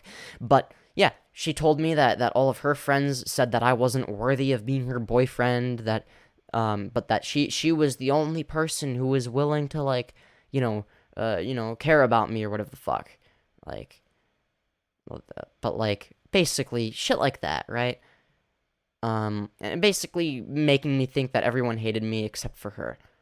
That is a very common abuse tactic. And again, I know I'm being an anecdote, Andy. I know you're just using this as an excuse to shit talk your ex. But, like, okay, no one watching this realistically knows who the fuck I'm talking about in person, or, like, who they are or what they look like, other than the fact that they're my ex, right? And I think it's useful to, talk about, okay, I know that this is a situation I've been in, and I can relate, and I think that putting it out there, being like, yeah, this isn't that uncommon, this happens, and here's a slightly different version of that. Allowing people to understand different patterns will help them avoid situations like these, right? It's not the hair, it's the oil of their fur. It tweaks me out, lol. Wait, who? Wait. Wait. Oh, of the dogs. Right. Or pets or whatever. Yeah, no. Especially with older dogs. I always wash my hands over after petting like an older dog. After petting my cat, usually I won't wash my hands unless she's really shedding. Just because the fur gets everywhere and it's like, oh god. Now it's all over the place, and I sympathize. I feel the same way when other people talk about circumcision online. People tend to just either demonize it or say it's the best thing since sliced bread. Yeah, true. It's like, okay, are my parents demons? No. They're just like, oh, this is like the socially acceptable thing to do, right? It's like, oh, okay, that's just what other people do, so I guess I'll do it. You know?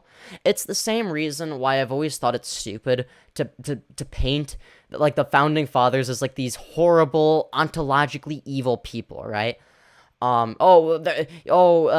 Thomas Jefferson is such a hypocrite. Like, he kind of knew that it was wrong, but he did it anyway. But it's like, okay, what about people that are like me, that aren't, that, you know, in their day-to-day lives don't eat exclusively vegan meals, despite knowing that veganism is, like, the morally correct position, okay? Like, I know it's the morally correct position, but, like, I look, I'm addicted to food, okay? I'm sorry. I have a, look, I can't, look, I have an ice cream, like, I cannot go without ice cream or cheese. I am addicted. Now, if I had never been exposed, like, if I had never tried those foods, and I was starting from scratch, then I would probably do a vegan diet, right? If I was just creating a diet from scratch and I didn't know what anything tasted like, I would have a vegan diet, okay? But I've already eaten the one. Ice cream is fucking, it's fucking ice cream, okay? I'm sorry. Look, it's ice cream. I'm sorry. Look, but yeah, no, it's like. It's like people do things not because they're thinking about it from a moral standpoint. It's like everyone else does it, so it's probably fine. Lol. Like, they just don't think about it, and they don't want to think about it. And frankly, it's like, you know, it's like, well, then, you know, it's like, well, what if they want to get circumcised later in life? You know, it's well, then they have to do it themselves, and then they make the decision, and that's really scary. And then they'll wish that it just got been over and done with, and. You know, it's like, I feel like, and honestly, I don't think that, I don't know.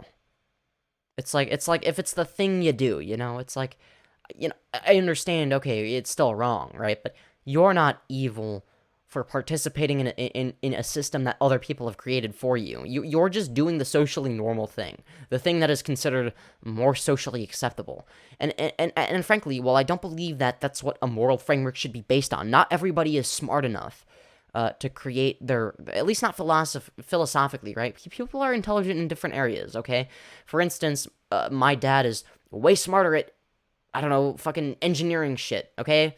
I'm stupid as shit when it comes to that. I mean, maybe if I worked at it, I could be okay at it, right? But he's way better at it than me, and he has a passion for it, which I don't. You know, my mom is a psychologist. Okay, maybe I'd be able to do that. I don't know. That might bring me fulfillment. That would be more in line with what I value, right? But still,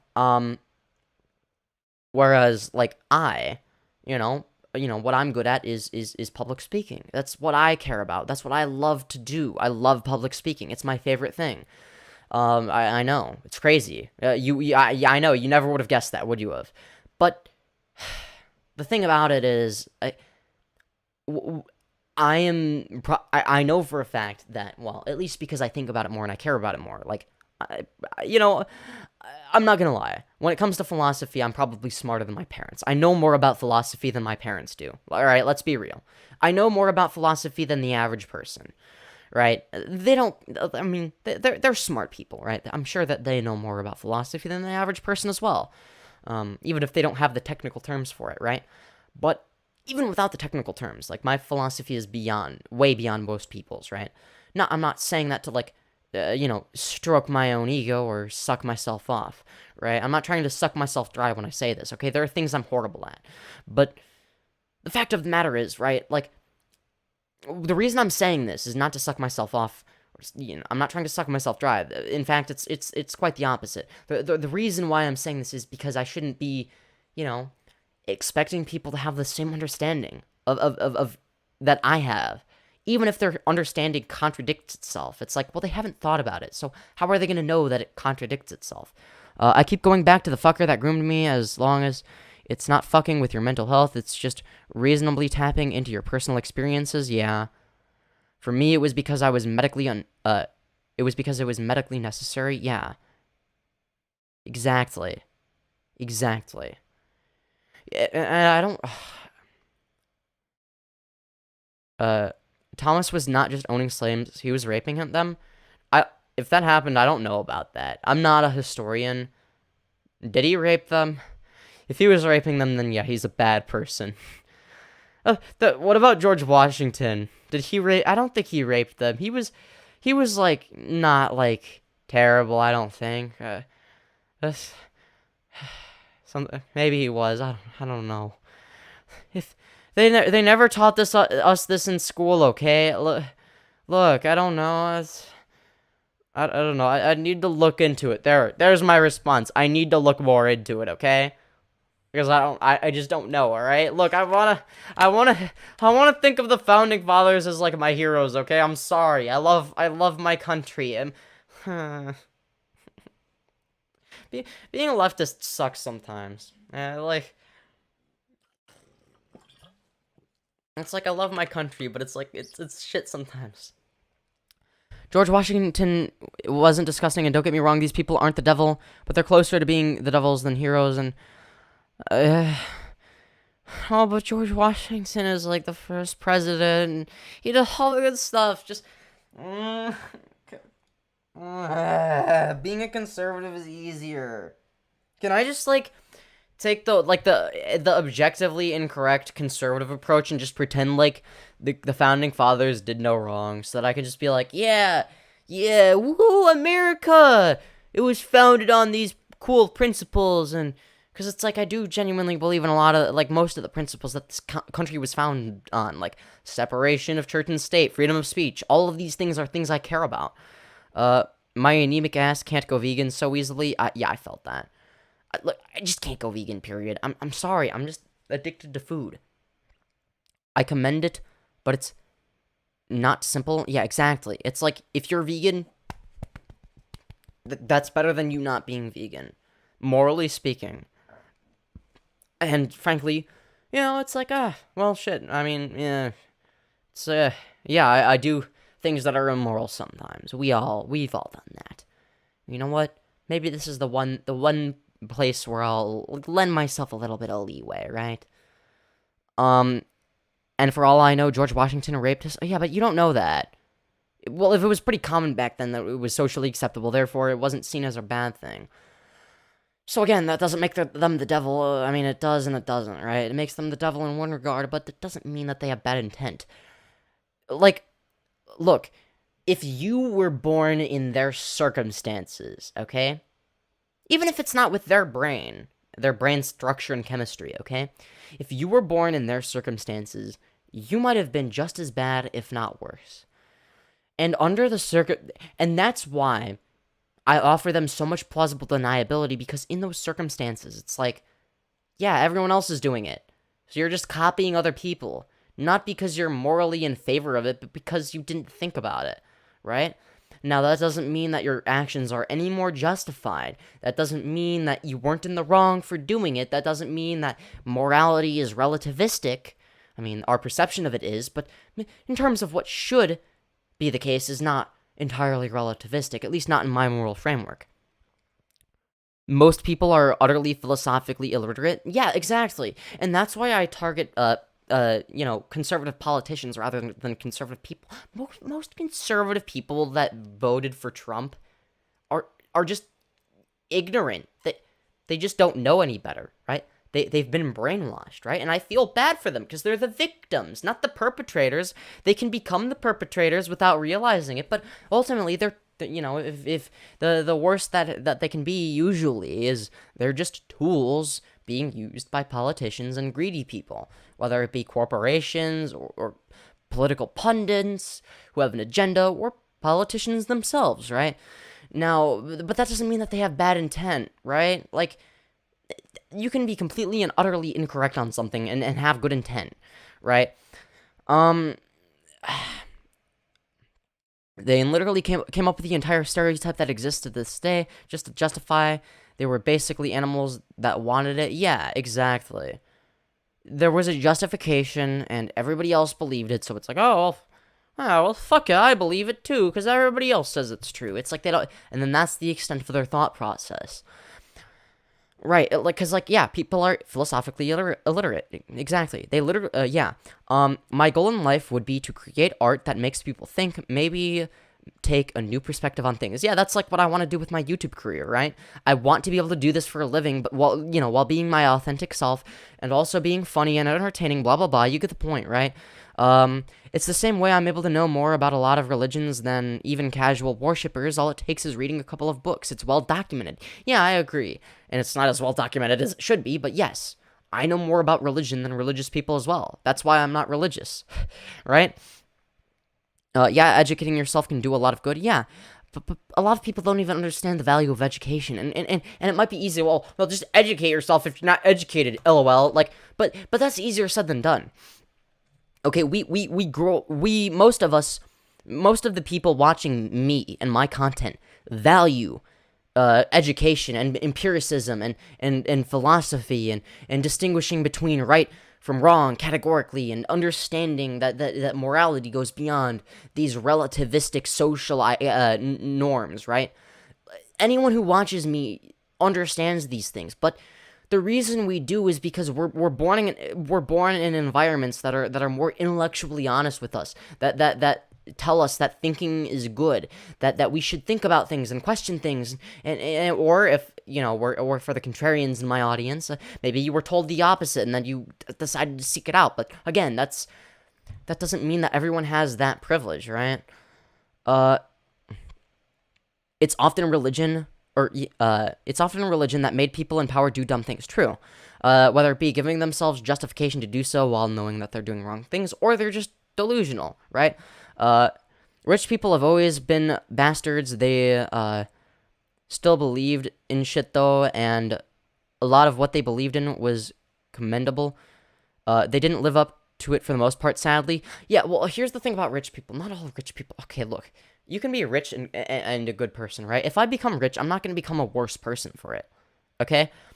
I am too principled for my moral framework to be that relativistic, okay? I think too much about my philosophy, and if I become rich, it's going to be because of this YouTube career, right? Anything else, it's going to be like, okay, I make a normal amount of money at a job I hate, right? I do the bare minimum, whatever the fuck, I don't know. Right, but it's like, okay, not the bare minimum, but like, okay, I make a decent amount of money, but that's not rich, right? But if I'm filthy rich, it's gonna be because of this YouTube thing. That is the only career path I am willing to take that could cause that, right? But if that's the case, it's like, okay, well, if I'm making a living off of caring about morality, I'm not gonna suddenly become a bad person, the same way that I don't think Vash is a bad person, or, okay, I know Hasan is annoying, I know half the people watching this are like, ugh, really, fucking Hasan, you're gonna use him as an example, but I genuinely believe that he's not, at the very least, not a bad person, and I don't think that money or fame, okay, fame probably got to his head, okay, let's be real, but money I don't think got to his head, to be honest. Fame probably did. The clout got to his head, let's be real, but money, I don't think so. The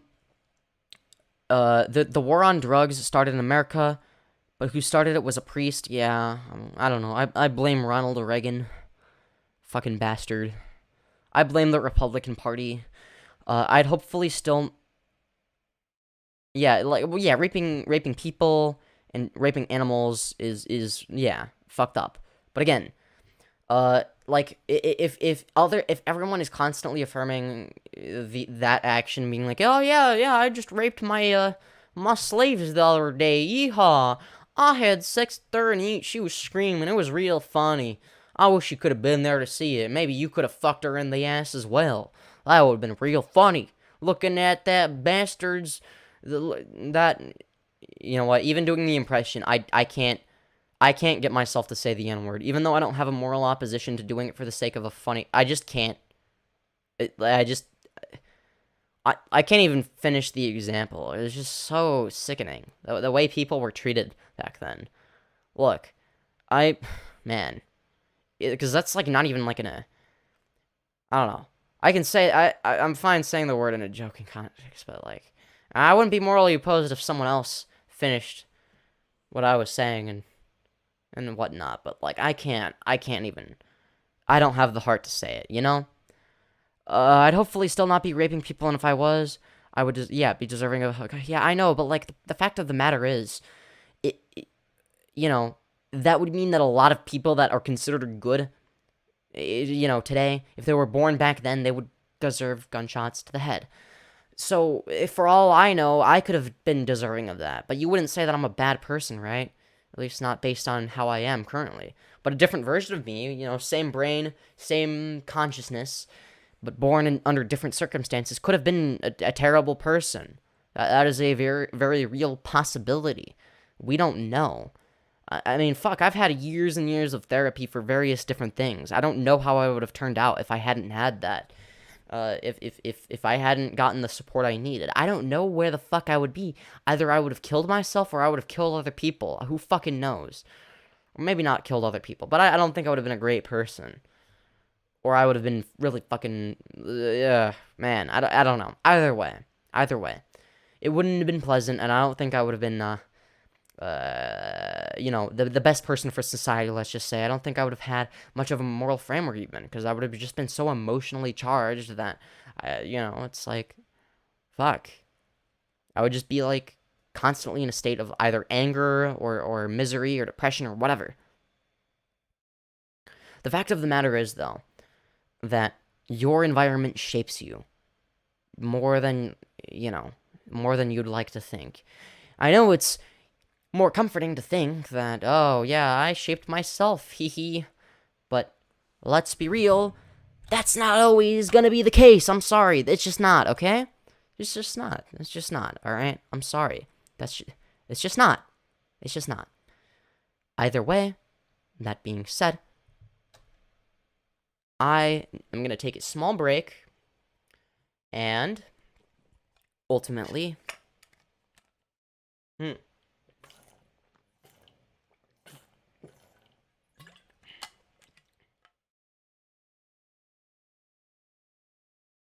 oh, man. And because while I'm taking a break, what do I want to show?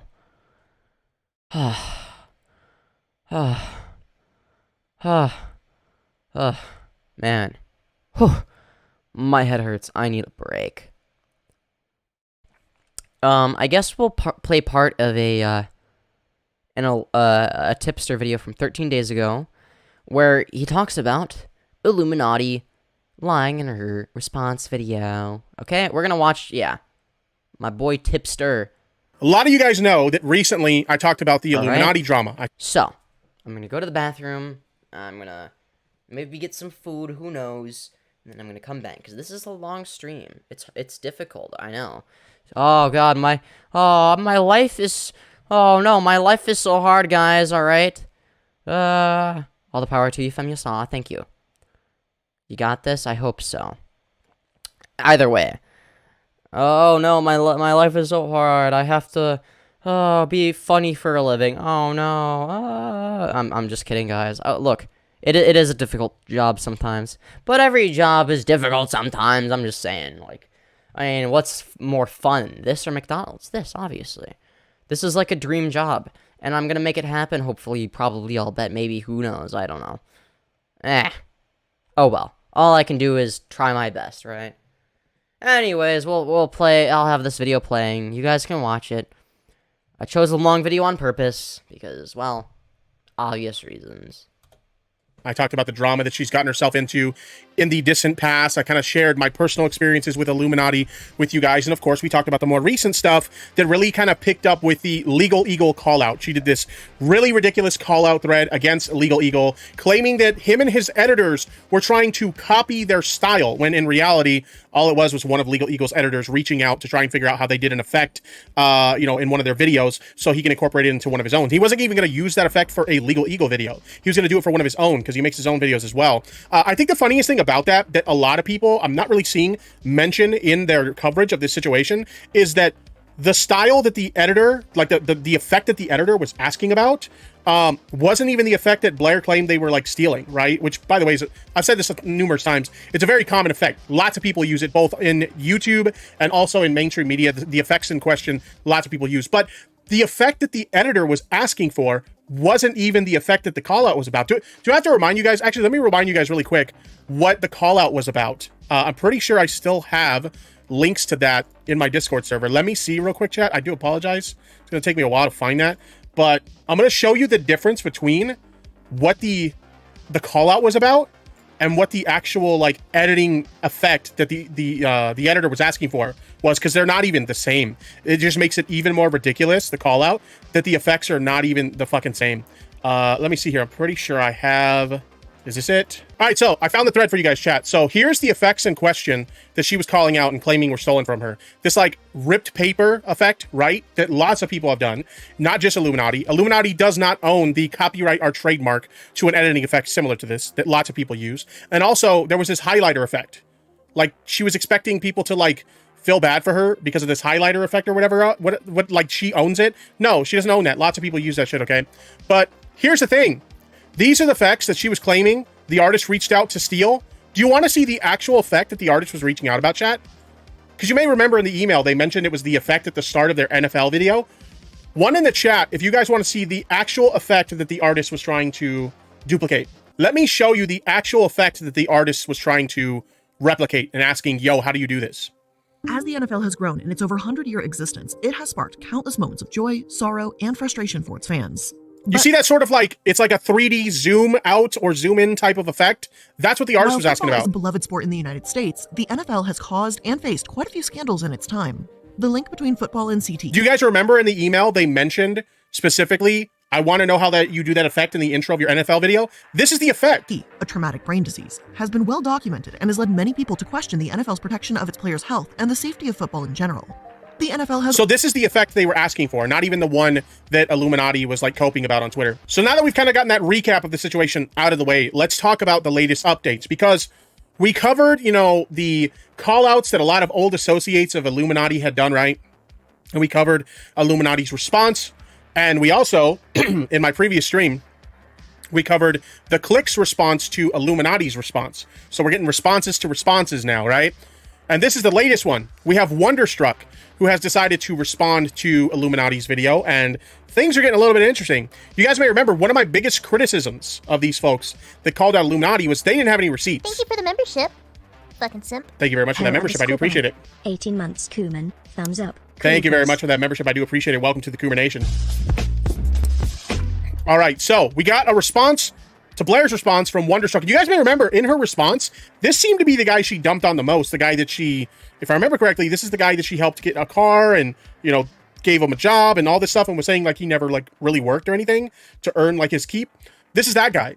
So we're going to take a look at the tweet longer. They said a brief response to Blair and link to a tweet longer. So let's dive into this. And this is a lot of reading. Okay, chat. You guys know I hate reading, but I'm doing this for you all, chat. I'm doing this because I love you guys very, very much, okay? So show me some love in return, even if it's just a simple like on the stream. Put some respect on my name. Put some respect on my name. All right? Here we go. We're just going to get right into it, because there's the best way to get past a wall of text is to just start fucking reading it. So here we go. As many of you are aware, Blair has come out publicly with her side of the story. The Sad Milk members and I expected either this or her burying it. I'm aware how opinions are formed, so I will explain briefly since I'm working on a video response. So just like the click, they too are working on a video response, and we'll take a look at that when that's out as well. Just getting started with Wonder's response. Yes, that's exactly what we're doing.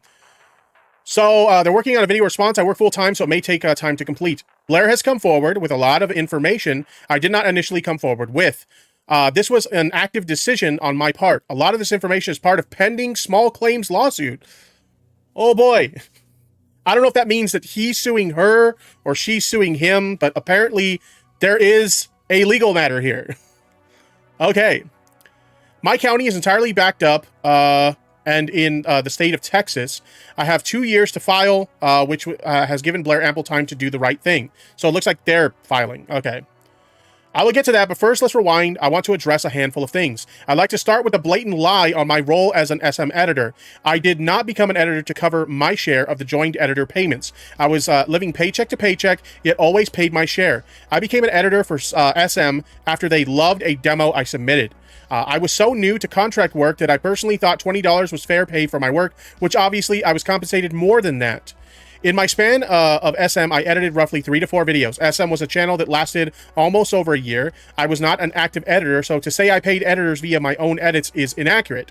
About 3 months in, SM became profitable, and we stopped doing shared payments because the money from the channel went to the editors rather than coming out of the SM members' pockets.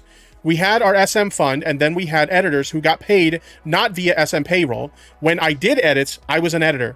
I made the claim that I had a delayed payment from her. This was due to her former channel manager telling me 2 years later that Blair had been spending on food, cars, etc., while lying to employees about why money is being moved around and payments are delayed. He knows who he is. This is for him to tell if he chooses to do so. So they're saying that there's somebody else that can back up their side of the story. So it'll be interesting to see if that person comes forward. I'm not speaking on the click allegations because that is his story to tell, which he intends to do. Regarding the Christmas vlog, I helped last second with an expensive video we all put work into because the person Blair contracted did not do a job that I believe met the standards of our channel.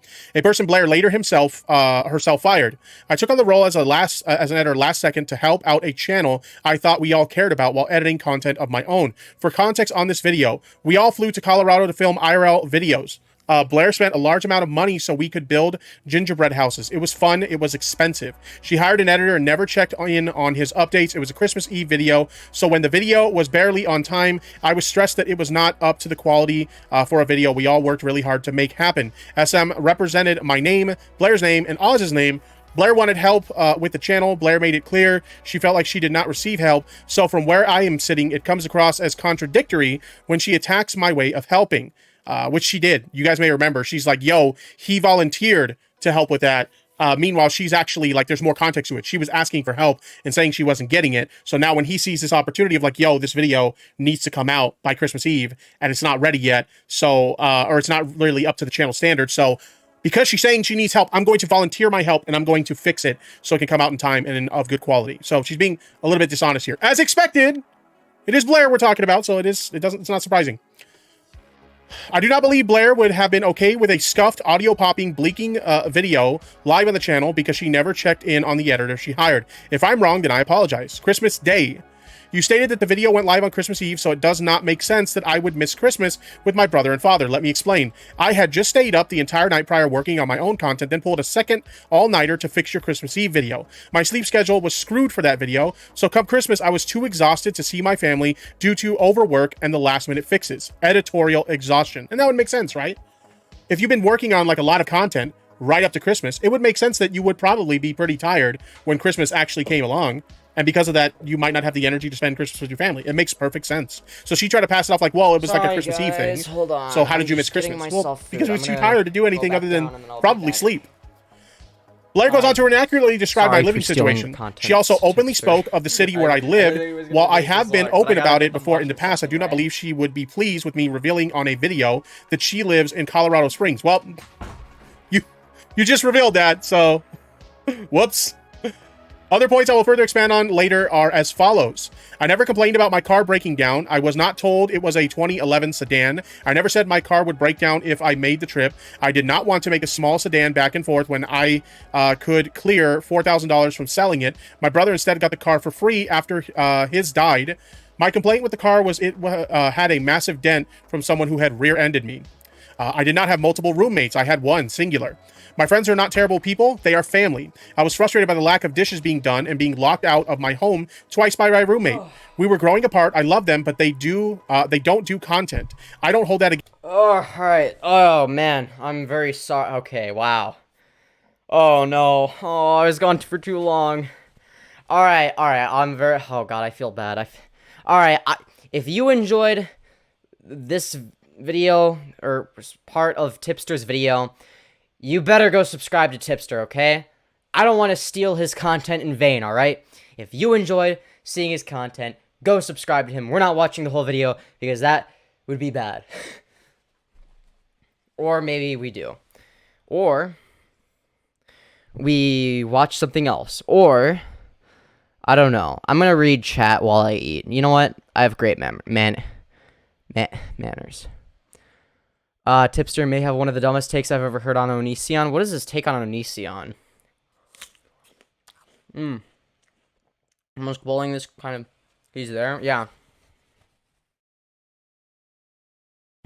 He seems to follow the same streams as me at this point. Yeah, I like Tipster. It wouldn't surprise me if he found one of my streams, because, pretty sure he's, friends with my older bro, or at least mutuals. Neon Caffeine, for those of you who don't know, who is my older bro.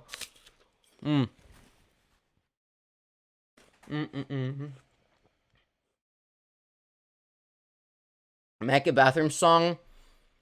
Yeah. I know I'm pulling a Hasan. I know. To be fair. It's... Okay, yeah, I'm pulling a Hasan, I know. Alright, fine, I'll admit it. I won't lie about it. But... I'm trying to come up with excuses, okay? Hold on.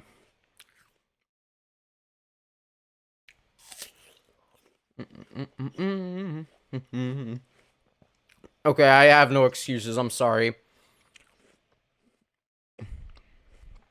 Ah, man. Alright, okay. Yeah, I know Demon Mama did a bathroom song, but I don't think that would be long enough. If I'm getting myself food, it's like, okay, I need to... But yes, I should make content specifically for when I'm streaming, when I'm taking a break or whatever.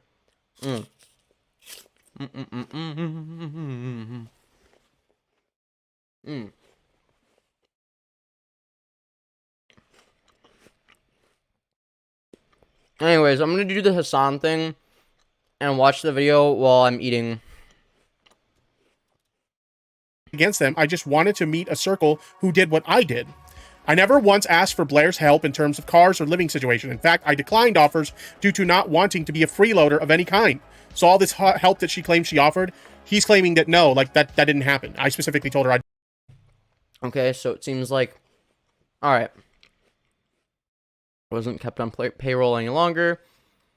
Asked Blair work how I could pull my wake. Blah, blah, blah, blah. Did everything he could. Okay, this is stuff we kind of already know.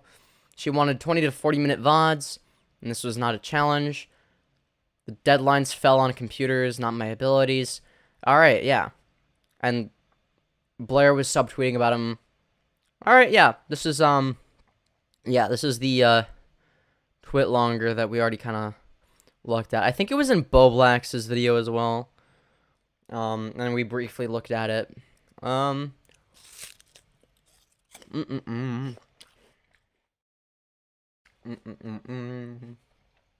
Okay, and then... Okay. I doubt... Okay. That I went into the room, blah, blah, blah. Okay. Alright. Cool. Oh! Now this is what I'm interested in. Oh no, I dropped the paper towel. That is not very good. Now the Google Drive links are what I care about. Okay? because I want to see if there's any new stuff, all right? Fully comb through everything and share the receipts needed. Yes, receipts are coming, chat. Let's go. The receipts are coming. After this, I am still not afraid of you, Blair. I know who I am. My friends, family, boyfriend, and audience know who I am. You cannot take that from me. Dry files of recorded interactions, etc. More to follow. We have some files here that they say basically back up their side of things. So let me go ahead and open these, and we'll take a look at these. We're getting receipts, chat. Something we... I'm so excited. Y'all better subscribe to Tipster, okay? Otherwise, I'm just an asshole who's stealing his content.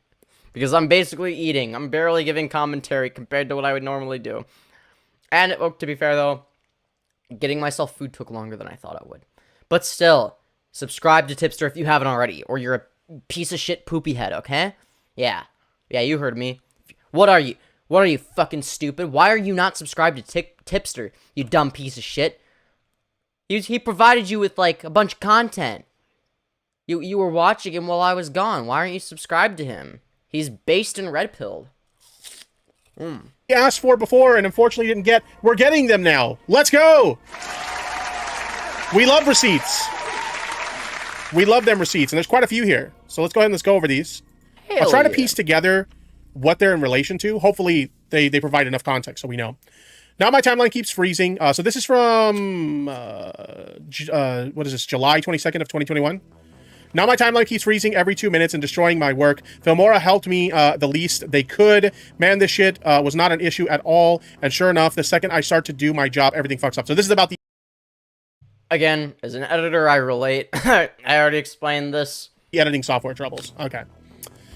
Continuing to keep the car, but with an additional amount per month with full payoff in a few years. Drop it off when you come to Colorado. We'll need to update lease and sign. This was featured in Wonder's video, I believe. And Wonder ended up choosing the second option. All right. The full payoff and drop it off. Signed depreciation contract now, and Blair will take it off your hand. Okay, interesting. All right, interesting. All right, let's see. Clear that they have no intention of keeping the car. They intend to return the car, which would mean that Blair lied about them refusing to return the car, right? Ooh. So they'll not be keeping the car. I also need to see all the paperwork related to the car itself and a copy of its paperwork, what I signed, etc. I personally do not want anything related to the car with me at this point in time. All right, I'll get you a copy of what you signed. I need not just a copy of what I signed, but the paperwork involving the car itself. No rush on that. And I'm guessing this is the contract that they have them sign. You mean this, right? Okay. Yes, but also the car information saying the total price, etc., etc. So I fully have everything my name is tied to. And so I know its value, etc., etc. I need it so I can spitball depreciation values, and because depreciation is not the price of the car, including the tax and other various things, it's the value of the actual car itself minus the miles, usage, etc. 61K with protection packages. Would need to find the documents for all of that. Okay, sounds good. Also, do you have the tracking number for the package that was sent? Because it still hasn't yet arrived. I have about 4 days left on that. They never even gave me a tracking number, and I've been keeping an eye out in my mailbox just in case it got returned to sender. Okay. Here we have proof of insurance. Remember, chat, she claimed that one of the reasons she wanted to take the car away is because they didn't have insurance. Yep. Yeah, they already went over that in the video. This looks like... Is there anything new here? You have new documents policy. This is also related to insurance on the car. Okay. Okay. So remember, they said no insurance. I think this is all stuff that was in the video or whatever. But yeah. Yep, we already saw that. I think this was all in Wonder's video, so we don't need to see this.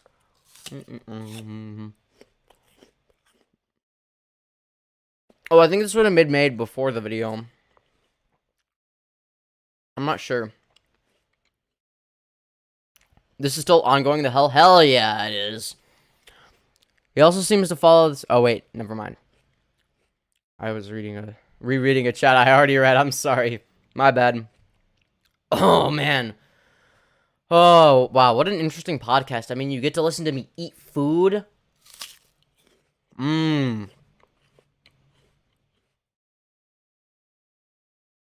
And you get to watch me steal content. Mmm.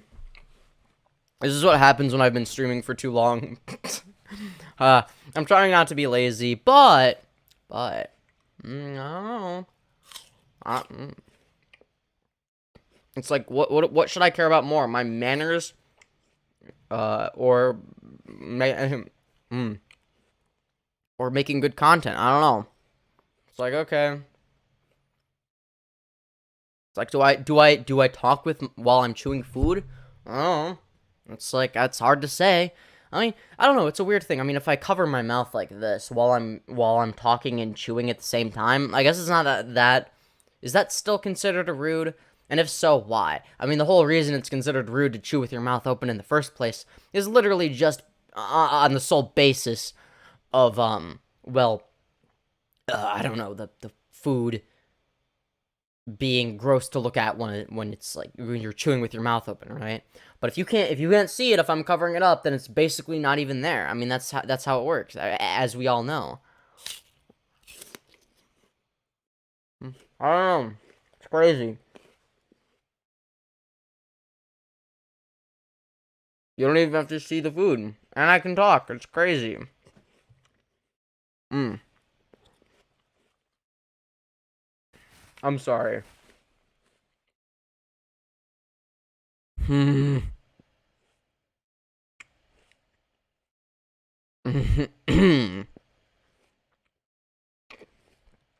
Oh, man. Oh, it feels so good to have food in my stomach. I'm sorry. It's worth stealing content. I'm not gonna lie. I think this can be classified as parody now that you've acknowledged and embraced your self-awareness of the situation. Wait, what? Which situation? The fact that I'm, like, basically, like... I'm so confused. Oh, well. That's cool. Is there any... Oh, right. There was a video someone mentioned that, oh god.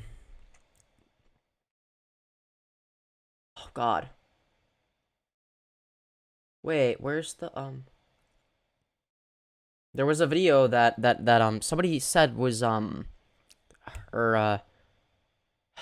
there was a,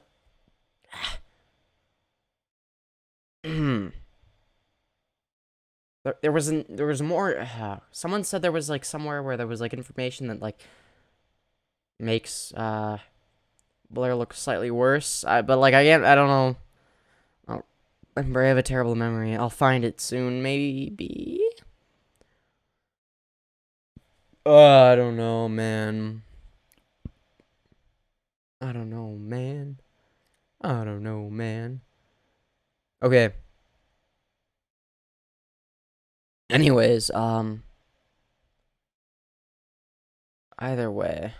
Oh god, I'm spacing out. No, I'm...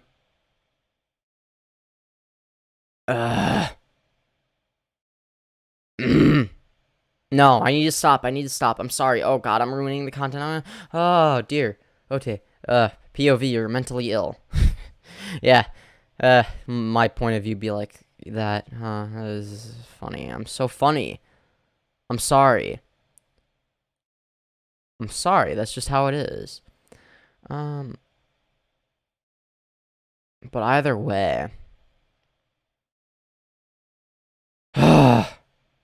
ASMR. That would be an interesting thing to see figured out in court, blah, blah, blah. I don't know what the hell that means. I'd love to claim something that's cool. Wait, what? What is going on in chat? Oh god, I'm so lost. I've been streaming for too long.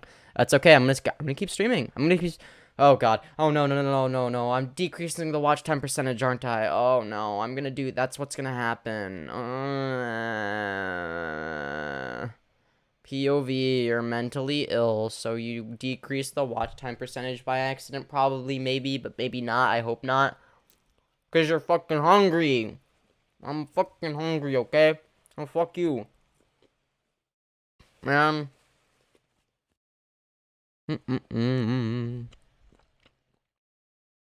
Okay.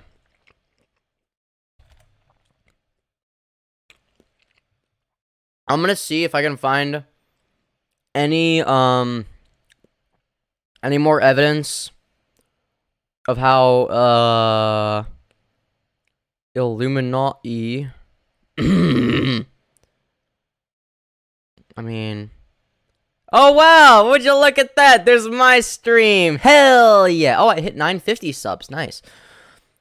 Woo, who's this cutie on screen? Oh, that is wonderful.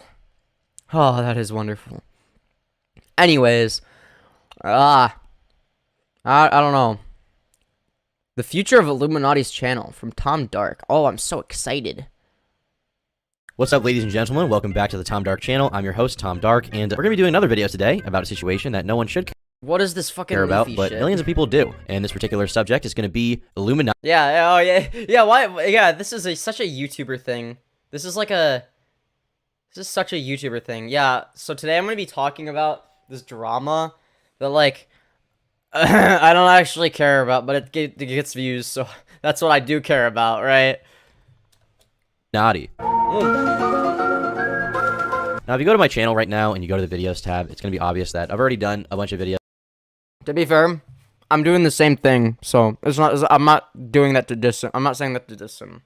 About Illuminati. I mean, there's no doubt about that. I've done 3 so far, and I believe this will be the 4th. We started with Illuminati just got exposed, then we have Illuminati's response is weird, and then Illuminati got exposed again. So I figured I'll milk this drama for one more video, but I actually that's exactly what I'm doing. do have something to say, because I think that one thing that was lacking from some of these videos is a deeper analysis and sort of comparison between Illuminati and some other creators. And I want to ask the question today explicitly: could Illuminati come back from this drama? Because that's always my first question, I think, and really the final. Nah, fuck that bitch. I'm not gonna let her, because I'm famous, and I'm gonna like use my platform to make sure that she never comes back. Question with any YouTube drama. It's like, okay, all this stuff happened. You know, this person got exposed for this happened, this went down, they said this thing, this was the response, whatever. At the end of the day, will it affect their career? Take someone like Logan Paul, who obviously had one. No, it's not gonna affect their career. Oh. The biggest controversies of all time on YouTube, right? The whole Logan Paul Forest incident was literally the biggest story of. I don't know. I think Illuminaughtii is gonna be more similar to Onision or Creepshow Art, where it's like, I don't know. Anything. I mean, that day, ABC News reported on it, for God's sakes. I mean, we can see this video has 17 million views, and this is from the news. I remember Cabos' video. You guys probably know the commentator Cabos, the British dude with the lisp. His video about Logan Paul, I think, had like 20 million views before it was taken down by YouTube. And I mean, we can see here, even the caption of this, it says, I think this definitely marks a moment in YouTube history, because I'm pretty sure this never happened to anyone on YouTube ever. I mean, it was like one of the biggest controversies of all time. Not just in terms of YouTube, but in terms of like media in general. And despite that, you go to his channel, he's killing it. I mean, 10 days ago, 3.6 million views. Yeah, it's because people don't give a fuck. But like, if you're like, well, that wasn't him being, like, legitimately, like, a monster. It was just him being stupid, right? It's like, at least then, like, with the Logan Paul thing, right? It's not like, oh, yeah, he's unambiguously, like, a fucking evil person, right? It's like, okay, well, okay, fine. He did this one stupid thing. He has a little bit of plausible deniability, blah, blah, blah. Even after the crypto thing, it's like, it's like, okay, he's just doing it for money. He's not trying to hurt anyone. He just doesn't care if he does. But there's like a disconnect, right? As opposed to Illuminaughtii, who's like actively abusing people, right? But there's no evidence of Logan Paul doing it the way Illuminaughti's doing it, right? The only difference between Illuminaughtii and Onision is honestly, I don't know, the fact that, I don't know. Let me think here for a second. Probably the fact that Illuminaughtii hasn't groomed children. That's it. That's the only difference. Nothing else, okay? 2 months ago, I mean, 7 million views. His channel is still doing super well, and so you kind of have to beg the question in these situations, is the controversy big enough that it can wreck someone's career? In Logan Paul's situation, right, I think that whatever you think of him, whatever your opinion on Logan Paul is, right, you like him, you don't like him, you think that because of the Forest situation, he's a piece of You think that because of crypto zoo, he's a piece of shit. End of the day, he came back to YouTube and he killed it. End of the day, he's a talented guy. Frankly, he is. He's good at making videos. He knows what works on YouTube. He knows what's interesting, and he knows what... That is true. But I don't think he did anything bad enough to get him permanently canceled, is the real thing. I mean, frankly, I think he's a piece of shit, but I don't think that he's done anything that's, like, super against his own moral standards, right? The difference between Logan Paul and, aside from the severity of the situation, of course, but if we ignore the severity of the situation being completely different, when it comes to Logan Paul versus Iilluminaughtii, Iilluminaughtii, morally grandstands, she virtue signals, she claims moral superiority. Logan Paul doesn't really do that. He's just like the funny guy with the beard. He's the funny beard, the funny man who drinks Prime or whatever the fuck, right? He only focuses on like the entertainment aspect. He doesn't morally grandstand. So there aren't really any moral principles he's set out very clearly where his career is ruined if he goes against them, right? Whereas Iilluminaughtii is such a hypocrite and goes against every single moral claim. She's like, every time she's called, like, it seems like everything she calls somebody out for that she deems to be morally incorrect, she has done that same exact thing and still does so behind the scenes, right? So I think there's a little bit of a difference there. Like, that would be like if Logan Paul was like, had like, I don't know, I'm not saying you wouldn't be able to recover from this specifically, but like, it's one thing to do a Suicide Forest thing, but if you were to like, have an entire channel dedicated to, criticizing people who disrespect dead people, and then he were to upload that video, well, that entire career would be fucked. He'd have to change his content style. I don't think Iilluminaughtii is gonna do that. I don't think she can change her content style. I don't think she's smart enough. I don't think she knows how to. All she knows how to do is, whatever, make video essays, and I don't think she's done anything outside of that, really, other than Reddit videos. I mean, maybe if she switches to Reddit videos, but, like, is that not... come on. We all know that should be considered falling off. If you make Reddit videos, you've fallen off, okay? I'm sorry, that's just a fact. Content is going to get him to the top. And, despite what he did, his fans are willing to forgive him or, either forgive him or ignore it because the stuff he does is so interesting. But Logan Paul is a very different creator than someone like Iilluminaughtii. First of all, he's on a whole new level of fame. But secondly, he appeals to a much wider base of people, okay? And frankly, his content also is original. And by that, I don't mean that it's the most original thing in the world in terms of, like, he's the first person to ever do it. It's not about it being original. That's not... I mean, sure, that might be a factor. But, like, no. It's because he doesn't... he doesn't put forth any moral framework. His content has nothing to do with any morality. It's disconnected. But if you were to constantly virtue signal, like, not just, like, establish morals, like, the way I do, but, like, go as far as to, like, be like, I would never be friends with somebody if I found out that they said the word retard 14 years ago. It's like, okay... well, you're retarded for, having that mindset in the first place. Secondly, you're lying, provably lying. Thirdly, thirdly, you also use the word retarded, right? So it's like, if you're wrong on that many layers, I don't think you can recover. If you're gonna talk about how awful these greedy corporations are, whatever the fuck her content is about, and she's worse than the greedy corporations she's criticizing, no one is gonna want to watch her, right? Because she's established, even if it's shitty and inconsistent, some moral framework, okay? She's established, okay, being greedy is bad, taking advantage of people is bad. But if she does all the things that she criticizes other people for, she can't make that style of content anymore, and where it'll be positively received, okay? But what I do mean is that he's not making content really about other people. It's content about his life. It's content about his wants, his needs, the people he hangs out with. I mean, he says, trap my girlfriend. She'll have a baby if, you know, I cheated. She couldn't hold it anymore. It's videos with his girlfriend. It's videos of him, like, doing vlogs, collecting stuff. Here, I think they did a podcast with 6ix9ine. Here, I box 4 people at the same time. If you go to Illuminaughti's channel, it's nothing to do with, like, there's never an I statement in the title. You go to her channel, she's a commentary channel, and that means she talks about other people. She talks about what they do. And that's not to say that I'm shitting on her profession or whatever, because, I mean, end of the day, like, it's what I do, too, on YouTube. You go to either of my channels, I talk about other people. But there's no doubt that commentary channels probably overall have a less loyal fan base than someone like Logan Paul, because Logan's big because of his personality, versus, you know, some commentary channels are big because of their Yeah, also Illuminaughtii has no personality. But a lot. Maybe that's an advantage, since there's disconnects between her content versus like her personality. So if it you know, because she's such a generic video essayist, someone might see her video, like a video of hers in their recommended, and click on it not knowing who she is and be like, oh, that's a fine video, and they subscribe, and they don't know about the situation because they never saw videos about it. I don't know. I guess that would be the one way in which she could recover, is from really, especially if she were to broaden her content and make it appeal to a wider audience, then, you know, A lot of them are big because of the other people they talk about, you know? Illuminaughtii, someone who probably would get big if she made a video exposing Logan Paul. It actually doesn't look like she did, so there we go, guys. Listen, I was wrong. Listen, Illuminaughtii proved me wrong. Now when you look up her name, it's all people exposing her, which is pretty funny. But anyway, if you go to her channel, you can see, I mean, the pipeline from crunchy moms to alt-right conspiracist. 2000s reality programs were wild. Ollie London, ultimate grifter. Propaganda, how police bought the media.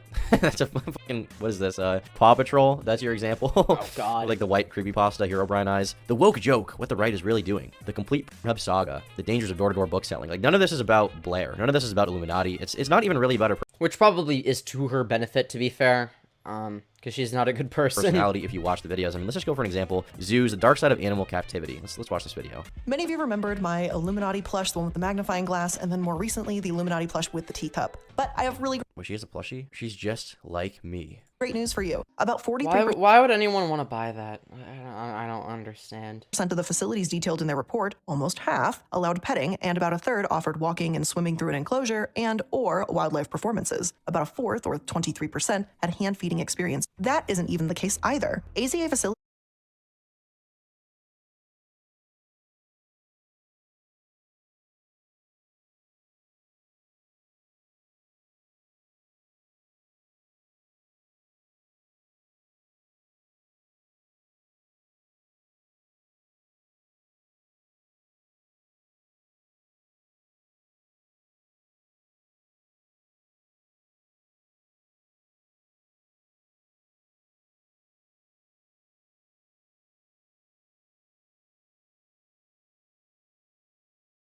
Oh, testing. Okay, it's working again. Oh my god. Wow. Oh my god. Yeah, no, I agree that Logan Paul is shitty, but he's not as shitty as Illuminaughtii. At least it's like, okay, if he's scamming his fans, like, okay, his fans are stupid anyway, I don't care. It's like, okay, yeah. Like, imagine buying crypto. You have to be kind of an idiot, right? Okay, anyways. Huh. There are things that happen, and she compiles it, puts it together with her team, and they tell a story. And obviously, that's a compelling thing for a lot of people because her videos, you know, did pretty well. I mean, 300,000, 350,000 views. If you go to the popular tab on this channel, The Horrors of Autism Speaks, almost 4 million views, The Aftermath of SeaWorld. And these videos aren't about her opinion, really. It's not about her personality. It's about what she can say about these other things and, like, what the story is overall, which is fine. Once again, I'm not shitting on her for that. But obviously, she's in a different position to someone like Logan Paul. Despite the fact that Logan Paul's content is based on his personality, really, he was able to get away with something. You know, some things that you'd probably say are probably more heinous than what Illuminaughtii did. Yeah. Versus a direct comparison that a lot of people have been making is Creepshow art. Now, Creepshow art is an interesting commentary. No. What Logan Paul did is not any more heinous than what Illuminaughtii did. This is just objectively untrue. Okay? Logan Paul is a shitty person. Don't get me wrong. I don't like him at all. Fuck that guy, honestly.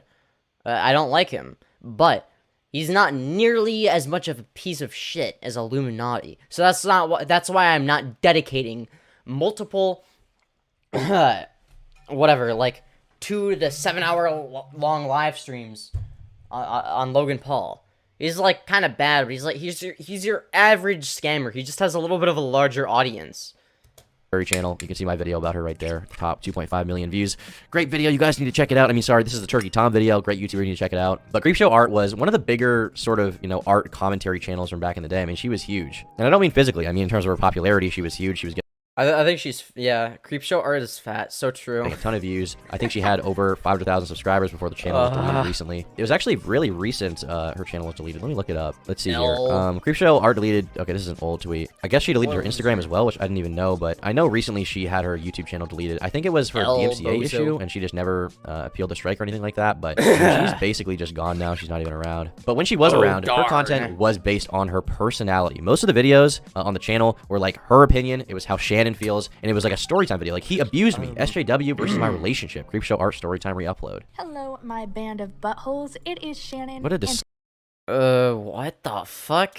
disgusting intro. If you say hello, my band of buttholes, you need to be thrown in a hole in Saudi Arabia. Yeah, okay. That's a joke. Ironically, meta irony. Sorry. I'm going to be telling you a story of heartbreak, a story of triumph, and a story involving Twitter. Your mom. Honestly, I feel like whenever a story involves Twitter, it's always something petty and stupid. I want to die. Why? Lose your mind. Why do I have to watch this dog shit? Why would you post the... This beautiful, dipshit woman couldn't handle the fact that I was dating... Come on, this is not personality-based content. This is so lit. Come on. Really? That's personality-based content to you? What exactly is her personality? Talking about a story in a monotone robotic voice is personality? Holy fuck. What the Wow, okay. Fair enough. That's a low standard, I guess. Dating a male to the point where if he came... But I mean, you can see here, whatever you think about her content or personality, I personally always found her a bit obnoxious. What personality? There's nothing there. You know, her personality was what made her big. There were a lot of people... She doesn't have one! What the fuck are you talking about? If you... Okay, someone like me has a personality. Okay, I have a personality. You know, I might be loud and obnoxious. You might not like that personality, but I have a personality. Robotically telling a story is not a personality. What the fuck? Oh my god. That resonated, that reverberated, that related to this personality. Because of that... Or maybe they just relate to the stories, but not the personality. Like, what?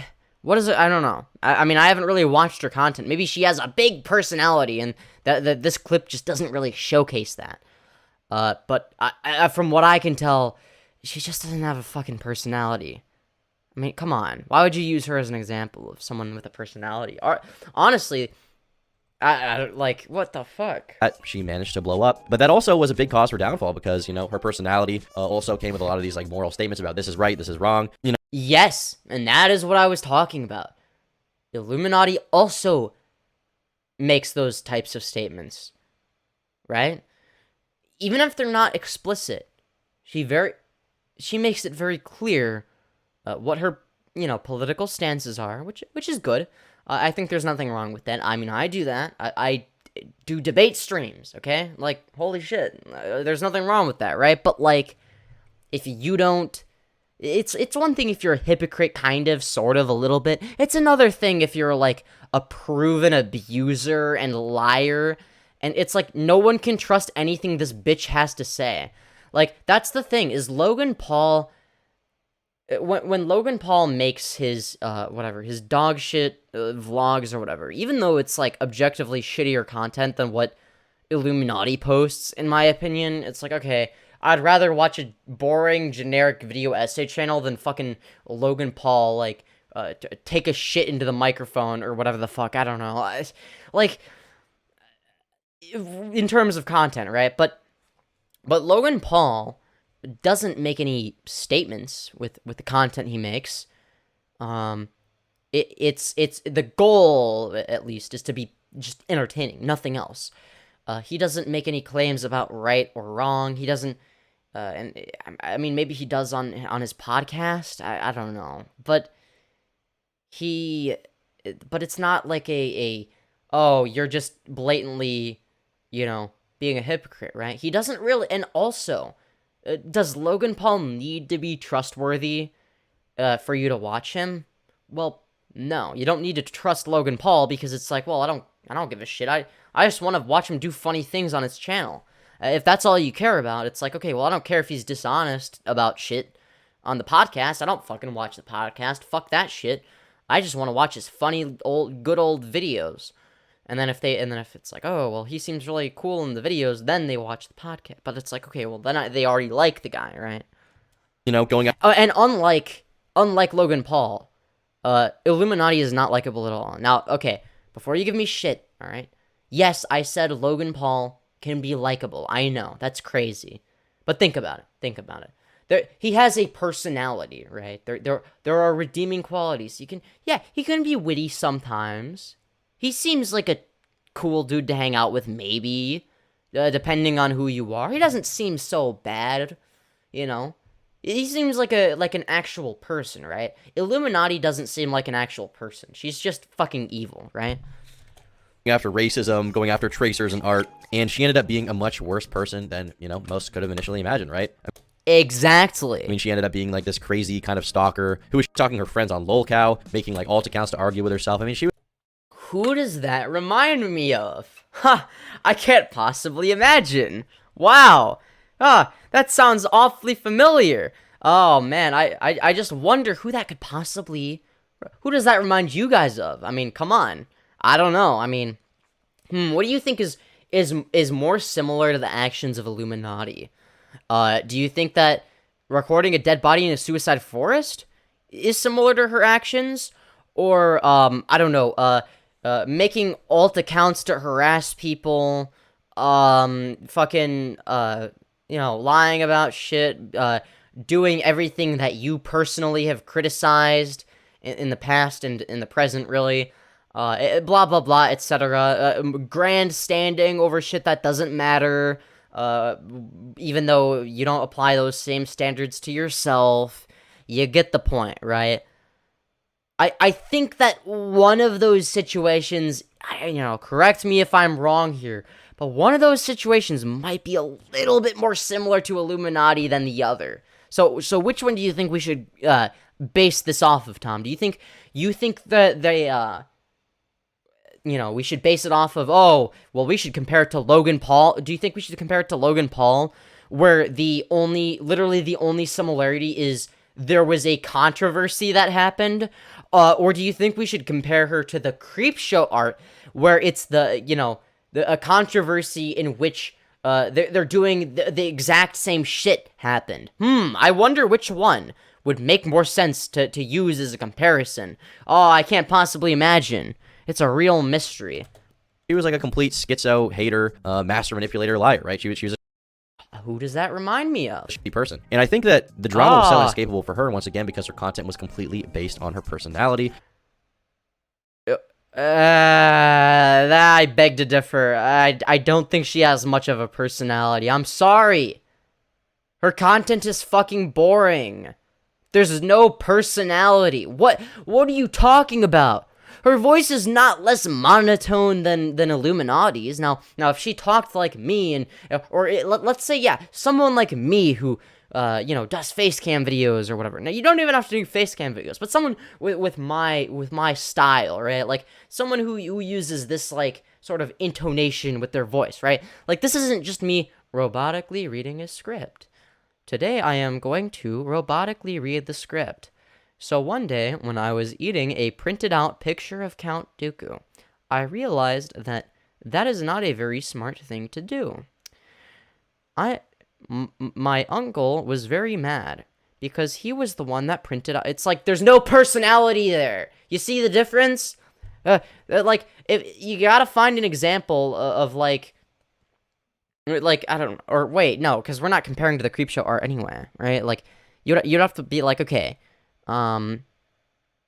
whatever. You know what? Never mind. And how she felt. Whereas someone like Iilluminaughtii, I mean, she's somewhat similar to Creepshow art. I would say probably a lot of the same viewers watch her channel. But exactly. What's a lot different about it is that it's much more, highly produced. Whereas Shannon was mostly. Yes, it is more high effort content. Yeah. No shit. I think she has more of a chance at having her channel survive than Creepshow arts. But that's not saying anything, because we already know what happened to Creepshow Art. I don't know. I just think that Illuminaughti's, Illuminaughti's videos are all going to get dislike bombs. Her like to dislike ratios are going to be complete shit. Her core audience is probably going to stop watching her videos. And then new viewers that find her content will watch her for a little bit, and then they find out what happens, and they stop watching her.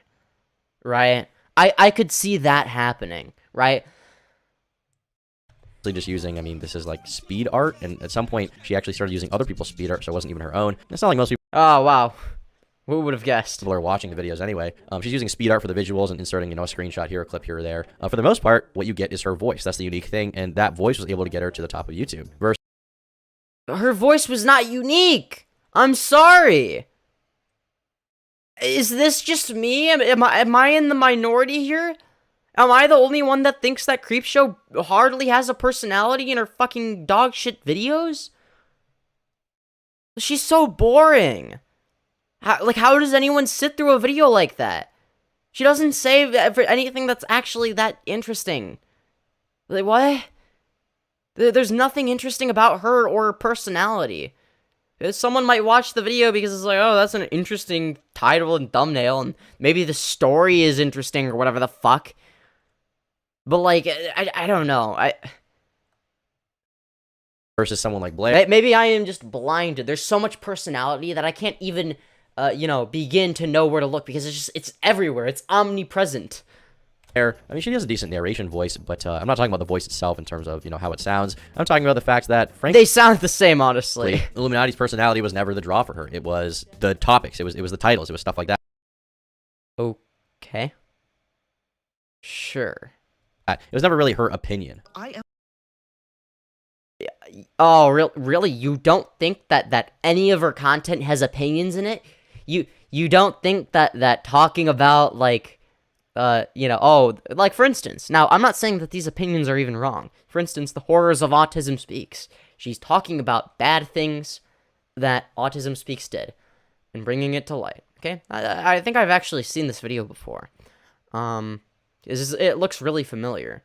Or I saw it in my recommended and maybe I didn't watch it, but either way,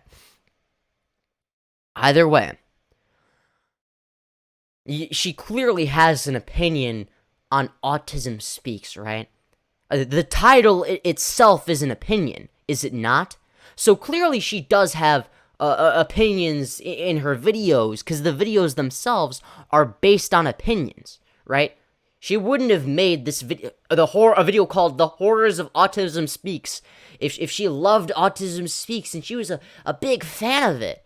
This wasn't just like oh, well, here are both sides and I'm neutral type of thing. No, she was clearly biased. Now, again, there's nothing wrong with being biased against Autism Speaks. I don't disagree with that.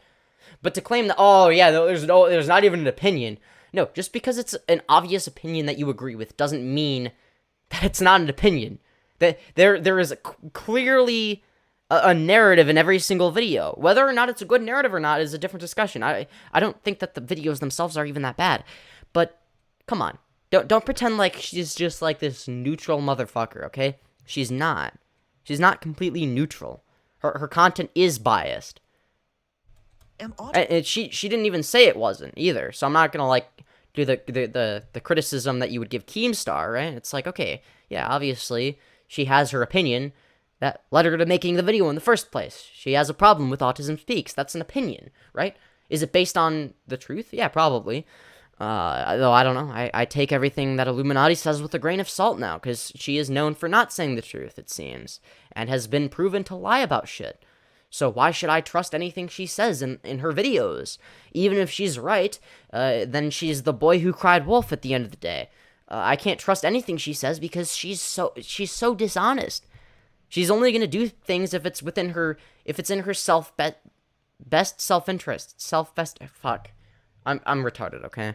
Autism, in which it insulted autistic people throughout the United States after was aired, that there is no definitive answer as to whether vaccines cause autism on the Today. I mean, there's no like jokes or anything. There's no like personality inserted.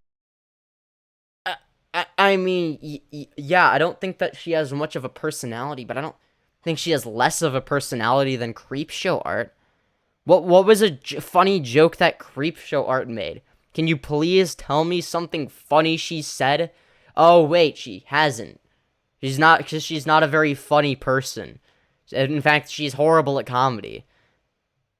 I think that if Creepshow Art makes jokes, then like I'm sorry, but that's just worse than nothing at all, right? I don't know. I couldn't see her being funny. I don't know. Now, I don't know that much about Creepshow Art, okay? I'll be honest. I don't know that much about her. Maybe I've just, not seen any good clips of her. All the clips I've seen are biased against her, even if it's by accident, right? But I don't know. Maybe we watch a Creepshow Art video after this, okay? In there. It's just her talking about a subject, trying to, appear somewhat objective about it and give a story, which is, once again, fine. I'm not shitting on her for that, but that is what she does at the end of the day. Wait, a pure objective? I disagree. What, like, some of it is some of it is objective, but some of it is going to be subjective. Now, is it subjective in terms of presuppositions that we kind of all agree with? Yeah, sure. A lot of the quote subjectivity is like, okay, yeah, killing is bad, right? Okay. So anyways, here's a series of events where this guy committed murder or some shit. Okay, yeah, fair enough. But like, come on. I think that there's some amount of subjectivity. Don't claim that it's all entirely like objective, right? She does assert her opinion, even if it's the correct one. She still does that. And so the question then becomes, how can we compare Iilluminaughtii to Logan Paul? How can we compare her actions to Logan Paul, as well as Creepshow Art? And how can we compare her content? And what is... Well, there's no comparison to be made to Logan Paul. That's fucking retarded. Why would you even bring him up? What the fuck? Why would you post this video? What does that mean for her career as a whole? I don't even dislike Tom. I just think, okay, this is a retarded video. Right. Well, first of all, I think it's important to acknowledge the fact that, despite the fact that their content is somewhat different, Iilluminaughtii and Creepshow Art, once again, I think they appeal to a lot of the same people. And these are people...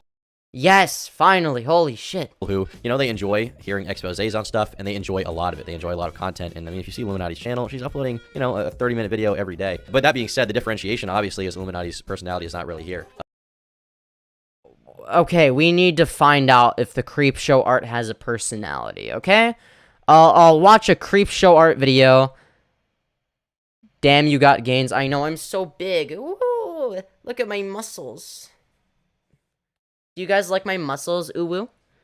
She has a nice voice, but it's pretty generic. Don't know if there's that much crossover between Creepshow Art and Illuminati's audience.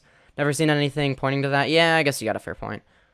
Logan the Click is pretty outspoken, both in his content and on a personal level. Yeah, I don't know.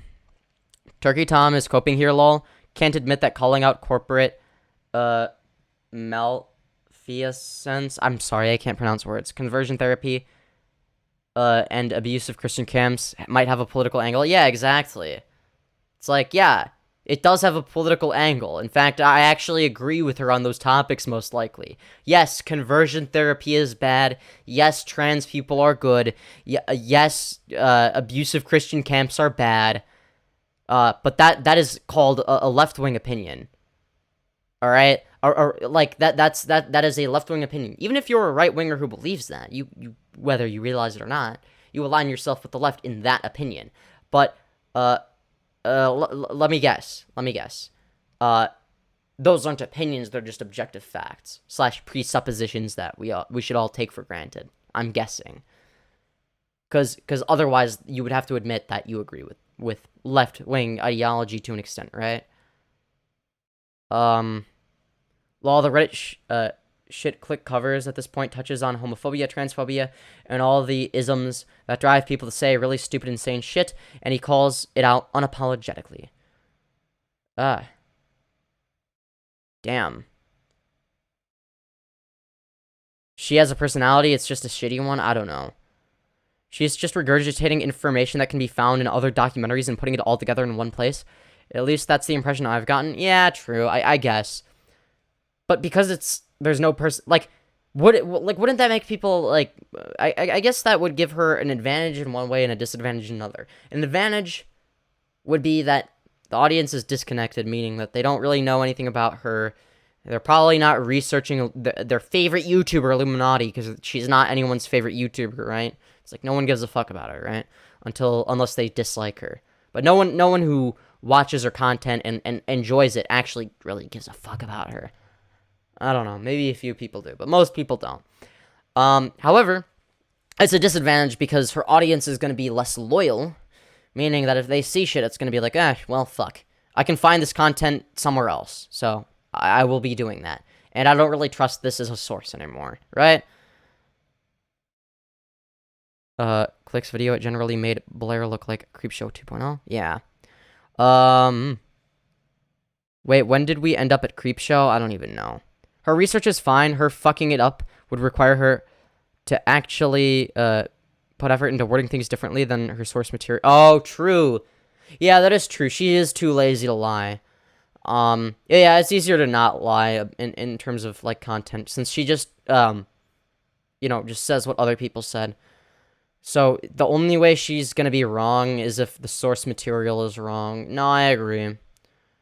Yeah, that's a fair point. I don't know. But people aren't gonna be thinking about that. They're gonna be like, why the fuck would I watch this bitch? I don't want fucking Illuminaughtii, okay? I don't want Blair to fucking, oh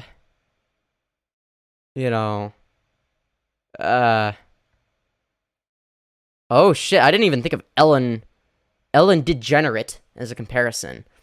She could at least unload some of the blame on her past sex pest. She liked to sick on employees. He's a different kind of borderline criminal cringe who, Logan Paul, yeah. Yeah, it's like, why would you even put them in the same category? Tro is amazing if you want to be better informed on YouTube drama. Dude does his research. Yeah, exactly. Why would anyone choose to watch Illuminaughtii if they can watch The Right Opinion? Exactly. And it's funny because the name is The Right Opinion, but he's no less objective or more subjective than, let's say, I don't know, Illuminaughtii. I would say it's probably the same amount of bias, right? Like, but they're still biased nonetheless. But no, Turkey Tom needs to appeal to centrism in like the really retarded way. Like, oh yeah, if this is like the intuitively correct opinion, then it's just like the centrist one. It's not political. It's like, but it is. It is right wingers that want to ban trans people from existing. That is a political thing. I don't want trans people to be political tools, but here we are. Yes, we are political tools that get used by both sides, but at least one side of the political aisle that uses us does so in a way that just so happens to benefit us. So obviously, the correct position would be, okay, well, I'm going to side with the one that benefits us, even if they are doing it because they want political power. It's like, okay, but at least consequentially, it's more logical to, if you get the point, though. It's still political, even though it shouldn't be. And tomboys and femboys and androgynous expressions are good, true. Straight and I can say... Wait, what? Don't know Sitch. I'm old.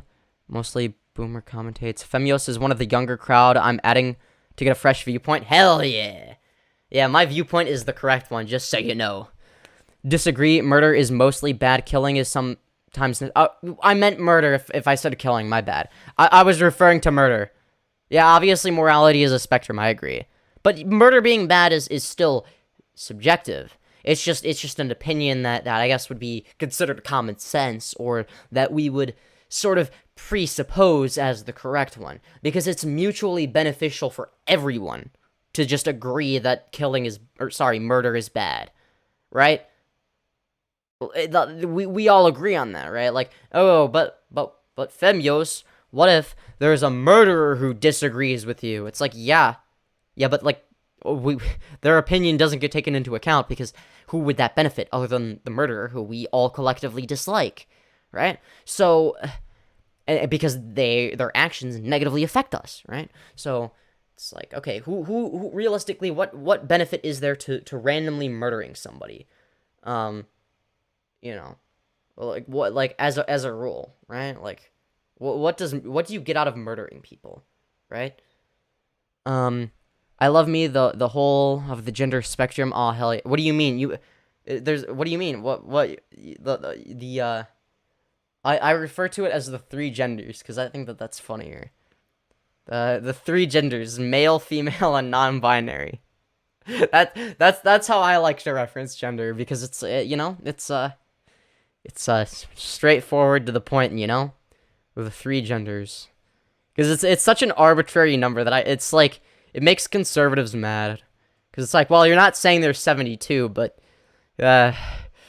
well, it's you are giving an answer though. It's like a way of giving a specific answer that they can't argue against. Because any logic they use to justify, there only being two genders, that goes beyond, it's because there are two genders and that's what other people said, LOL. Like, anything beyond that level of analysis is not going to be useful for them, right? Like, and part of that is just because conservatives are dumb.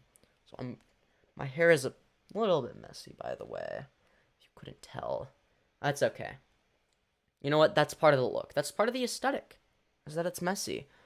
Nothing wrong with being manly as fuck in a dress? Hell yeah. Hell yeah. Am I manly as fuck in my skirt and thigh highs? Am I just so manly? I'm so manly. Yeah. Look at how, yeah, I'm so manly. Oh, look at my manliness. Ugh. Yeah. Oh wait, actually, I kind of have some amount of muscle, kinda. Yeah, there's like a bump there. Yeah, if I just flex. Oh yeah, you can see it better.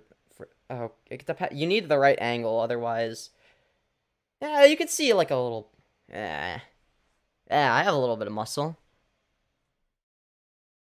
Unless, of course, that causes you dysphoria, then treat that shit in whatever way you want. Yeah, I mean, I'm gonna go on HRT anyway. So, the small amount of muscle I have is probably gonna shrink. That's okay, though. I'm not too worried about it. Ah! Anyways. I'm sorry. But, yeah.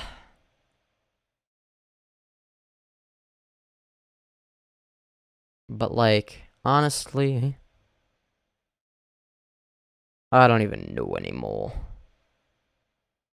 But, anyways, I don't even know where I'm going with this. This has been a 6-hour stream, and I'm gonna continue it, yeah. That's right. Oh, you thought I was gonna end it? Yeah, fuck you. I'm not gonna end it. You think I'm gonna end it? End yourself. I'm just kidding, guys. Don't do that. Suicide is bad. Alright? Don't do it. Don't commit suicide. Okay, anyways, I'm sorry. We gotta continue on the TomDark's really bad video. Holy shit. Which makes me think that she could push on through this drama despite everything, right? That makes me think that she could probably push on. And it wouldn't be that big of a deal because if people are never there for her personality anyway, then when they find out she's kind of a shitty person, why would it really matter, right? Why would it Okay. really matter? Like for someone like Logan Paul, right? Why would it really matter? Well, I think the difference between Illuminaughtii and Logan Paul is that Logan Paul was never a call-out channel. Logan Paul... There we go. Finally, some decent analysis. This is what I was saying. Why did it take you 10 minutes? It took me 5 seconds. Is it so you get more watch time or some shit? Okay. Someone who just I guess I am giving you watch time, his right? videos about his own life. Part of his own life at one point has been going to the, forest and filming a dead body. And another part of his life was Crypto Zoo and basically running a scam on his fans, which I believe he has yet to pay people back for or apologize for in any serious way. So Logan Paul was able to get I guess Logan Paul is just better at sweeping shit under the rug. I mean, come on. away with it because his content is good enough to stand on its own. It's not even related to the call-out. It doesn't really matter. Versus Illuminaughtii, every video is exposing someone else for being a shitty person. Finally! Holy fuck! It's about time you got to the point and said something correct. I mean, again, we're 10 minutes in, and you're finally giving the correct opinion, the objectively correct analysis, right? And covering the dark meat behind Tyson. Is the criticism of Mr. Beast warranted? And in the title, we have charitable fraud. We have comments like, I think that people should be upset at the system that allowed for somebody to come and fix these huge issues. If it wasn't broken, there wouldn't be views to share. I'm sure it's an unbiased video. I'm someone who has been poor on the end of charity. It is degrading. I went to a food bank and a church, and to be there and get help, I had to accept being filmed. Either that or I didn't get food. So while I agreed to it, it was still really upsetting and not something I was at all comfortable with. So we have a lot of people in the comment section who are, talking about how Mr. Beast is kind of a bad person for giving things away. And this is, Yeah, no, okay, yeah, no, wait, whoa. That is not what they were saying. The comments you read said, that they were against the system that allowed for it to happen in the first place. They didn't say that Mr. Beast is bad. What the fuck? Where are you coming to that conclusion? There are people that said that. Don't get me wrong. Those people are retarded, as you may know. But that is not what you read from the comments. Now you could say that, oh, okay, whatever. The fucking oh god. I'm spacing. I've been streaming for too long, I'm sorry. You could say, however, that, let's say, for example, oh god, I have no attention span left. Maybe I do need to end the stream soon. Unless somebody donates money. If I get paid, but the fact of the matter is, you could say that, yeah, there's clearly a bias, there's clearly an opinion. But before you were saying, oh yeah, the content is just objective, lol. And it's like, okay, does she or does she not present a bias? I mean, you just showed an example that you would agree shows some sort of bias. So why the fuck did you say, oh yeah, the content is, like, neutral? No, it was never fucking neutral, bitch. Like, what the fuck? You know, every comment section, because she talks about shitty people and, like, exposing people in every video. I mean, the whole... Yes, and when you say that somebody is a shitty person, that is an opinion, right? Now, I agree with the opinion usually, if it's like, okay, yeah, if you're gonna talk about, like, a Republican politician, or a Nazi, yeah, like, generally speaking, you know, those people are pretty shitty, so I will agree with the opinion that, well, I don't know, that they deserve to, I can't say that because of YouTube TOS, I'm sorry. Intro to a lot of our videos is, hey guys, welcome back to my channel where we're exposing scammers, frauds, and other forms of corruption. Yeah, and if her content can be used, if her style of content could easily be used against her, right? If somebody, if it's easy to make a video essay in the style of Illuminati's channel about Illuminaughtii, where you talk about how she does all this horrible shit, chances are that, yes, you know, if according to your own standard that you have made very fucking clear, you're not meeting that standard, then, well, you're fucked as a content creator. So either she has to change her standards, or she has to fucking change a lot. And I mean a lot. More than Logan Paul changed, right? I mean, Logan Paul, everyone was like, oh yeah, he changed a bunch. But at least when Logan Paul got called out for shit, even though he had that, like, fake-ass apology or whatever the fuck, at least he, like, it became more genuine when he actually started to, like, try to do things differently.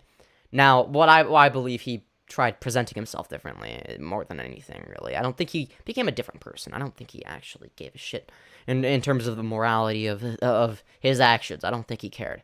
However, that being said, at least there was some sort of effort being made to, like, show everyone, hey, by the way, guys, I'm changing. I'm different. I'm not the same Logan Paul that filmed a dead body.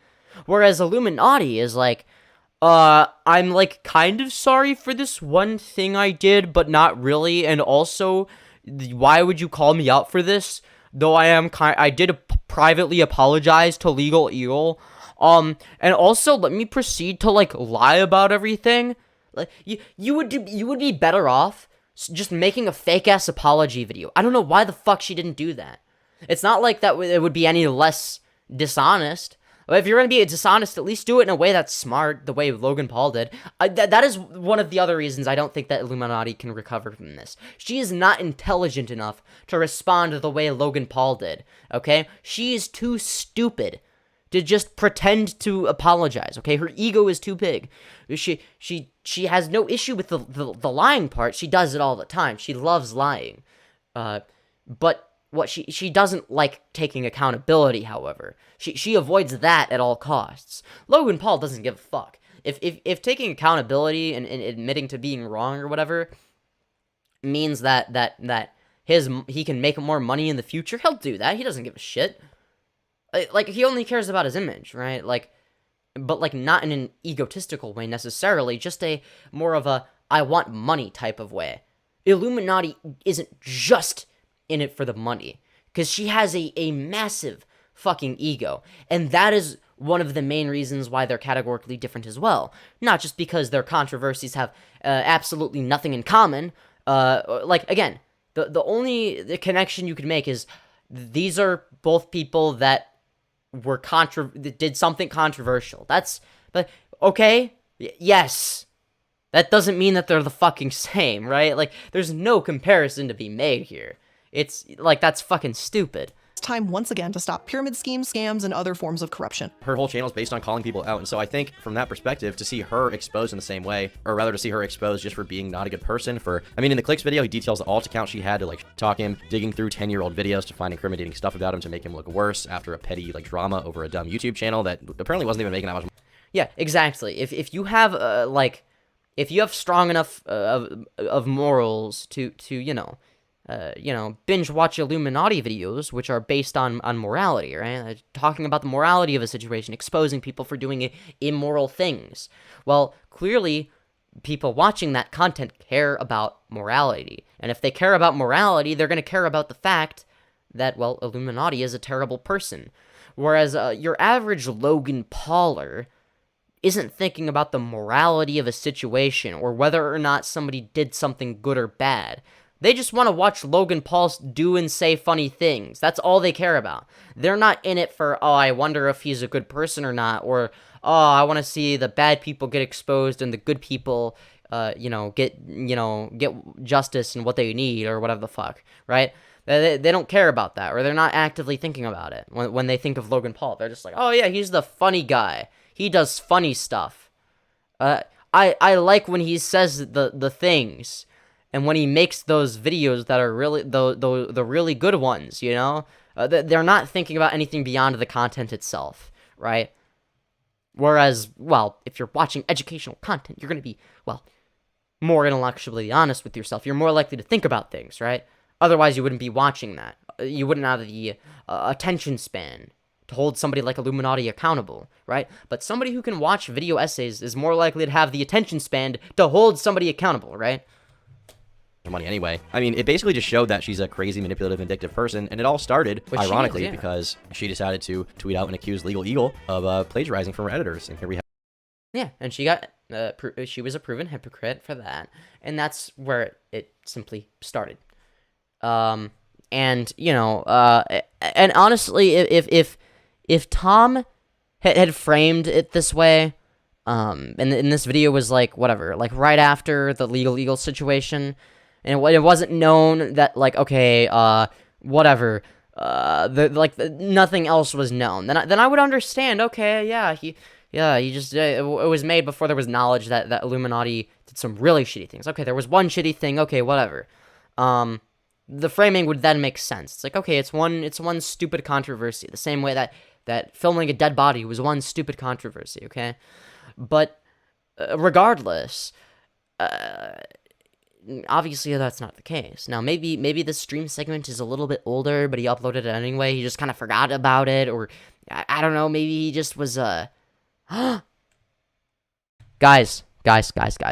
Look at the trending in entertainment. 26.2k tweets under hashtag femboy. Hell yeah, that's what I'm talking about. Hell yeah. Oh, that is so based. Holy fuck. Yeah, you can see it says femboy over here, right? Yeah. Hell yeah. Anyways. We have her apology. Here we have the Illuminaughtii exposed response video she made, which is sort of, ironic. I guess she is capable of providing a fake apology if it's nothing that has that much weight.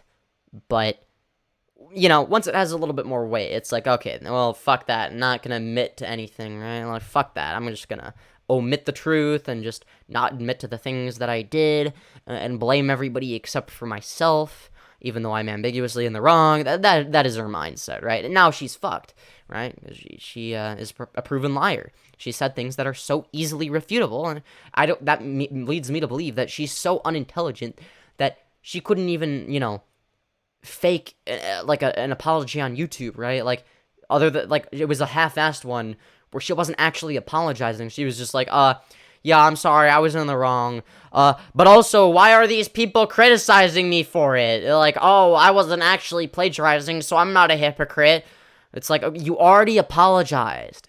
No one actually gives a shit if you plagiarized content, believe it or not. Okay, we've all plagiarized, or maybe not we all, but most people have, at least, taken a little bit too much inspiration from an outside source when writing an essay for school. I don't really see it as that different if you're gonna do a video essay, right? It's like, okay, yeah, at least you're putting everything in a different order, maybe, you gotta respect the grind, right? That is until you make a moral statement about how bad plagiarism is and how you hate plagiarism.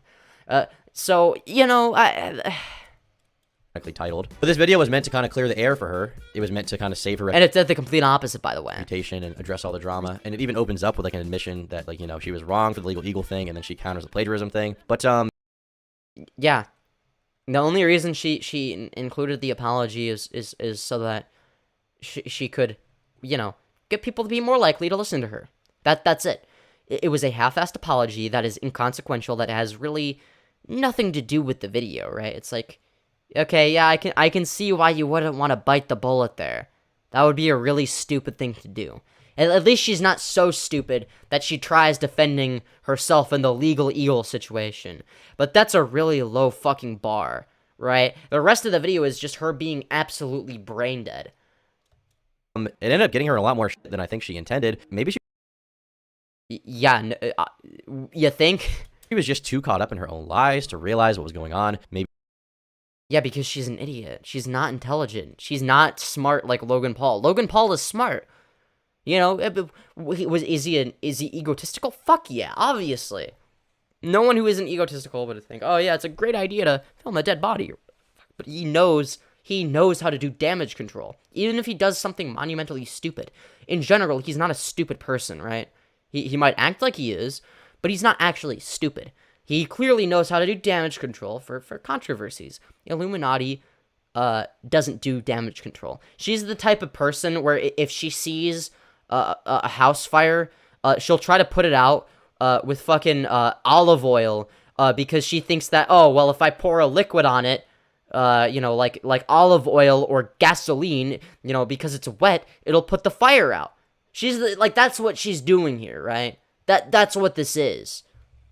Maybe she'd just been getting... And it's a fire that she set, by the way. But she thought that nobody would notice it. But, people noticed it, so then she tried putting it out with gasoline and lighter fluid. Because, it's a liquid. It'll put the fire out. No one will even know the fire was there to begin with. Away with it for so long that she thought no one would ever be able to counter her and document it. But, I mean, the clicks' response to this video was so fucking brutal. It blew her out of the water. And frankly, I can't see a way she can even adequately respond to his video other than apologizing. And even if she does apologize, then she has to admit to her entire audience that she's... Wait, I thought the clicks video was uploaded after the Illuminaughtii exposed video from Illuminaughtii. Wait, was it before? If that's the case, then okay, I didn't know that. Like a vindictive, crazy, manipulative liar. I said in my last video, I was like, I don't think she's straight up I don't even think the click had to paint her that way. She painted herself that way. Evil. Maybe she is straight up evil. Yeah, she is. She's a piece of person, you know what I mean? Yeah, she's an awful person, I agree. Comment section are absolutely tearing her apart for I wonder why. Every aspect of the video. I'm tearing her apart as well. I've dedicated multiple live streams. I've dedicated whatever, probably about a little under 15 hours of my life within the past 3 days to this shit.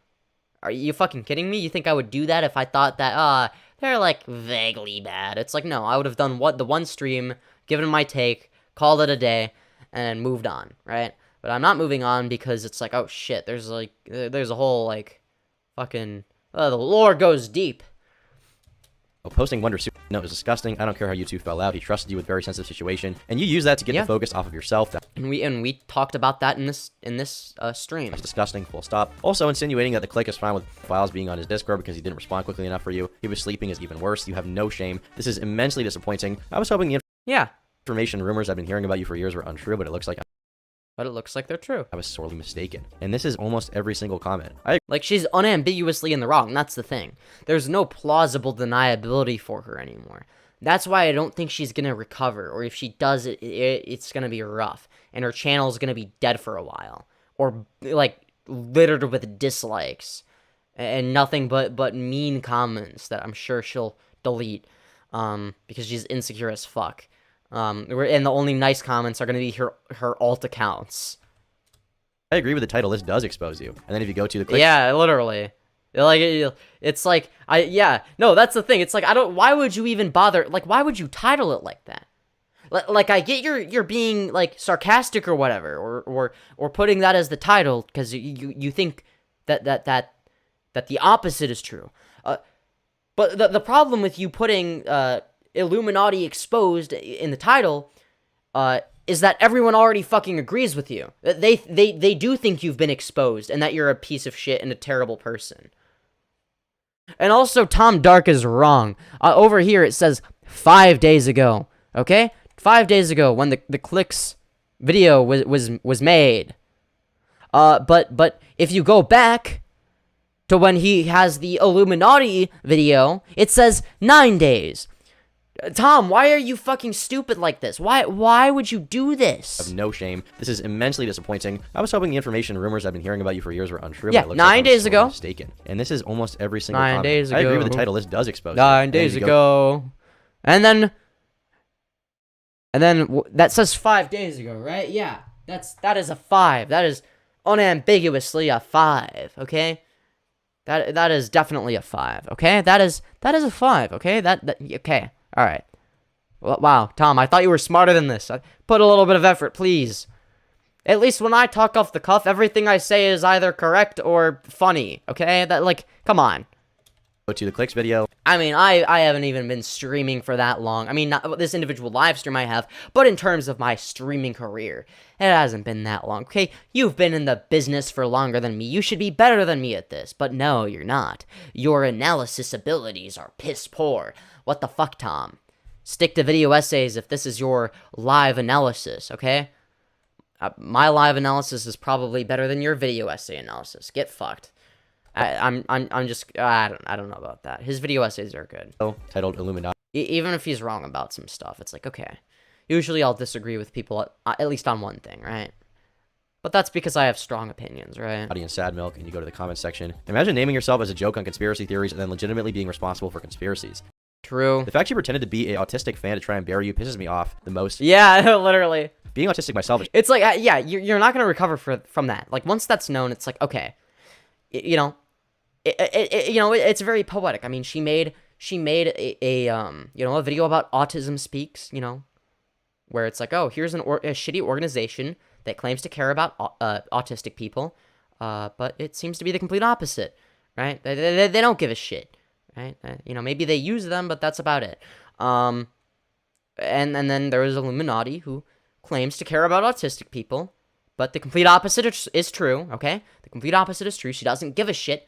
And again, she sees them as a tool to be used and nothing else. So, if you are the exact thing that you have criticized, like, you're not just, oh, you did something shitty, but, like, your content has nothing to do with stuff like that.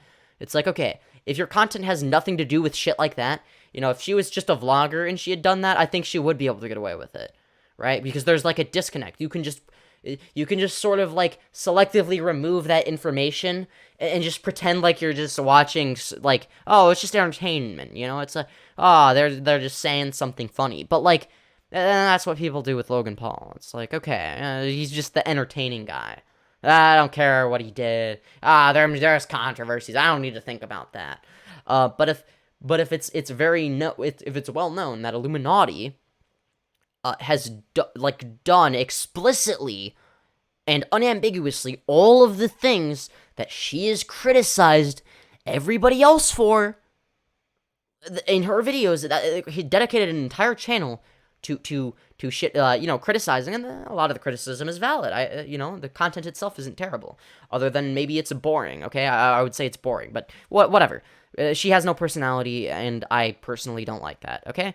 That's why the long-form content I watch is usually, whatever, a Vosh stream, or my own content, or IBX Toycat if I'm in a Minecraft mood, or alternatively, The Right Opinion if I want to watch, like, an actually good video essay that's well put together, well edited, etc., right?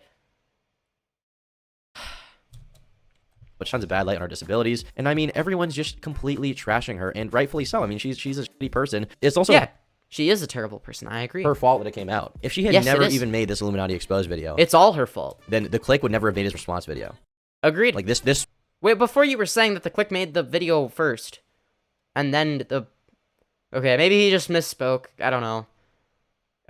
You know, fair enough. I'm retarded as well. I get it. Sometimes I do that. Straight up would not exist. Like, I don't believe it would. And if she hadn't originally made the Legal Eagle tweet, people wouldn't have shit on her in the first place. She probably would have no one would have known. been fine. But now if you look at the views of her past few videos, at the end of the day, it's just another example of her being fucking stupid. I mean, 6 days ago, 100,000 views, 100,000, 100,000. This one hasn't even cracked 100,000 as of a day ago. And that's not to say those are bad views by any means, but it's less. I mean, even compared to how she was doing. Okay, to be fair though, this isn't a good metric because it's like, oh, well, yeah, your most recent video is probably gonna have I don't know, slightly less views because it's more recent, so it's had less time to accumulate views. We don't know how many views any of these previous videos had on the first day they were uploaded. We don't fucking know if they had more or less views within a day. Okay, I mean, she would have the statistics on that, but I don't think she's gonna share them. So, you know, okay. Why is this what you're using to determine whether or not her career is going to end? Like, what? I think people are gonna lose interest in her content. It's not that special, and it's like, well, it's made by a shitty person. I don't want to support them. And their content isn't special, so why would I watch them? So then her entire audience is going to be, you know, people that only watch one of her videos and maybe 2 or 3, but that's it, right? No repeat viewers, because people that care enough to continue to watch her are, well, they're going to find out the shit she's done, and they're going to be like, well, fuck that, I'm out, right? So anyone who actually gets invested in this channel is like, okay, you know, oh, wow, this content is real cool. And they find out that you know, she is worse than all the people she criticized, then, well, okay, well, maybe it's not so cool. Yeah, I'll watch, you know, a different video essay channel. I mean, come on. It's not special content. You can find the same shit elsewhere that's not made by a shitty person, okay? Doing just a few weeks ago, a month ago. I mean, she was regularly getting at least close to 300K, you know what I mean? 300K here. This has just about 300. Okay, this is a stupid measurement. And sometimes the YouTube algorithm is just a fucking dick to creators, okay? I'm not saying that she, you know, she's not getting less views already, but come on. Yeah, obviously older content has had more time to accumulate views. So your older videos are typically going to have more views than your most recent video, which you posted within the last few days. Yeah, no shit. 300K. Here we have Flyleaf in the thumbnail, I guess. I'm so sick. In Marilyn Manson is a wolf in sheep's clothing. 300K views, 350K. I mean, you have a few duds here and there, you know, shy of 200, but she was doing pretty well. Yeah, because those are older videos. They've had time to grow. Especially if she posts evergreen content, which I'm gonna be real. Video essay content is evergreen content, right? The Autism Speaks video, you know, that's something that would still, you know, be interesting to watch today, for instance. You know, like, oh, wow. Wait, wow, Autism Speaks is bad? Oh, I wonder about that. Or romanticizing the Holocaust. Oh, well, shit. Well, that's fucked up. Why would people do that? I better see what this video is about. You know, like... That's not, oh no, the Holocaust is a dying trend. Oh, therefore the video is going to perform bad now that it's been 3 weeks. No, that doesn't fucking happen. So, like, if you post evergreen content where it's relevant no matter when it's posted, then, what, like, obviously the older videos are going to have more views. They've had more time to accumulate them. Like, my most popular video has, whatever, like, 16K views, almost 17K, I think. But that's not even close to being my best video. People didn't click on that video more because it was a better video and because they liked me more back then than they do now. I'm not less likable now than I was back then. I would say that I'm more entertaining now, if anything. But that video has had months to grow. And so have my other videos, but like their click-through ratio is usually lower. That click-through ratio on my first video on this channel is like above 10, and it's been consistently above 10. So that's probably why it's doing well. And it shows up in search, and it fulfills a specific niche that's like big but not too big, right? So good for a small channel, right? And there's a reason I posted that video. I mean, I'm not that stupid, right? But then there's other content where it's like, okay, but this is what I want to talk about. I don't care if it gets views. And this is sort of like an in-between sort of stream, right? It's like, yeah, I want views, but this is actually interesting. I wasn't originally going to do 3 fucking streams on this. I thought, okay, I'm going to do like 1 2-hour live stream talking about the drama or whatever. Maybe 3 hours, you know. There's a lot of information, a lot of lore, and they'll come to my conclusion at the end. And I'm guessing that both parties are in the wrong, but we don't know yet. And then I, you know, the more I look into it, it's like, oh shit. Well, this person is fucking awful, right? But and now I think I've gotten through at least most of the lore. I don't really care that much about any old shit she's done unless it's like somehow even more egregious than what she's done recently. That she's been exposed for. But I mean, ultimately, it's like, okay, you know. I still want to engage in discourse now, so it's like, okay, now that we've watched like the main shit, okay, we're gonna look at other people's opinions on this and criticize them for being mostly correct, but like kind of wrong. Yeah, you know, having the right idea but articulating it poorly, and I'm gonna shit on them for that. You know, that's what I do. Now her channel, I believe, is losing subscribers at a very alarming rate. I just killed a fly with my hand. I fucking slaughtered it. Oh, wait. Still alive. Okay, now I killed it. Fuck you. I mean, you go to her channel. She's lost subscribers all month. I wonder why. I mean, here she got 10,000, then 10,000, then she lost that 10,000. And overall, it looks like, let's see here, she peaked at 1.69 million, and she's currently at 1.6. So she's lost about 100,000. Yeah, she's went from 1.67 to 1.6, about 100,000 subscribers. And obviously, those people that are unsubscribing are probably the most active viewers of her channel who are the most passionate. Yeah, exactly. It's not like her videos get over 1 million views each, obviously.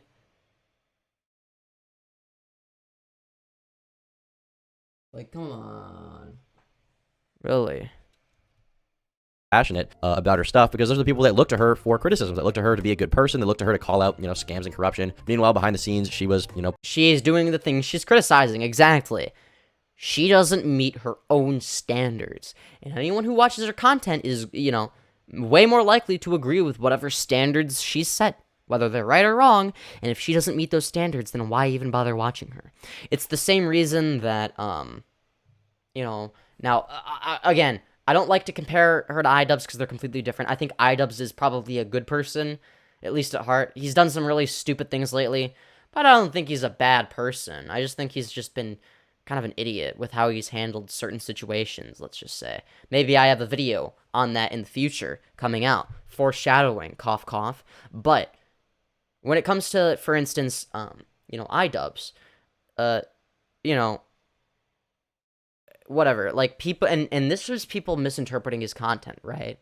But people genuinely believe that, oh yeah, his goal was just be as edgy and mean as possible. And that he loved bullying, because they take the clip of him saying he likes bullying from the Leafy Content Cop out of context, when in reality, it's not about him liking bullying, but he does like bullying people that are bullies. That doesn't mean he's a bully. I mean, he is for other bullies, but that doesn't, he doesn't bully innocent people that don't deserve it, right? He never did. Right, but people misinterpreted it, okay? They saw him as, oh, yeah, he just likes to be mean to people for fun, and that's why I like him, because he's like this, like, super awesome masculine role model that hates women, or some shit, I don't know. However, some fucking people saw him when they, like, threw a fit over the OnlyFans thing, which no one gives a shit about in their right mind. The Froggy Fresh situation, however, is valid criticism, for the most part, right? Like, yeah, Ian fucked up there, but... you know, like, but him not meeting the standards that people sort of assumed that he had set, you know, with the content he made, mainly because they didn't understand what his content actually meant to him and was supposed to mean to everybody else. But people are mad at iDubbbz for things that plenty of other people do, and they don't give a shit when other people do it, but the reason they care so fucking much, the reason I even care about the Froggy Fresh situation, isn't because I care about the situation in a vacuum. It's because I care about iDubbbz, right?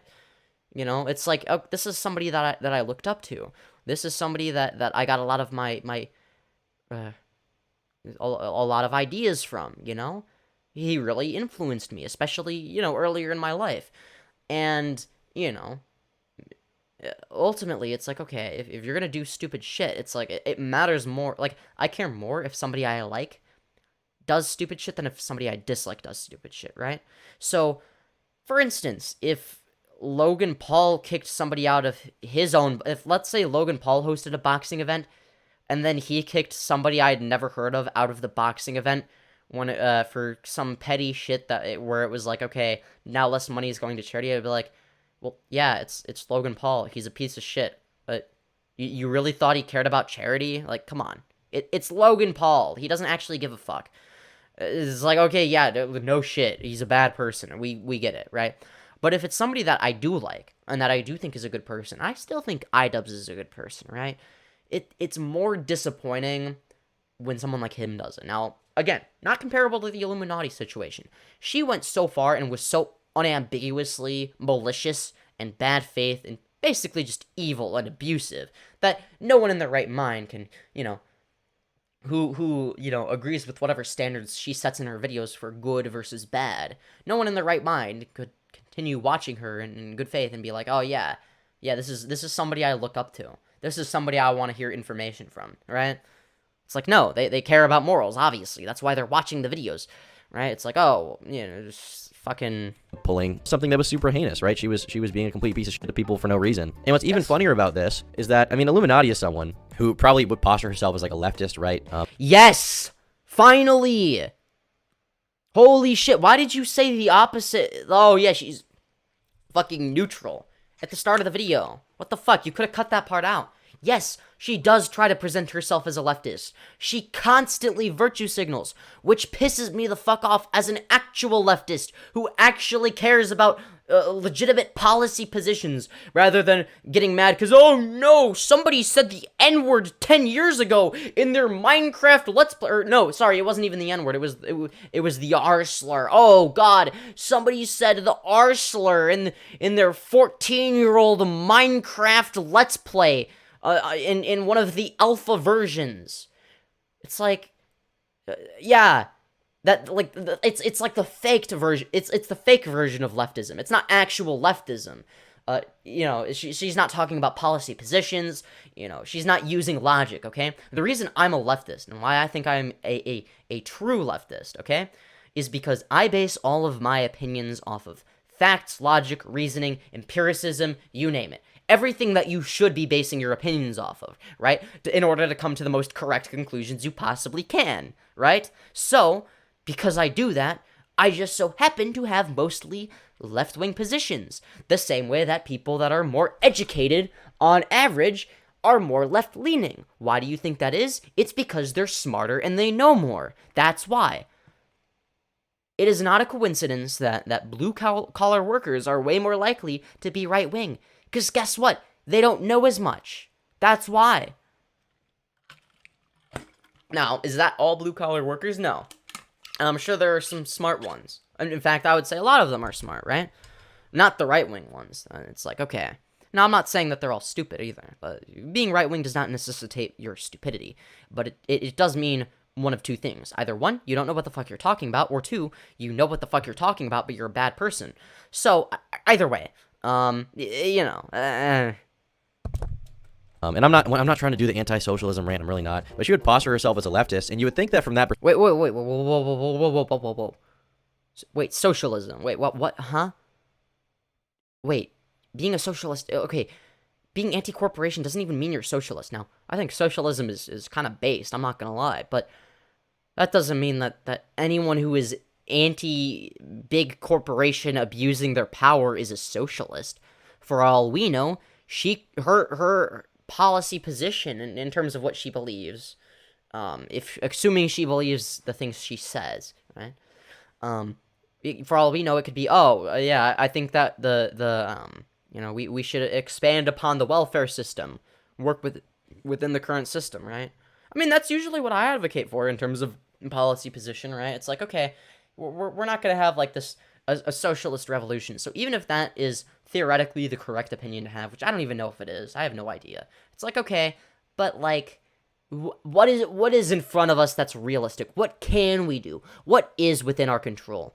And sure, it might, if you believe in socialism, like at least in theory, sure, you could use that as a reference point for what we should aim for. But aiming for something does not mean believing that you can achieve it. It would be like, okay, does this step make our system closer or further from that? It's like, okay, well, expanding upon welfare would make it closer to that, potentially. Not much, and it wouldn't make it socialist, but generally, I mean, we're dealing with a mixed economy, right? I mean, we're not purely capitalistic either, right? Perspective. It's like a spectrum, right? From capitalism to socialism to communism, right? I mean, well, I don't even know where you would fit communism, because communism is a whole entirely separate thing, right? I mean, they're different ideologies, right? But ultimately, working within the mixed economy framework, right? It's like, okay, we might not, like, there can be people that are either socialist and believe, okay, well, we can't achieve socialism realistically, so here are ideas that do give the workers a little bit more power than they otherwise would have had, and take away the unwarranted power that corporations have. Or there could be people that are capitalists, but they want those measures to be taken anyway because, well, they see that there's a problem and they want to fix it, but they're not socialists, right? There's a difference there. I don't know what category I fall under. Probably more like the second one, because I don't know if I'm a socialist or not. I'm not for or against it, so I wouldn't say that I am socialist, because that would imply I'm specifically for it, and that's like one of my main things or whatever. But it's like, okay, I lean that way, but it doesn't mean I am that way, right? Her going after someone who, like the click, who I guess says or he used to say the N-word. Yeah, well, he didn't even say the N-word, but even if he did, who gives a shit? Okay, why is... Okay, I fucking hate when people like Tom do this, okay? Where they'll be like, oh yeah, being offended by shit, like, being offended by the word retard is a left-wing position. No, it's not. I am way further left than a lot of people who do get offended by the retard word, okay? But I don't get offended by it. I think everyone should be able to say every word. Yeah, even the N-word. I don't care. If a white person says it as a joke, I don't give a shit. The only reason not to say it is... There's no moral reason to not say it. It's, I don't say it because I don't... I want my channel to, make money in the future, right? It's like, okay, is this a hill I'm gonna die on? Am I gonna lose money over a word? Over a couple syllables? No. And in fact, I'm trying to break the habit of saying the R slur, right? I'm not morally opposed to it, but what I am opposed to is making less money for something as stupid as that. Now, sometimes I can't help myself. Sometimes, and ultimately the goal is to use it more sparingly, not to not use it at all, right? Like, I want to use it sometimes, right? However, I don't want to use it constantly, right? I think I use it too much, right? But if I use it sparingly, it's like, okay, if it's like once in like a 5-hour-long live stream, it's like, okay, then it doesn't matter. But if it's like 50 times, then okay, well, maybe then YouTube doesn't like that. I don't get promoted algorithmically. Maybe it even gets edge restricted. Who knows? I don't know.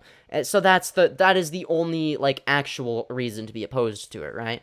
But that doesn't mean that I would be opposed to other people, doing it. I don't give a fuck.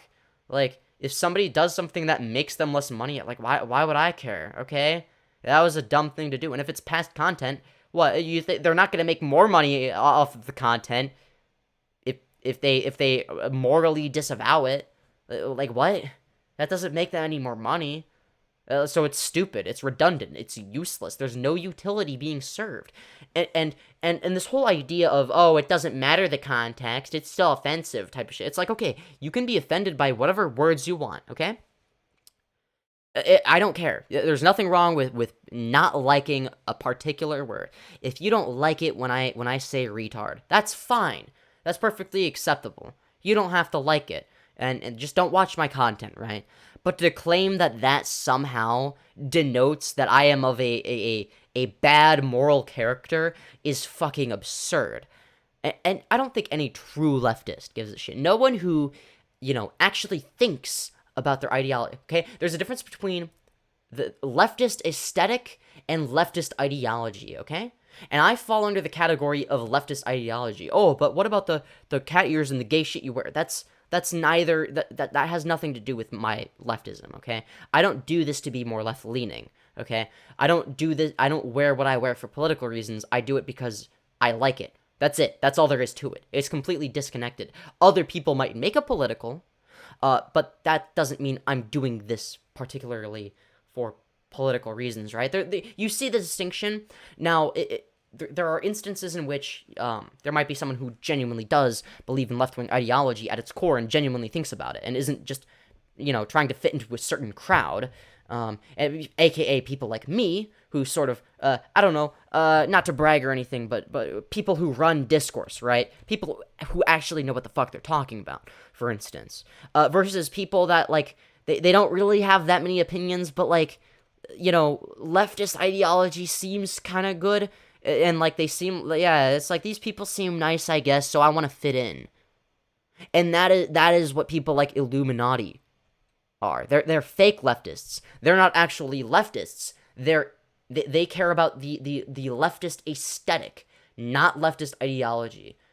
And the fact that nobody can, like, why am I one of the only people that can make this categorical distinction? It's so fucking obvious. It's right there, okay? Look, I am evidence of that categorical distinction. Hello, you're watching this stream. You should know that yes, leftists can have an edgy sense of humor. That doesn't contradict anything I believe. In fact, people that care more about, being aesthetically leftist are way more likely to contradict themselves because they're doing it for social reasons to fit into a particular group of people. So they don't have an actual strong adherence to an ideology. I do believe in an ideology, and that's why you'll find me with some kind of weird opinions, right? Where I'll bite certain bullets as well that you wouldn't really expect a normal person to. Because, again, I'm consistent, right? I'm consistent with what I believe. Very consistent. And I make sure that I do a good job of that. And if I'm wrong about something, then I change my mind, right? If somebody proves that I have violated the law of non-contradiction, then I'm going to look and be like, okay, why did I contradict myself here? Was it a semantic failure? Did I misword something? Did I not articulate this point the way that I thought I did? Or am I just entirely wrong about this, right? There have been times where I've been wrong. You think that I was born, being right about everything?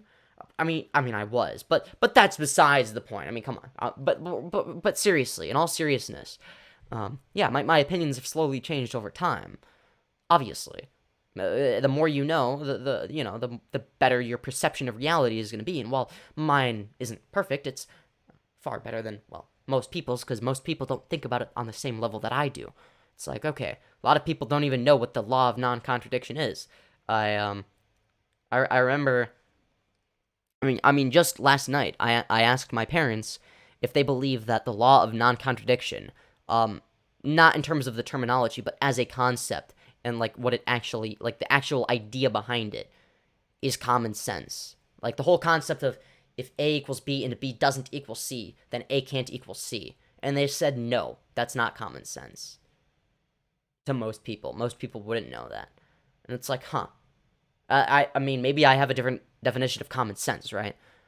Or maybe I just assume people are smarter than they actually are. I don't know. But ultimately, I don't even think it's about whether or not they're smart. It's like, okay, they could be smart there, but they just don't think about it. So, it's like, well, okay, well, they're choosing not to be smart because they don't give a shit, right? Which is fine, but then you can't really have an opinion and claim that it's just as valid as mine, right? If you haven't thought about your opinion, then it's worthless compared to mine. Because whenever I have a strong opinion about something, it's because I've actually thought about it, and I actually know what the logical follow-throughs and consequences are of said opinion. Okay, I know what bullets I would need to bite to have certain opinions. I know what the logical consequences, both intended and unintended, are of certain opinions, and whether or not I need to make an exception, which ultimately would, be something that would fall under another rule, right? That might have not been seen. It's like, at the end of the day, I think more about this stuff than most people, right? So that's why I am an actual leftist, ideologically, right? I am ideologically left-leaning, okay? Whereas Illuminati doesn't give a fuck. Do you think Illuminati is smart enough to to even understand the shit I just said? No, fuck no. She'd be like, what the fuck is this person talking about? It's like, obviously she wouldn't know because she doesn't know anything about, I don't know, maybe she would. Maybe she would know. I don't know. She doesn't seem like somebody who cares about philosophy. And she's just like, oh, I want the left-wing aesthetic. That's it. That's all there is to it, right? Now you understand the categorical distinction, right? And if anyone was confused, especially, centrists like Tom, who are complete cringe sometimes, again, no hate to Tom, but in this one instance, maybe tiny bit, just because he was being fucking stupid by saying that being offended by the word retard is a left-wing position. It's not. It's a pussy position. Okay, that's pussy shit. Not getting offended. Getting offended isn't the part I have an issue with. Trying to use it to claim moral superiority is the problem, right? And but again, Tom is insinuating that's somehow a left-wing position. It's not. It's absurd.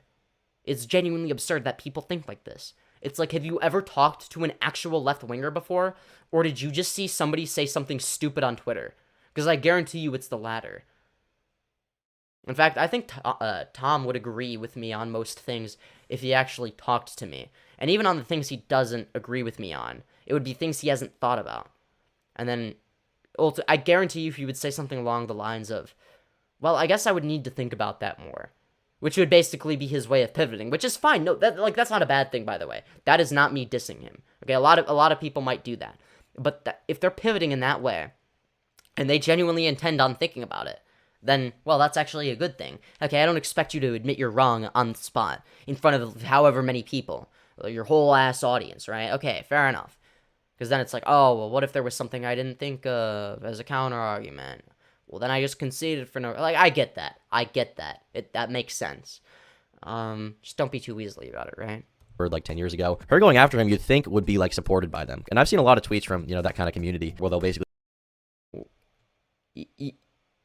Yeah, maybe people have more common sense than you think, Tom. Maybe because there are people like me on the left who actually help discourse. I know you probably aren't a big fan of Vosh. You probably don't like him because he's too left-leaning for your centrist little ass, okay, Tom?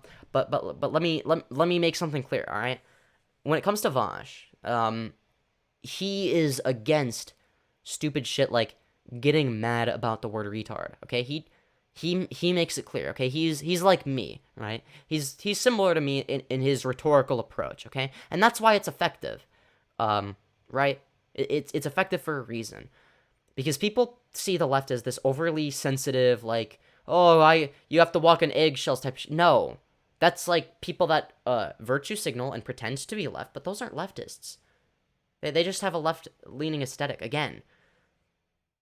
But it's so important to understand. I know I'm being rambly, but seriously, this categorical distinction is so important. And I don't, again, it's like Tom doesn't even know what a leftist is. He doesn't even know. He doesn't know what left-wing ideology even entails. He's just like, yeah, that's like the triggered SJW libtard one, where they get offended by nothing. Like that, it's like, yeah, it's like the cringe centrist worldview, and then, oh, yes, every right-winger is a Nazi, or some, or no, that would be, or sorry, the left-wingers think all right-wingers are Nazis. It's like, no. Did any... Okay. It's like, I think that conservative ideology is harmful, and I've explained why in other streams, but that doesn't mean I think everybody is a Nazi, right? Or I might call somebody a Nazi as a joke, or if I'm exaggerating or being hyperbolic when they're not. And there are times where I debate genuine Nazis who are defending Hitler, denying the Holocaust, saying that Jews are controlling the world, like genuine Nazis, right? So again, I know I'm rambling. Even like 5-10-year-old videos and be like, I don't care if it was a different time. You're a piece of shit for saying this. This isn't a left-wing position. This is a liberal brain rot position. This isn't leftism. This is just preaching and virtue signaling. That's it. There's no moral framework being used when people do that shit. Okay? In fact, it contradicts directly. Let's say there was a moral reason to be against the word retard, which there isn't. Okay, if somebody said it 10 years ago, isn't the left also in favor of reformative justice? Well, there you go. There's a contradiction right there. That just proves that, these people aren't actually leftists, right? They're not leftists if they don't believe, and not just because they don't believe in reformative justice, but because they probably, in fact, they definitely claim that they do. Oh, yeah, I love reformative justice. It's amazing. But, oh, you said a bad word 10 years ago. Your life should be ruined. Like, come on. Seriously. That hypocrisy is very obvious. But again, that is people not adhering to a left-wing ideology. That is them straying away from it in favor of what they think is a left-wing aesthetic, what they think will make them look better, which ultimately it doesn't, by the way. People see right through it, right? Stuff. I didn't think it was okay back then. And despite her having those kinds of people on her side. Which is a lie. No one gave a shit back then. And no one should give a shit right now, either. There's nothing wrong with saying certain words, okay? Again, you can be mad about it or whatever. You can not like it. You can have a negative reaction to it, right? All of those things are perfectly acceptable responses. You can say, your use of the word retard, it was really cringe, Femios. What the fuck? I know you have the big autism, but still. Oh, that was really cringe. I didn't like that very much. That's perfectly fine. She completely... But again, you shouldn't be like, your career should be over. Yeah, fuck you. Managed to alienate them because she was just such a crazy, vindictive bitch, and they just, they had to see that for what it was, you know what I mean? So I guess to bring this around back to the question I asked at the beginning, which was, could Iilluminaughtii come back to YouTube? Here's how I think she could come back, and there's probably not. She's not smart enough. There's a few options she could take. I talked about this on live stream the other day, but I've been thinking about this more and more. I think what she'd have to do is, one, she'd have to apologize for literally everything, and she would have to admit to it. Like, there's no weaseling out of it. There's no accusing the clique of this. Like, she can't bring forward new evidence now, or she can't accuse Wonderstruck of something, or she can't accuse I agree, that would be one thing to do. Oz Media of something else. Like, what yeah, I don't know. She has to do straight up is make a video. It would have to be like a genuine apology, which I don't think she's capable of. It has to be pretty short. It has to be her admitting to everything. She'd have to take down this video, or at least unlist it. She'd have to admit to everything she did, say that she was a shitty person, and say that she is making a concerted effort to be better and move on, right? That's what she'd have to do. And it would have to be genuine, and it would have to appear genuine, and it would have to be obvious that she's making an effort. And if down the line it seems like, oh, she's just back to posting her old content and nobody can see any changes, then I think that that's not good enough. I mean, thus far, this video came out 9 days ago. The Clicks video was from 5 days ago or so, and she hasn't responded on Twitter. I wonder why. If you go to the Illuminaughtii subreddit, she's just ignoring it, but again, it's not going to do her that many favors. She should just fucking apologize. Just make a fake YouTuber apology. Like, come on. It's not like you'd be much worse than anybody else who's done that, right? It's like, okay, Laura Lee's blatantly fake apology, seems to be better than whatever the fuck you're doing, okay? Reddit, they're actually deleting a lot of the posts, basically. You can see here, nice Reddit post you just conveniently deleted with a clown. Yeah, exactly. As soon as you start deleting posts and trying to censor shit, what you're doing when you censor something or delete something that somebody else said about you, is you are saying, hey, everybody, don't look at this, guys. Just don't look at it. This is not important, guys. Don't look at it. It's really bad. Don't look at it. I don't want you to know this, okay? Just stay away from that information. It's bad. That information is bad. Don't look at it, right? What you are effectively doing is you are saying, hey, by the way, in these deleted posts, they said things that are true about me, and that's why I deleted them, right? That's the whole point. It's not like they're doing anything harmful in those posts. They're just giving valid fucking criticism. Okay, sure, if they were like, giving valid criticism and then I don't know, like, doxing or, like, harassing or whatever the fuck, right? Like, genuinely, like, being, like, bad. I wouldn't, you know, be framing it this way, but that's not the case. These people are giving constructive criticism that can only be interpreted as constructive criticism and literally nothing else. I'm sorry. Just, no. It can't be interpreted as anything other than constructive criticism. Oh, oops, I muted. And this is basically someone talking about the facts that, you know, Blair is a terrible person. And this post is actually from before the Clicks video, but if you look here, even, you know, one day later, they privated the subreddit completely, and I guess the Oh, I wonder why. Oh, must have been technical difficulties, I'm sure. mods as well as Illuminati have been deleting every, you know, tweet that could possibly paint her in some kind of bad light, right? And it's just really crazy to see a situation like this transpire, because despite what you can say about Blair, I mean, she was a successful YouTuber, she was super big, now we're basically watching her downfall in real time, and not only Good. She deserves to have a downfall. that, but like, it's been so long since I've seen a video this succinct that there's no response to give, right? Like, there's literally no clarification Blair could give to the Clicks video other than, I did it, I'm a piece of shit, I'm a terrible person, I'm sorry. Yeah, this is so unambiguous, it's insane. I'm gonna try to be better. And then she'd probably have to, like, take a break from YouTube for a while. And when she does come back, she can't make the same kind of content, obviously. Taking a long okay, it depends on how long the break is, right? Yes, she would have to change her style of content, but I think that she should post less frequently and, you know, slowly change her content over time. Maybe post a lot so that it can change faster, right?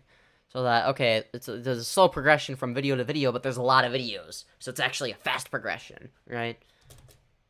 Or not a fast progression, you don't want that, but you get what I mean. It's faster. Because who's going to want to listen to someone like her talk about other people's dirty laundry when she has so much of her own? And it's like directly related to the stuff she talks about. I mean, she talks about I agree. corruption. Meanwhile, she's paying people to go through people's old videos to fuck with them. I mean, it's just, it's Yeah, she needs to, like, I don't know, become a gaming YouTuber or some shit. Like, hey guys, Illuminaughtii here. Today we're going to be doing a Minecraft Let's Play. Oh boy, I'm so excited. Oh, I can't wait to chop the tree down and collect wood, guys. Oh my god, make sure to smash like and subscribe for more Minecraft. She'd have to do something like that. Just something that nobody was gonna expect, right? Like, something fucking, or if she really wants to take the L here, she can go make more Reddit videos, or whatever the fuck. The thing, like, the type of shit she posted on the Sad Milk channel originally. With her friends, except she would have to do them, like, independently, because she lost all her friends, so then she'd have to, like, make it all on her own, and do the minimal amount of work that is required in Reddit videos. It's so vindictive, it's so evil, and frankly it shows that she's an incredibly manipulative and toxic person. I don't like to use the word toxic, okay? I think I have bad associations with the word toxic because of the kind of people that use that word, but there's no doubt that undoubtedly Blair is a toxic person, you know? She's insecure. I agree. She, you know, picks, like, a villain of the week and then goes after them. She lies about people. Yeah, she picks a villain of the week, but she's the villain of the year, alright? Woo, congratulations, Illuminaughtii. You have become the villain of the year.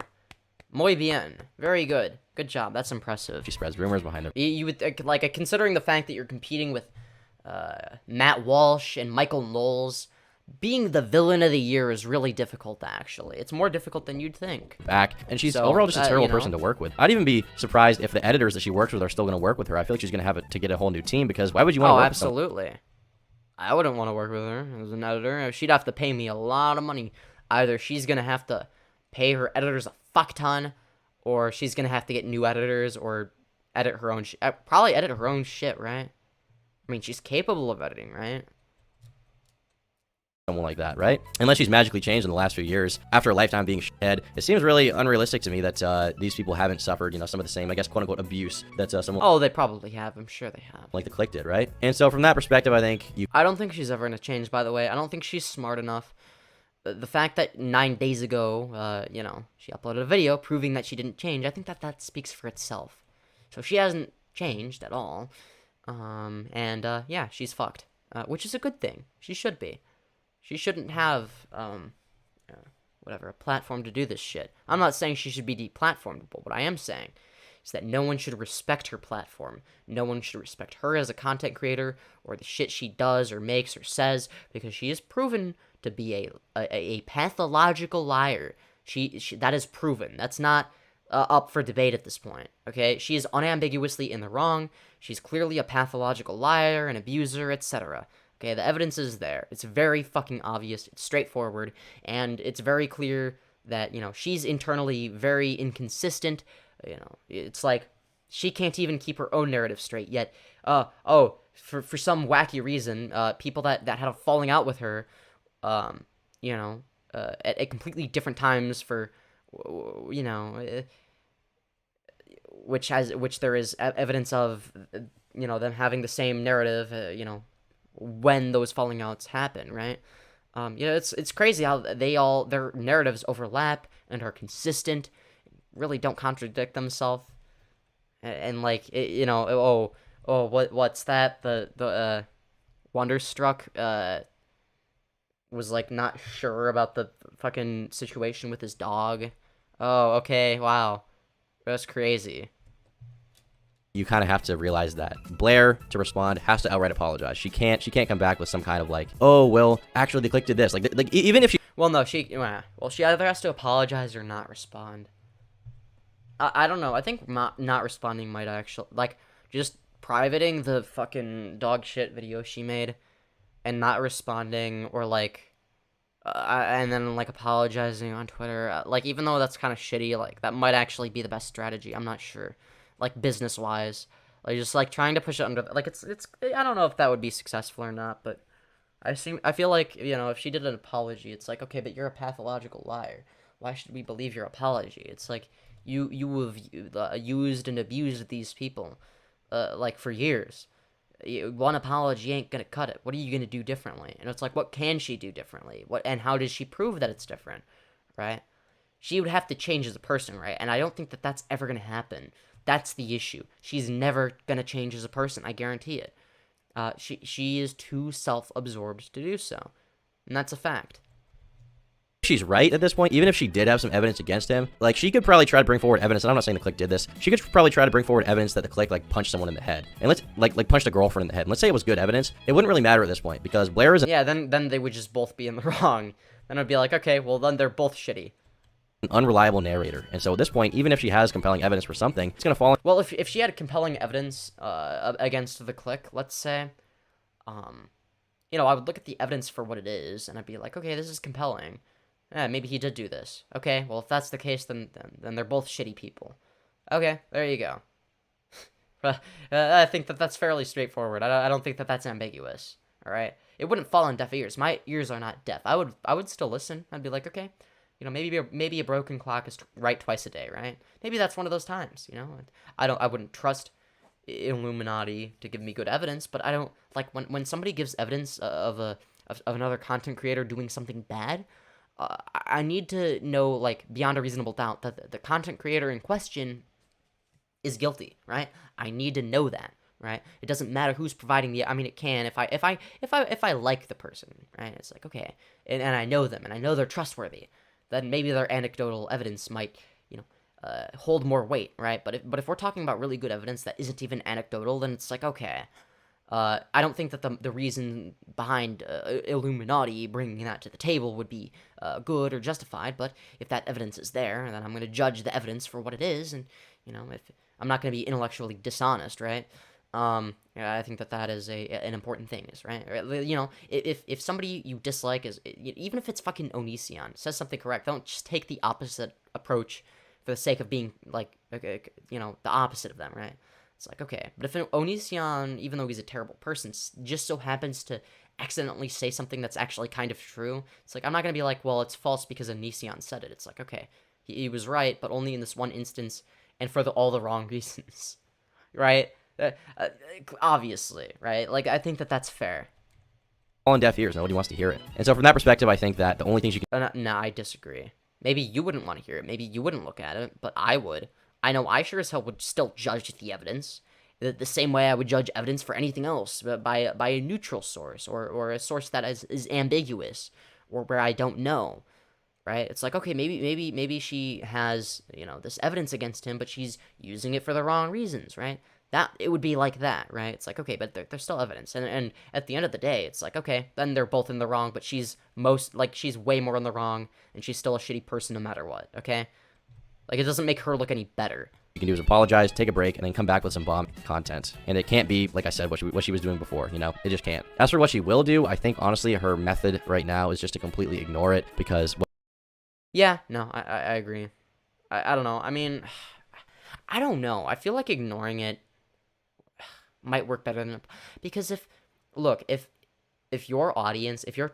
Like, I think what she could end up doing is appealing to a broader audience,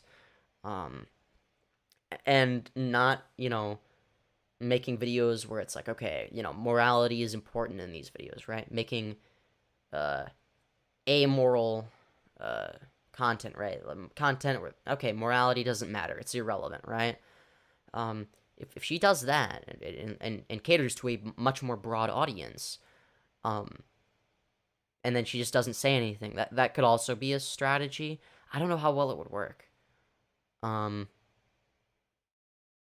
But like, yeah, no. In terms of making content for the community she's in and has been a part of, no, she's fucked. She's never gonna be able to do that again, ever. But if she caters to a completely different crowd, I don't think an apology is gonna make a difference, really, because it's like, okay, well, she's not apologizing to these people who don't know she exists, right? Obviously. So it's like, okay, well, if that's on the channel, then it's like, oh, okay, well, It's like, well, then they're gonna maybe look into it, and it's better to just push it under the rug, right? People will forget, hopefully, maybe. It's like, yeah. What? Because realistically, who's gonna take the time of it to research this shit, right? Aside from me.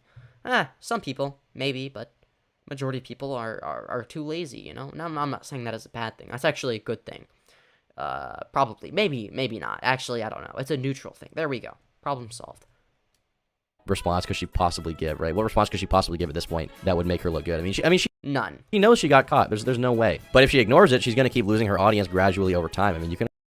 I don't know. Well, like, she would have to make a genuine apology, and again, even though theoretically that would work, the problem is she's not physically capable of making an apology that's genuine, okay? She does not intend on changing. She doesn't give a fuck.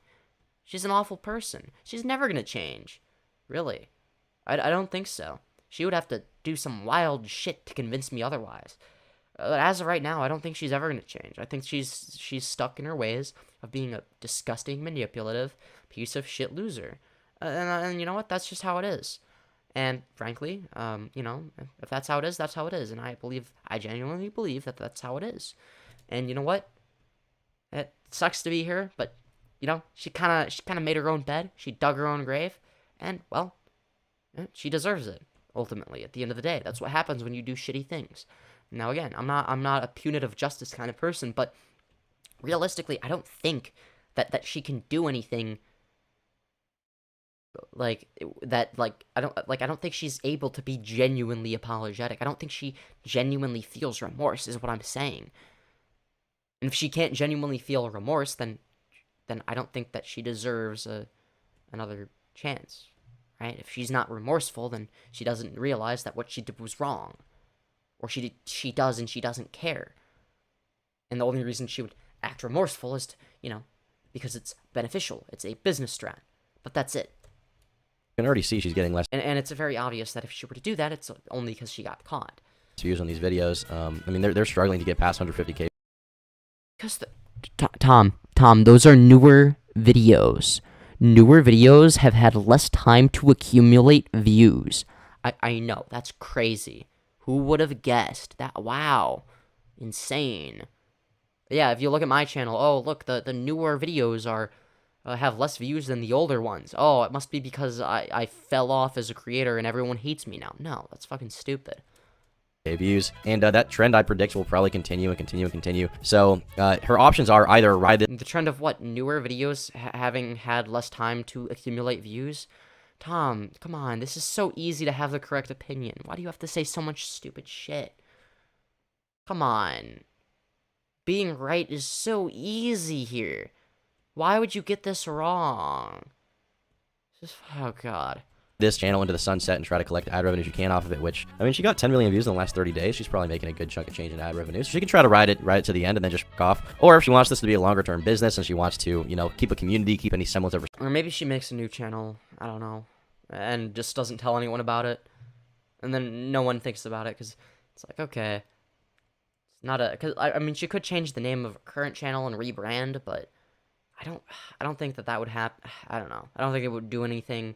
But if she were to make a new channel and just not talk about it on her main channel, just grow it from scratch, which you can do if you know what you're doing, I think she'd be able to do that. And I know she's an idiot, but she knows how to make content, right? And she knows what videos get views, generally speaking.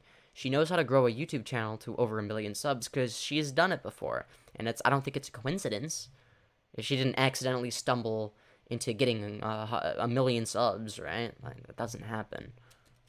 Respect. What she'd have to do is fuck off for a little while after an apology, and then when she comes back, she'd have to make the best content of her entire career. It would have to be so good. But frankly, I think she should just start a new channel. That would be easier, honestly. Just forget about the Iilluminaughtii channel. Just make a new channel. I mean, it's not like her voice is like very unique. No one would even realize. She's so boring that no one would even notice that it's the same fucking person. They're like, oh, it's someone with a similar voice. That's cool, I guess. And and then there'd be people that are like speculating that it is the same person, but they wouldn't have any evidence, and then it's like, okay. there's another problem that's posed by her entire situation, which is that what fucking YouTuber in their right mind would want to work with Blair? Who would want? Yeah, exactly. Just start from scratch and never do a face reveal. Easy. Problem solved. To work with someone who, when you piss her off over a work incident, over, like the Sad Milk channel, she accuses you of harboring pedophiles in a public YouTube video. Meanwhile, behind the scenes, like years Yeah, she'll never be able to do real-life collaborations ever again, that's for sure. earlier, she was paying people to comb through your 10-year-old videos to find embarrassing or otherwise unscrupulous clips of you, to then expose you for it to hurt your bottom line and hurt your reputation. And the things she wanted to expose people for were, like, inconsequential and things that aren't, like, wrongdoings either. It's just like, oh, someone said the word retard. Oh, no. The world's gonna explode. Who would want to work with someone or collab with No one. them or even associate with Unless I'm, like, making, like, a video about why they're a piece of shit and I'm, faking it or something and be like, yeah, I'm totally here to collaborate with you and not shit on you. Yeah. someone who has been caught deleting mean comments on a channel and then, like... Alright, you know what? This is boring. Yeah. Anyways, I'm gonna end stream. But before that, I'm going to read chat for a little bit more. It's been 7.5 hours. And, anyways. That's a Laser Pig problem. Who is Laser Pig? Alright.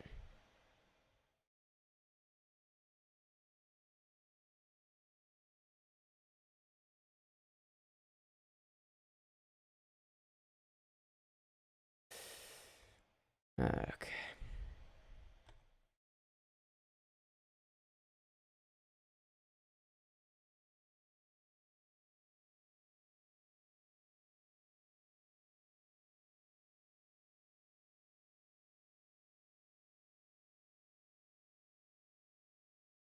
Night.